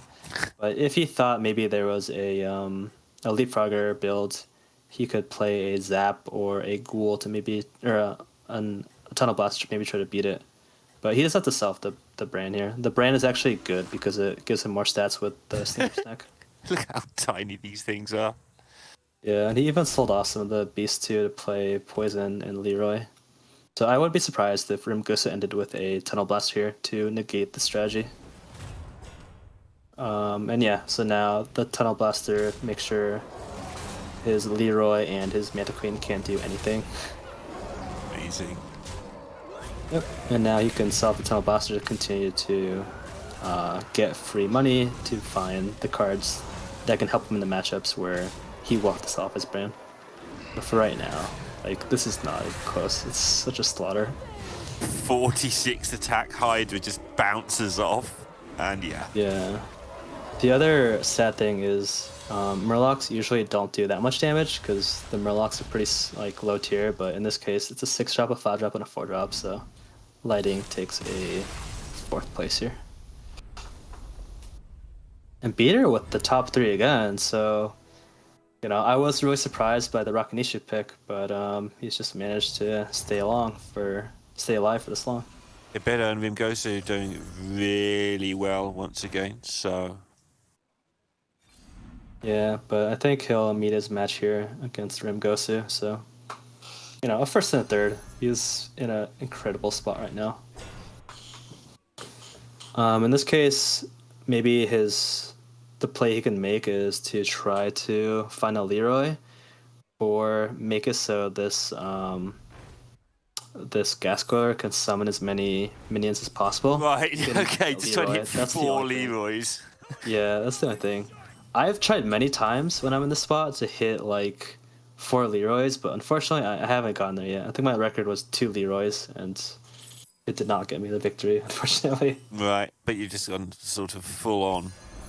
Yeah, and this is what I'm talking What about he's too. doing, like, in fact. He's literally just setting up for Gasco to give him like 4 Leroys. And he's trying to find a Leroy too. Like, he still have minions to get more gold so he can... Got a smile on his face. Like, yeah, I know what I'm doing. It's okay. Yes, this Gonna could hit 4 technically... Leroys, it'll be fine. Yeah, I think this could technically win too. If he summons maybe 4 Surats off his Gas Coiler and then has the Reborn space too, he can technically win this as well. Yeah, this frog is going to do some work, right? Yeah. It's just going to keep... I think there's a chance. Oh, but this is the other tech choice that is really interesting. So he has Golden Macaw and Blaster. So if Beater Babbitt was like a full-fledged Leapfrogger comp, his board would just die to the Tunnel Blaster. Got you. But yeah, it's not a real... Here we go. 2 Leroys. Oh, I think he's unfortunately out of contention then. There's always hope. There isn't always hope. This is over, but I'm enjoying it. No. Well, it's always It's nice out. to see the Leapfrogger animations though. You could just pretend like it's more than one proc going on the Crocoesque. But yeah. And him goes to just kill somebody else, and guess what? I think he's going to kill somebody else as well. But let's have a look.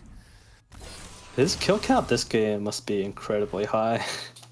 Yeah, it's just one of those games where you know after about 9 turns who is very likely to win the lobby. Yeah. And Like, this looks like a different game. This just looks like a fair board game that Rippy's playing, right? This is just some cards. yeah, this is like what most Lobby Legends, I think, compositions look like. It's just a bunch of fair cards, and then if you have one person that, you know, got a game as good as Rimgosu. It's funny too, Repeaty kind of noses over. He got up to maybe, you know, get a drink of water or go to the bathroom. He knows. Might as well save some energy for the next game. You refer a couple of times to this is what Lobby Legends boards look like, and this is kind of what my boards look like, except the numbers are sort of halved. Are yours different? Is it because you're playing against some weaker players, so you get to finish proper compositions more regularly when you're playing on ladder? Yeah, I'd say on ladder, you get more wiggle room to basically complete full comps, whereas in these lobbies, you don't really have that time to do it because your opponents are going to be stronger every single turn, so you don't have the life total or the time, so you have to go for a safer strategy. No, that's interesting. That's Again, what I see at my level, sort of, you know, what is currently 7.5, 8k, something like that at the moment. None of us have the time because we're all bad, right? So it's sort of the same as playing Lobby Legends again, except against people of my own standard. So Yeah, it all a lot kind of of our boards do equalizes. look like this. Well, not like this, like the top board. Yeah. And we see Rimgosu, yeah. He managed to transition out of the Tunnel Blaster into the Golden Sophos. Like, he played this really well. He played the correct tech cards against every opponent, and yeah, like it was, I felt like pretty hard for him to not get first place, but you know, you still have to finish everything off. Like you have to Right. still play correctly towards the end. Yeah, and Rimko to do that. Yeah, he seems to have done a really good job. And you know, if he hadn't, there was a chance of losing this. There's a lot of poison coming in his way. Blah blah blah. I realised there wasn't, but in some worlds, we're a little bit less deep on this than he may have. But look at how many shields he's managed to produce. What? Yeah. 10 shields or something in this particular fight? 9? Something like that, yeah. And one thing I guess I'll nitpick on a little bit was I noticed he shielded his Baron, but I think he could have also shielded the Golden Selfless, because if there was a blaster, the Selfless would die and the Macaw would be kind of pointless. It might have been like, yeah, a little bit better to shield that. Yeah, because the Macaw's going to go off. Okay, that's interesting as well. But I do like to hear the nitpicks as well. I'm just going to cut you off because that was the end of that game. But that's it's always nice to hear the tiny things you have to think about to improve. But another win for Rimgosu to go with, you know, several last tournament and a 3rd place earlier today. He's going to be looking good to have our first back-to-back winner. Long way to go. He's still got to play the rest of this and tomorrow, but might be our first really big chance for a back-to-back winner in Lobby Legends. Yeah, I believe it was the only time a Lobby Legends winner has made it back to a tournament, or like, yeah, made it back to the finals, so Yeah. could be the case. I mean, he is in good form today, so I believe it. Yeah, Derek and I were sort of asking questions about who's going to be the first person to win 2 Lobby Legends, and it was a lot less clear, but yeah, Rimgosu in position to do that. And it will happen. I mean, the pool of players who's getting here is a decent size, but it's not infinitely large. There's only certain players who are good enough to keep qualifying over and over again. So we will see somebody win 2 of these. Pretty sure. Yeah, I mean, even to make it to the first step, you have to be very like skilled, and you have to put in a lot of time as well to be top 16 finish. Yeah, and it does lend itself to the same people qualifying for the top 16 as well, because the seasons are different to the months. So the people who are sort of top 16 at the end of one month have got a good chance of doing it again the month after, even if somebody new comes along who's great, they've still got to sort of make up that lost ground anyway.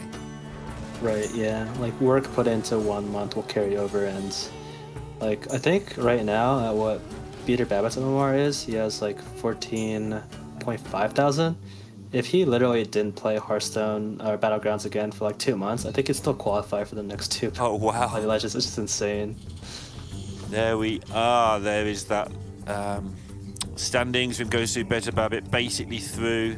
In fact, they are. I'm not, why do I do that every time? We're going to say they're through near enough. Matsuri got trouble ahead, but definitely can still get through with 7 more points. And then a scrap going on for the other places, but XQN once again at the bottom end of things on camera, which I'm sure will stir people up a little bit. Needing just one good lobby though, and should overtake everyone ahead of him if he does get that first or second place, you would imagine. Yeah, but the pressure is definitely more on him now to get a first or second.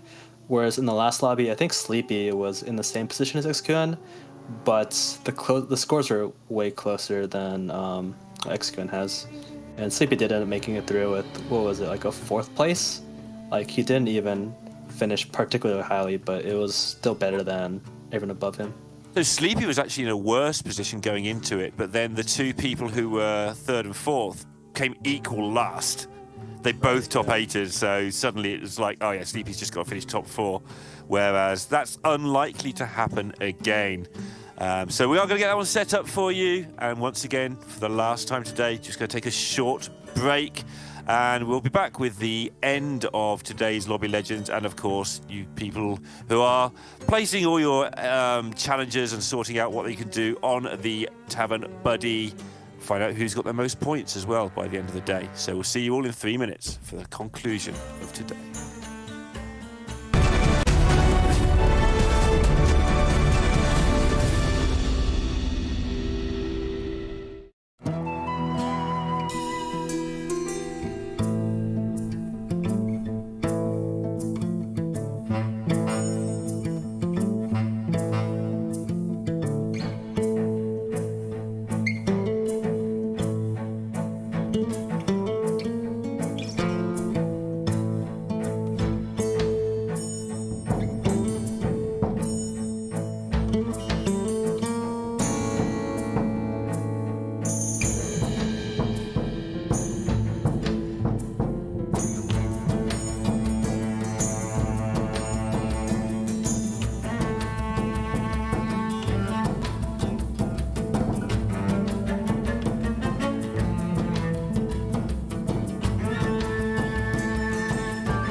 welcome back to the end of day one of Lobby Legends. Although there is only one game left, there's still a lot of unfinished business in Group B.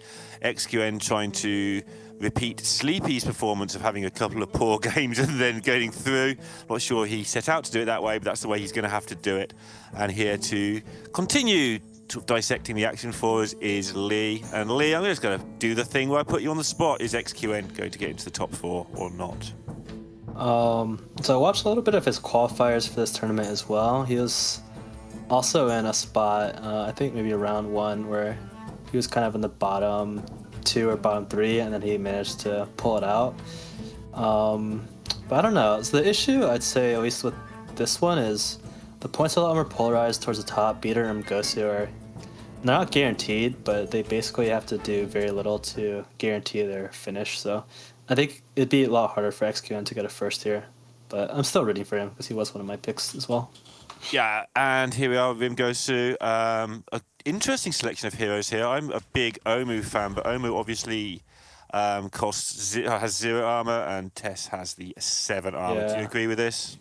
I'd say also in a Beast mech lobby as well, you probably want to play Tess just because it's so easy to steal those pieces that kind of work in both of them, right? Like Macaw and Baron are both played in mech Death Rattle and Beast Death Rattle.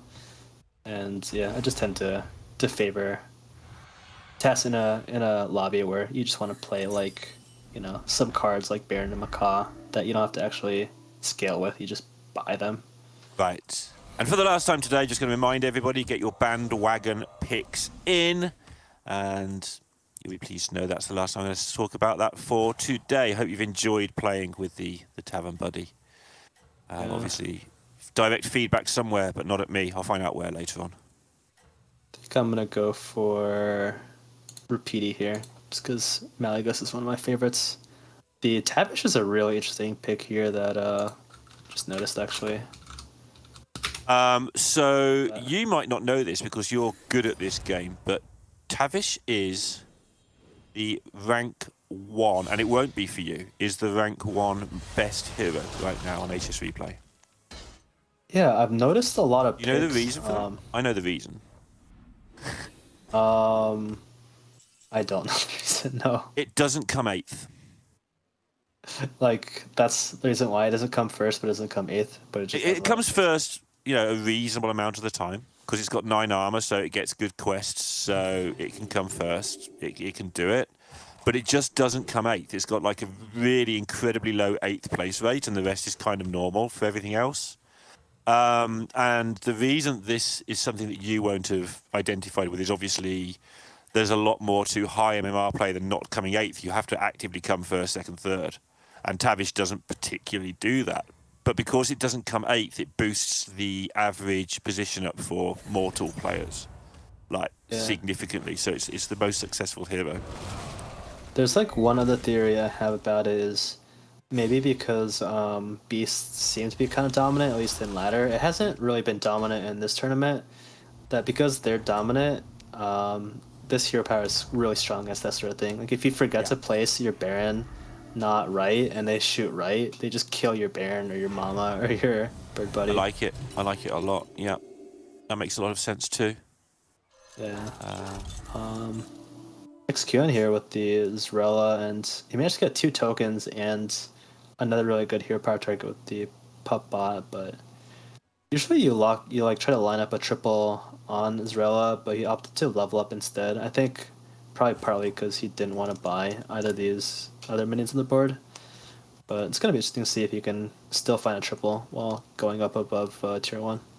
Yeah, also interesting that he chose to play the minions, going into the quest turn with battle cries and such like available. Yeah. XQN tends to use health quite extravagantly, but this time he's decided to tighten up on it. Yeah, especially also when he's in the position where he kind of needs to get a first or second. Yeah, could have been a nice hold if he managed to get a quest that requires him to play minions. I think sometimes, all people have the thing of what else has happened today. Maybe just don't fancy taking a chance once more. He took a chance earlier and ended up taking 9 damage twice. Sometimes. Yeah. Oh, I want to point By out something 4 funny minions. here. Yeah, but the funny thing about that one is, if you give your rightmost minion stealth and then you attack with it, you're not gonna have stealth. It's like kind of not the best choice on this year specifically, but it's by 4 minions, so it might just be the pick still, just for the HP. It's just really funny to think The that. mask is a fell bat. I wonder if Matsuri's tempted to try and force it, even though it's an expensive. Summon 35 is not ridiculous. Like, if you accept you're not getting it until you would normally get a fell bat and just take it for the effect and the guaranteed fell bat and just play reasonably sensibly, maybe pick up an extra death rattle or two along the way. Yeah, I think the pick here might be Ritual Dagger, just because the quest is play for Beast and Demon, and those cards tend to have death rattles, so it kind of synergizes with your game plan of Ritual Dagger. Right. He might not actually have any Beasts or Demons to buy right now. My argument would be Yeah. if you're playing death rattle, beasts, or demons, you might as well summon 35 minions. Yeah, but I think again it's just too slow. Fair enough. Absolutely. So he Yeah. agreed with all of that basically and went for the sensible option, I guess. Yeah, but oh my god, it's just can't stop laughing at how absurd it is. Like you put stealth on it and then immediately it attacks. Yeah. He's just gonna use it for HP, I think. He's going to get a lot of Three. he's going to get a lot of gems out of it as well. Oh, he's not going to swap them around. I thought he'd swap them around and just make sure he gets a million gems off this thing. Oh yeah, I mean he might end up giving that Road Boar some HP later, once he gets the Theotar's Parasol active. Right.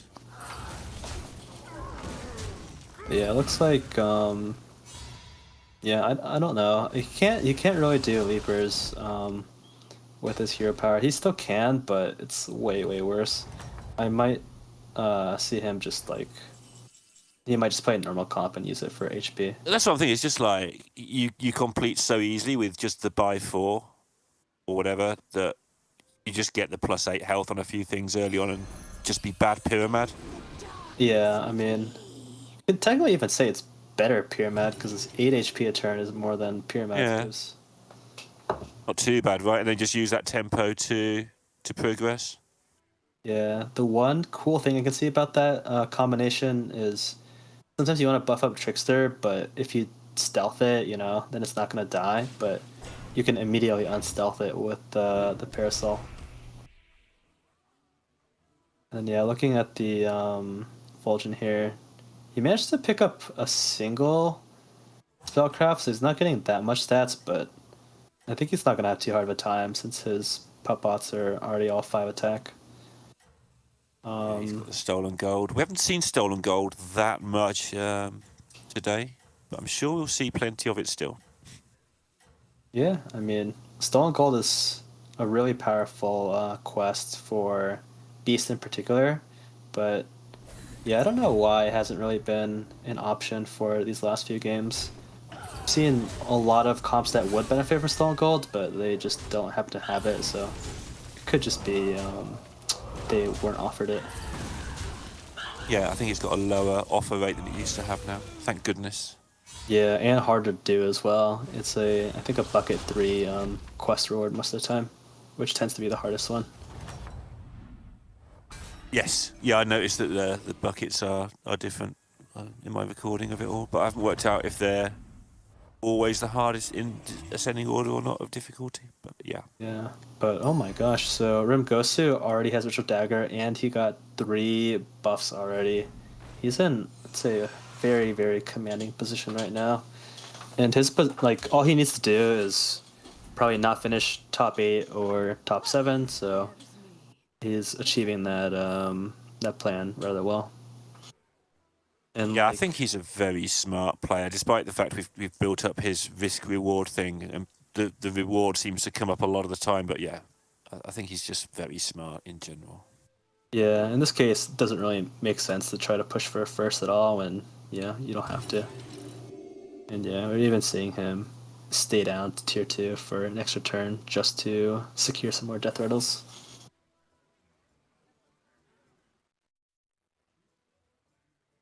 Oh, we see PT with the leapfroggers. What this quest is? It's buy 6 minions. Okay, and then he gets Teal Tiger Sapphire. It's pretty funny. Like, it's not a very hard quest to do, but the reward is also kind of underwhelming as well, unless you get a Felbat, which he's right now in a prime position to do so. Yeah, it's only good unless you get the Ferret for like about 3 turns somewhere in the middle of the game, and that's it. It seems to be very specific, very small window of opportunity, unless again you can break it later on. Yeah, I'd say with the changes they made to demons, it's a little more valuable now, just because there are other demon cards that eat from the shop. But yeah, for the most part, it's still the same idea. Get Felbat, it's the nuts. If you don't, it's not. I really like the demon tidy up as well. They were sort of pretty underwhelming, all over the place class that didn't really know what it was trying to do before, and they got sharpened up and nice minion type now with its own sort of theme going on properly. I'm a big fan. Yeah, the eating from shop I think was probably one of the coolest mechanics they introduced. Yeah, and like they're able to build on it too with the quests. Without quests, I feel like it'd be, yeah, a little underwhelming. Now, which direction do you want to go? Because here's 3 more directions you can go in. Yeah, I kind of wonder if you just take something that's strong right now and hero power it next turn to try to hit a better card. But I'd say if you want to go for a direction right now, you take the Omega Buster, and you can even try to hero power your Warden of Old on board to try to get a Macaw or Deflecto. I think it's probably not worth it to try to scale with Dark Gaze Elder with your current board, and then Imama is probably not strong enough, but... Okay, so he's going for the just hero power. Yeah, so it doesn't matter which one you pick if you're just going to hero power it. I've already said no to you. Okay. Oh, but look, you got Orgazo. I think Orgazo is something he's probably happy with. Yeah, it seems reasonable now. Oh, wow. And the super powered Leapfrogger to try to get it to die for the Hyena. Just trying, like, doing everything he can to increase his odds for this fight. Turn 7, I can't work out. This is an awful board, but it's going to be a good board very, very rapidly, right?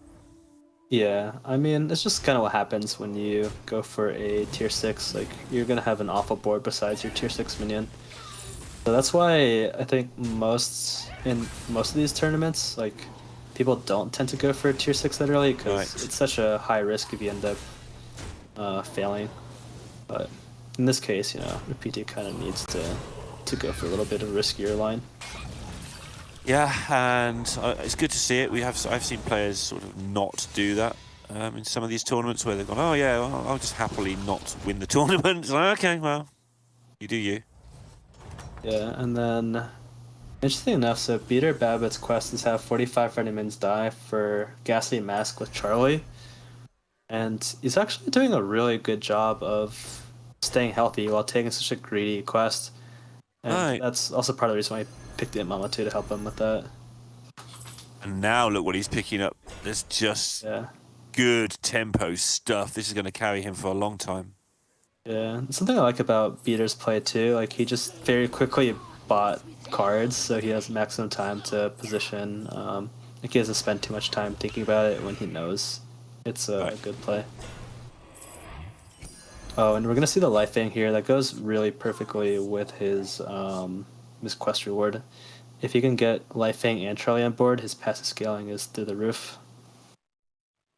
Yeah, and has picked up a decent set of menagerie stuff as well. Yeah, okay. No XQN. I don't large. think he has the setup to necessarily win, but his board is not bad at all. It's only turn 8, and this is a board that you can just AFK for a turn or two. You wouldn't want to because you get overtaken pretty quickly, but he's in a good spot. Yeah, like I think that's the issue at least. Like you can have a good board where it passively scales and you like AFK, but it's hard for you to win with that sort of thing when other players could be actively using their gold to get stronger, and you're just like rolling for 1 or 2 cards to maybe get stronger, but for the most part you don't get stronger.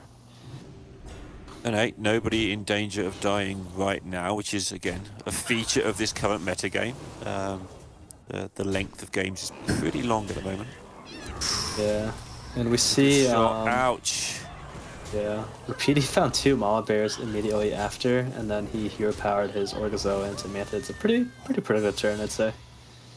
Yeah, the poison taking out XQN's one decent minion. Of course, he will be looking to move those gems across onto one of those shields now, like immediately.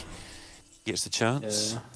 Another gem splitter is definitely what he's looking for, but yeah, I'm really scared for this next few fights. Like, I just don't think he has enough life total to get there. I can take this magnetic at least to be a little bit stronger on one of his Oh, and another spots. one? Yeah, maybe not enough gold to spend here though. I don't even think you can take. Yeah, you can take the monkey, but he loses the stats on Teal Tiger.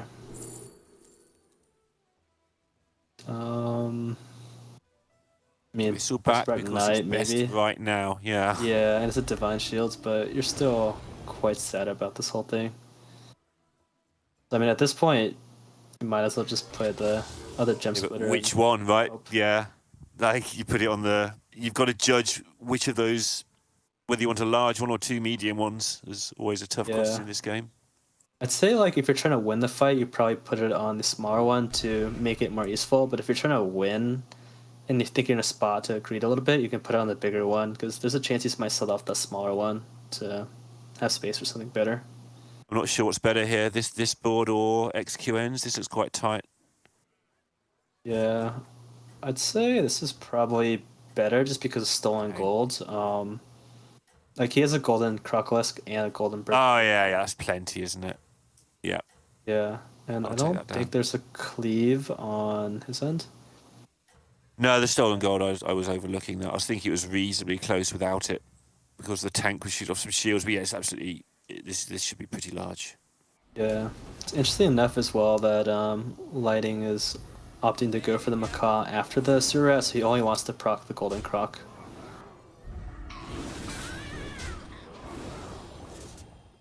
Yeah.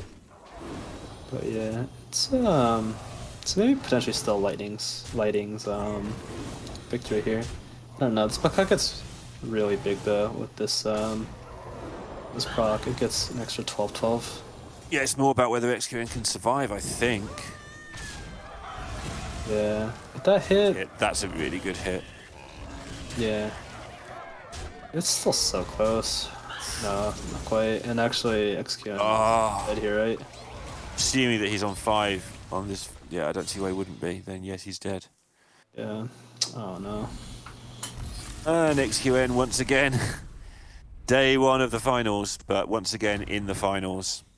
Yeah, and now people can start dying at a quicker rate because the damage cap is lifted.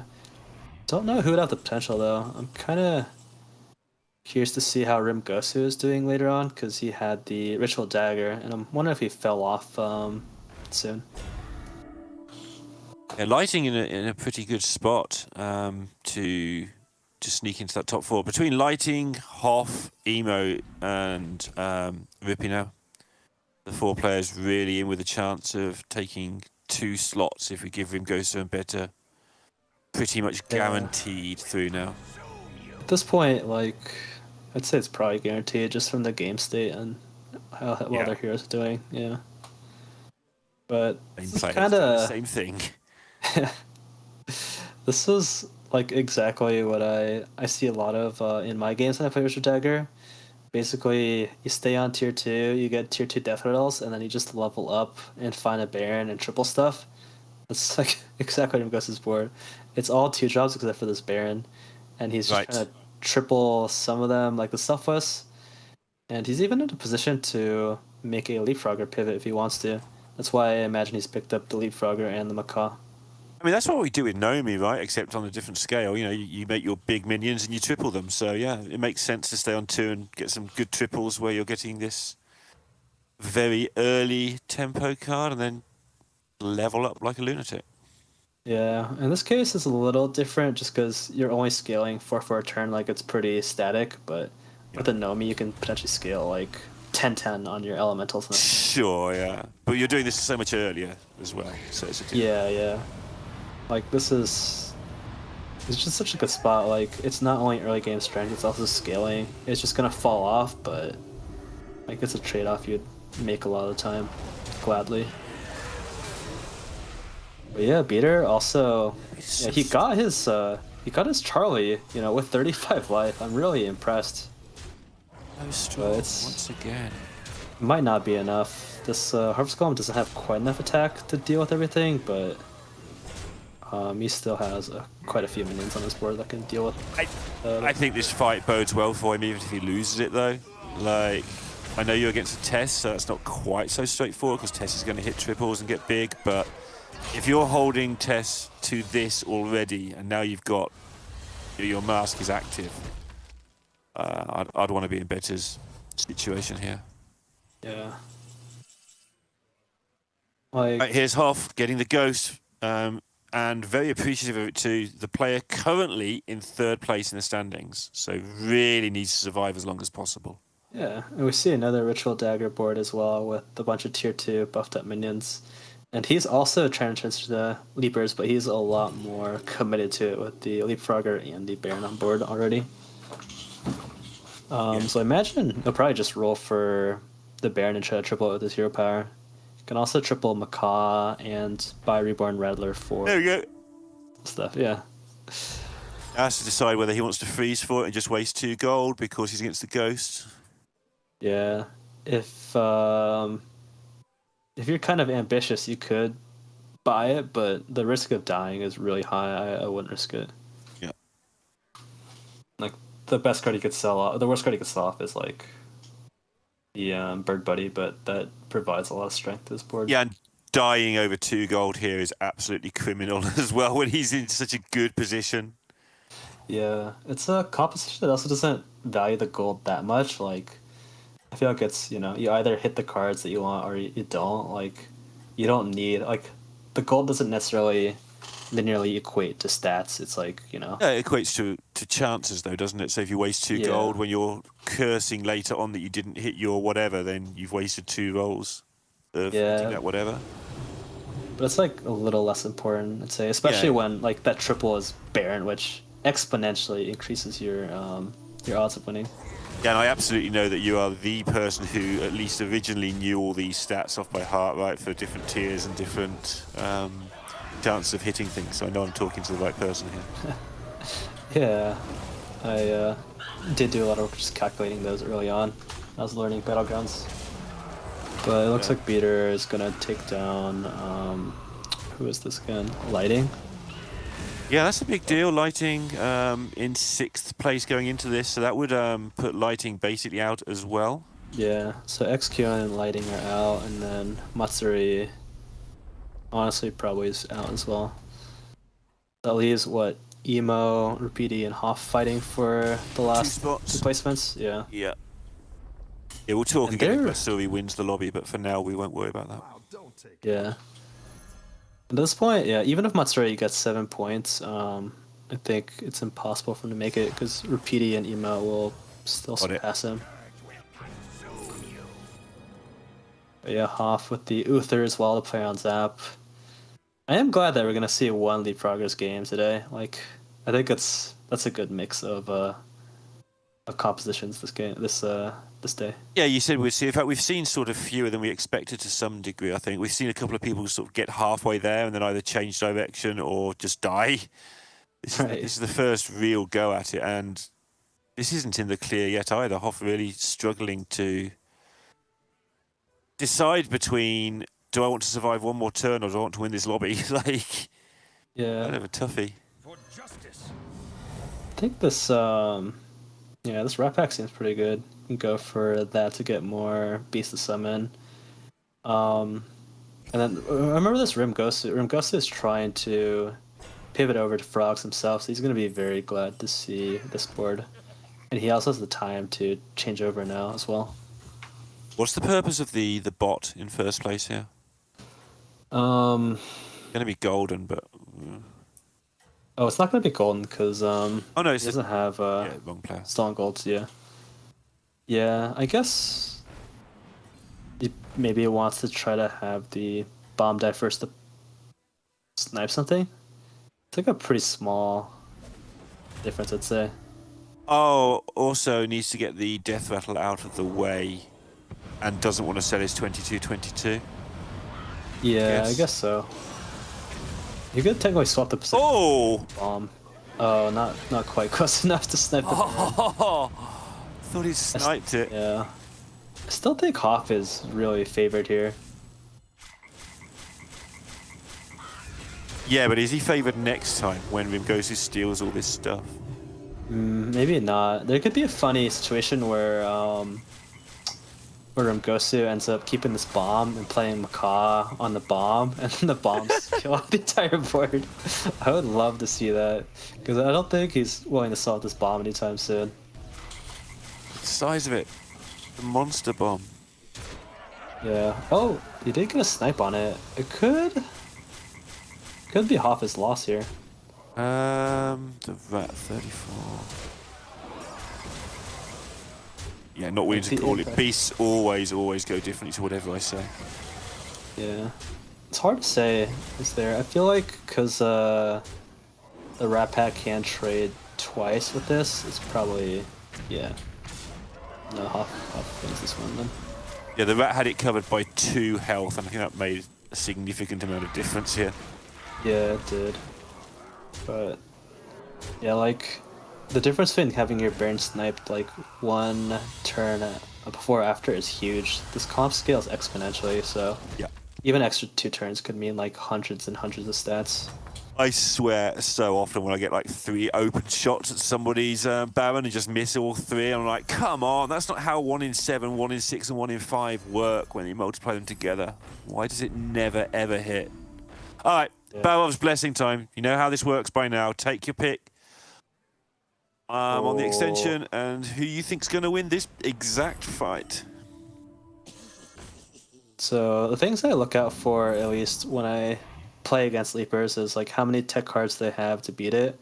I want to see if Matsuri goes for a triple here and hits a Zap or a Flurry Bird. If he doesn't hit it, I think I'm going to bet on Leapers though.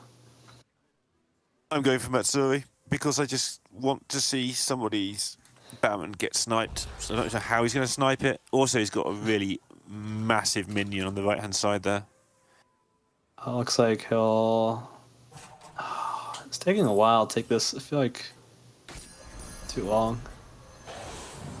Wait, this... Oh, maybe this is a nice tech against it to stop the Death Rattles from dying. I like this as well. Okay. But I think with the Macaw, he can kind of play around it a little bit. If he knows it's there... Let's This see how is the gonna fight be such an goes. interesting combat to watch. Because, yeah, it looks like the frog's not going to die, so this Macaw needs to proc the frog at least once. Otherwise, yeah, there's just not enough to feed off of. Oh, 1 fail. But the Macaws aren't dying either, which is the drawback of this as well. Oh, that was super unlucky, so now the Macaws need to die in order for more procs to go. There is, however, still one more chance for the Leapfrogger to die. Yeah. Okay. That could potentially be enough. Depends on how this The goes. rat hits Oh, the other that was side, the good hit. Yeah. Needed the rat to not die there. Oh, and that was a terrible hit for Matsuri as well. Yeah. But now I think it's time for... Snipe it! Ah.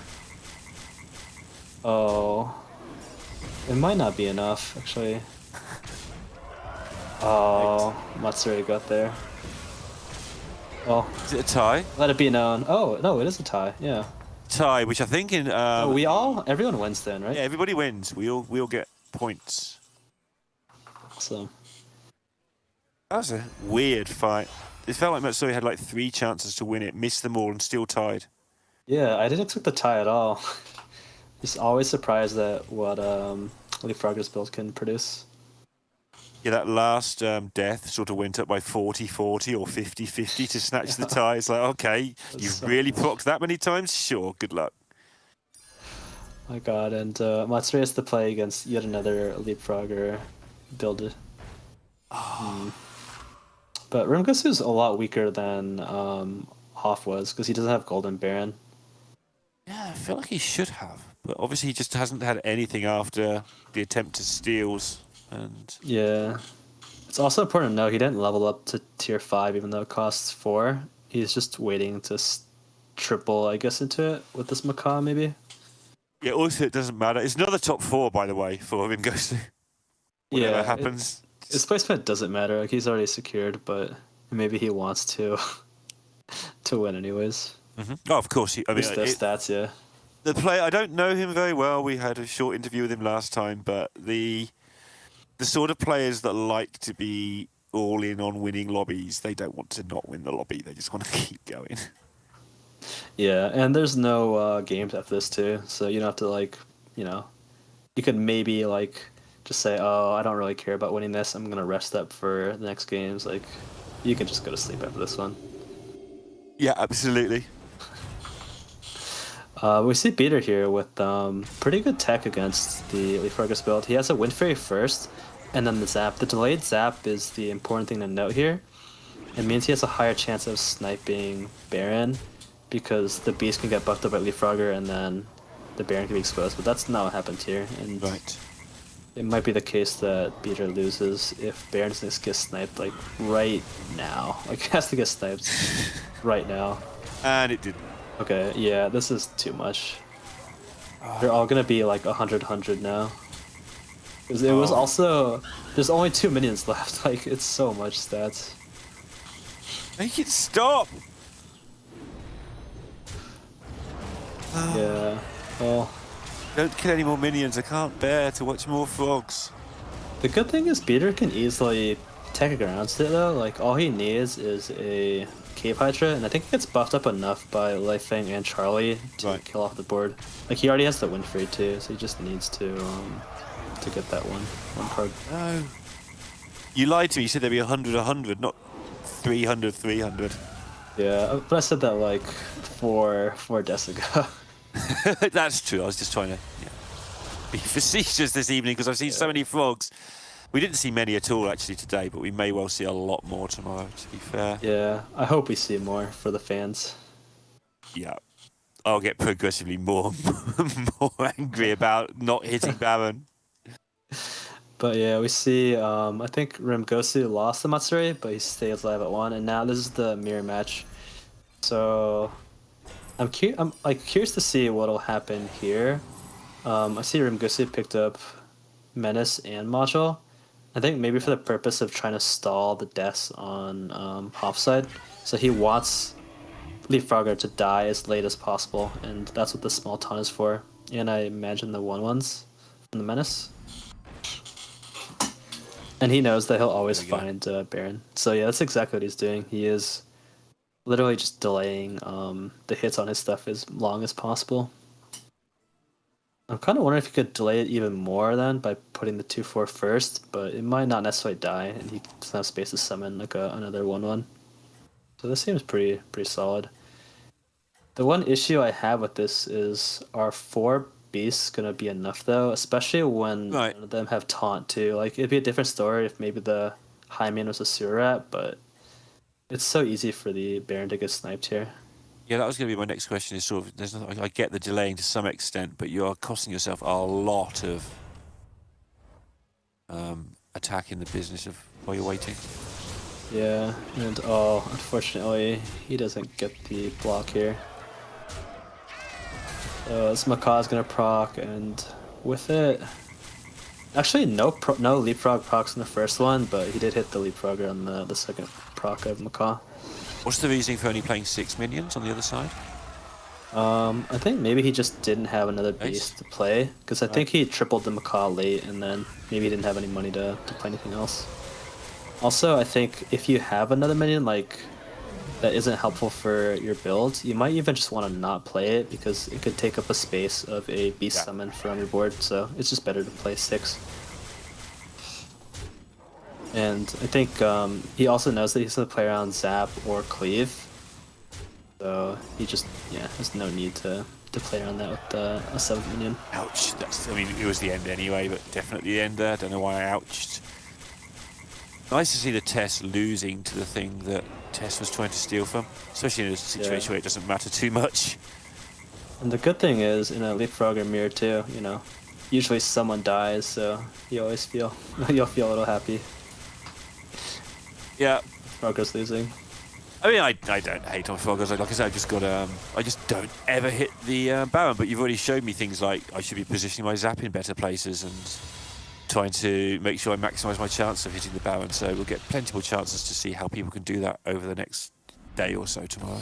Yeah, and there's just a lot of tech cards you can play too. I like the Blaster one the most, just killing all the beasts in one hit. Yeah, that's just like super cleave. Yeah, but oh my god, Matsuri has the cleave, he has the Wind Fury, he has a lot of strong minions too. I'm not sure what else you can look for here. I think Blaster would actually be good. Process this board, it sees the parrot on the other side. Where's the frog? It's like, I know, I didn't know you could play that card without Leapfrog. We've seen so many of the combo. Yeah, this is the Hydra. One of those like, janky looking boards that we were talking about before. Where it's like just a lot of fair stuff, right? Like it wasn't anywhere close to Remgos's last game, where it was just absurd amount of stats. It's like everything looks kind of fair here. Like he still has that Pashmar from ages ago. Yeah, just the one huge Naga, but even so. Yeah, but I gotta say Matsuri has a huge advantage here, because you can Wind Fury this Cave Hydra, and it can attack twice, because it attacks first off of the hero power, and then the next attack after will be another Wind Fury Hydra hit. So it should be a pretty easy win for him. You have Divine Shield as well, so... Yeah, I also like the module too to, again, delay the Leapfrogger from dying, potentially. Here we go. Yeah, there we go. This, not guaranteed win, but it's like... also kind of basically... Like when you simultaneously kill that many beasts, they don't have time to spread out the buffs. They just, you know... Yeah. That's the strength of it. Like you need more beasts to leap onto, and there's none left anymore. Yeah, they don't get the chance to, the bird doesn't get the chance to proc the big ones and so on, because they're spread out everywhere, so it's just always a small number too, even though there wasn't a bird, but yeah. Hoff's job is done, third place. Peter loses to the Ghost here. You could potentially lose the Ghost's Leapfrogger board. Nah, not quite. I would have loved to see that though. Yeah, we'd have had like a 7-turn heads up and a 0-turn heads up in the same day if that had happened. But we'll have to see Matsuri and Beater. Yeah, I mean, Beater doing a great job of just basically passive scaling, and then I think teching as well as he could against Leapfroggers. Oh, how many times have we said the word Frogger in the last 15 minutes? It's a lot. So many times. I love saying it. Just rolls off the tongue for me. Just Frogger. Frogger. Amazing. Okay. Yeah, and actually just one thing to note too, Beater did end up going for the Tunnel Blaster plus Baron combination to kill off Beast simultaneously. Mm-hmm. But I don't know if he'll keep that for this round. Maybe he doesn't need the Baron anymore. I could see just the Tunnel Blaster being enough. He'll cycle one of them through, right, for this double Divine Shield, even though it doesn't matter that much, I guess, against the frogs, but... Yeah, I mean, now he's up against Matsuri, though, who's not frogs. Oh, yeah, just completely frogs on the brain. Yeah, okay. Yeah, Frogos finals for once. But yeah. Basically, I think... a lot. Yeah, I think if Beater can't deal with this, what's it called? The Corrupted Myrmidon well, then yeah, it's gonna be tough for him. He could cycle through this glow scale here at least, and maybe sell the module even. I'm not sure. Module or the Wrangler would be the fine sell, I think. Oh, that one. Okay, he wants an extra buff on his Hydra. Yeah, having the Divine Shield, making sure it gets the 2 attacks when you're not quite sure what you're up against. Oh my god. Double shielded blaster is really interesting. I think probably to deal with Manted and Troy, it's actually it deals with Leroy pretty well. Oh, or it would have if they had died. Maybe not. This might actually be relevant as well. Matsuri is in with a chance because of Emo's 7th place, I think, but hopefully actually getting through the day. Yeah. Potentially. Kind of. We don't need to calculate it, but we need to be aware that it could happen. Yeah. I think if this Keijo gets the hit again, I think must. Bang! Straight in the middle. Oh, right in the middle. He does get this consolation win. Well, it might not be a consolation win. He has gone to 9 points now. Yeah. That's overtaken XQN. That's overtaken Lighting. Yeah, we're gonna have to wait and see on that one. We were saying that it shouldn't be possible, but the order that people went out might mean that it's okay. Yeah, I think it was just mentioned that if Matsuri wins, he takes the tiebreaker with Rupee, because Rupee doesn't have a first. Well, yeah, if it's tied, but there's always with the live action stuff, I always leave it up to the admins because I make the mistake of trying to calculate it, then getting in a mess, and then saying, "Oops, I'm sorry." But yes, there is a chance that Matsuri has got through day 2, and we will have to wait and see. Kind of hope he has, because that was a pretty good performance there to tiptoe through with just a selection of cards. My favourite build, the cards build. Yeah. He had to change it every single round for different opponents to some degree. I mean, he did it with some really good cards too, though. Like, he had a Wind Fury Hydra that was pretty sizable, and the Cryptic Myrmidon that was massive. And I have no idea how it got that massive. Probably, I'm guessing, the Wrangler, though, with the Pashmar. Yeah, it gets big pretty quickly. I mean, the second you golden it, it just gets large. I know. I think most of my post in Discord, look how unlucky I am losses are to exactly huge Myrmidon early on. Yeah, it's also a shame when it's the only minion surviving, and then you have just enough life to die to it. 10 life or 11. Yeah, exactly, because you take 10 or 11 damage and it's just huge and you can't kill it. Or some particularly cruel people who know there's no Murlocs in or whatever early on. They get it really early, they'll just taunt it up and let all of you, like the old rock days. And you just run your whole board into it and you just take 27 or something on turn. It feels awful. Like, why? Why did you do this to me? Because your stupid thing's going to get Leroyed or poisoned later. And there we have it. Confirmation.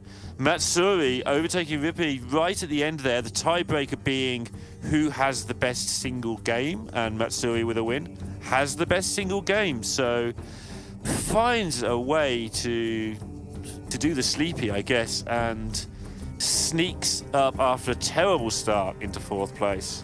Ouch. Wow. Yeah, so what had to happen here? Like, I thought it was really difficult for Matsuri to make it. I think we thought that Rupee had already gone out when Rupee hadn't, or the other way around. Emo hadn't gone out. I think we had a lag, not in reporting, but in what we saw. And we got the wrong player going out, I think. And then, yeah, it also kind of was a factor of, I think, Beater and Gosu doing so well. Right. That the rest of the players didn't really have that many points to take from. So 9. I mean, if you look at the bottom players in Lobby 3, they've just all done terribly. Like, yeah. There is the final for tomorrow. That is our lineup. The reigning champion, Rim Gosu, there once again. Sesese, who we've seen over and over again there once again, but also some of the players that we know and love. Matsuri in particular, Better Babbitt, Penguin-san, who was here last time. Sese, it's just a great line. I want to name everybody. I'm going to say Eastleaf as well because he's in my fantasy team. Yeah. And Hoff, because he's the only person I haven't mentioned. There we go. Yeah. Who's going to win it? I don't know. I think now it's a tie between Beater and Rimgosu for me.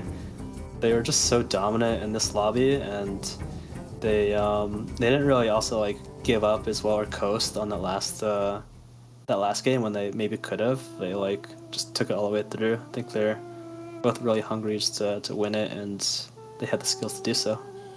No, absolutely.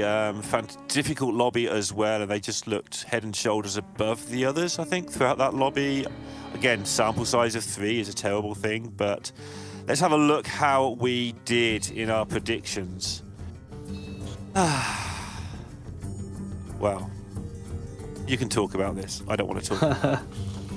But yeah, it looks like the only one I missed on was the lowest HP one, which was under over 4.5. I was kind of surprised to see that no one really, clutched it through, but Yeah. there were some dominant performances.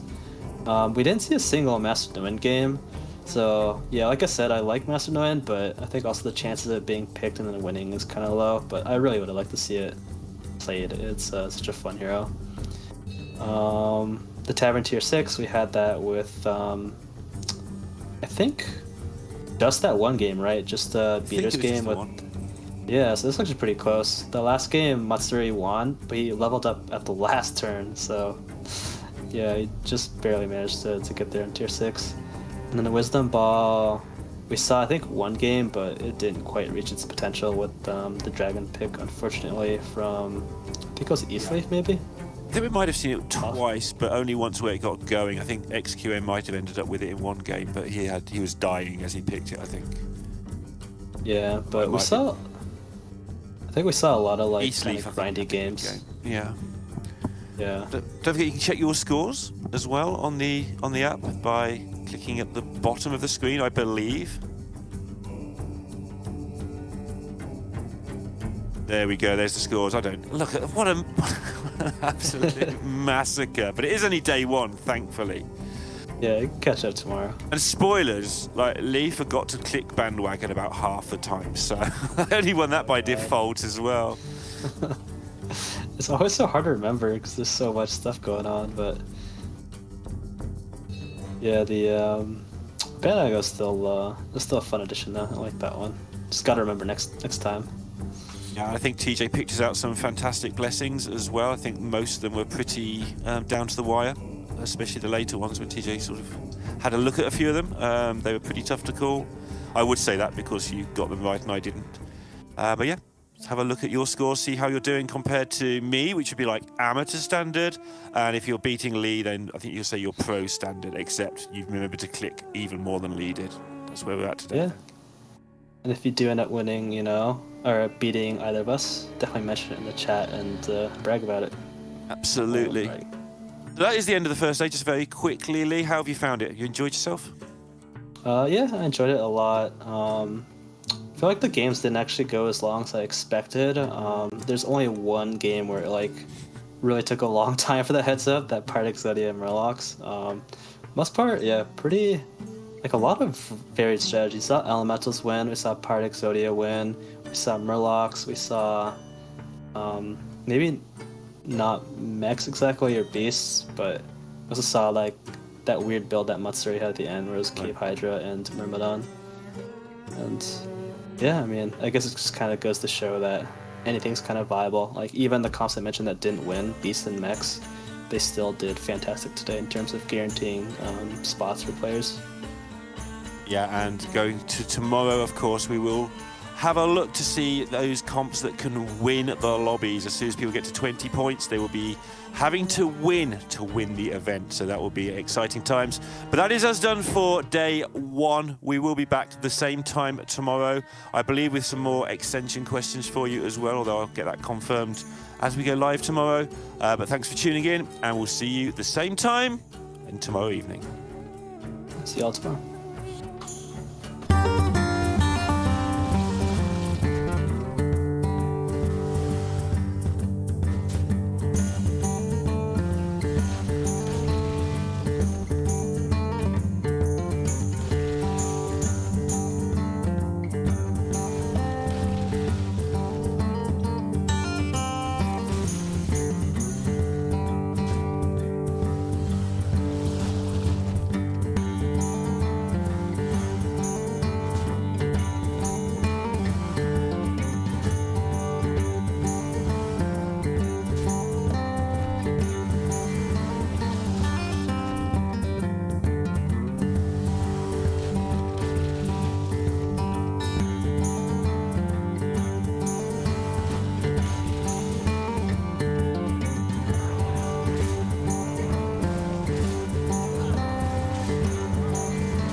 than I thought it would be.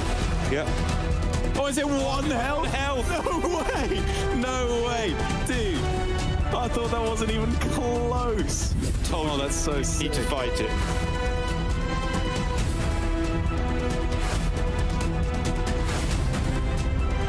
He is only on tier 4 as well, so he's not guaranteed to kill Zigzag here. Guaranteed to take the win.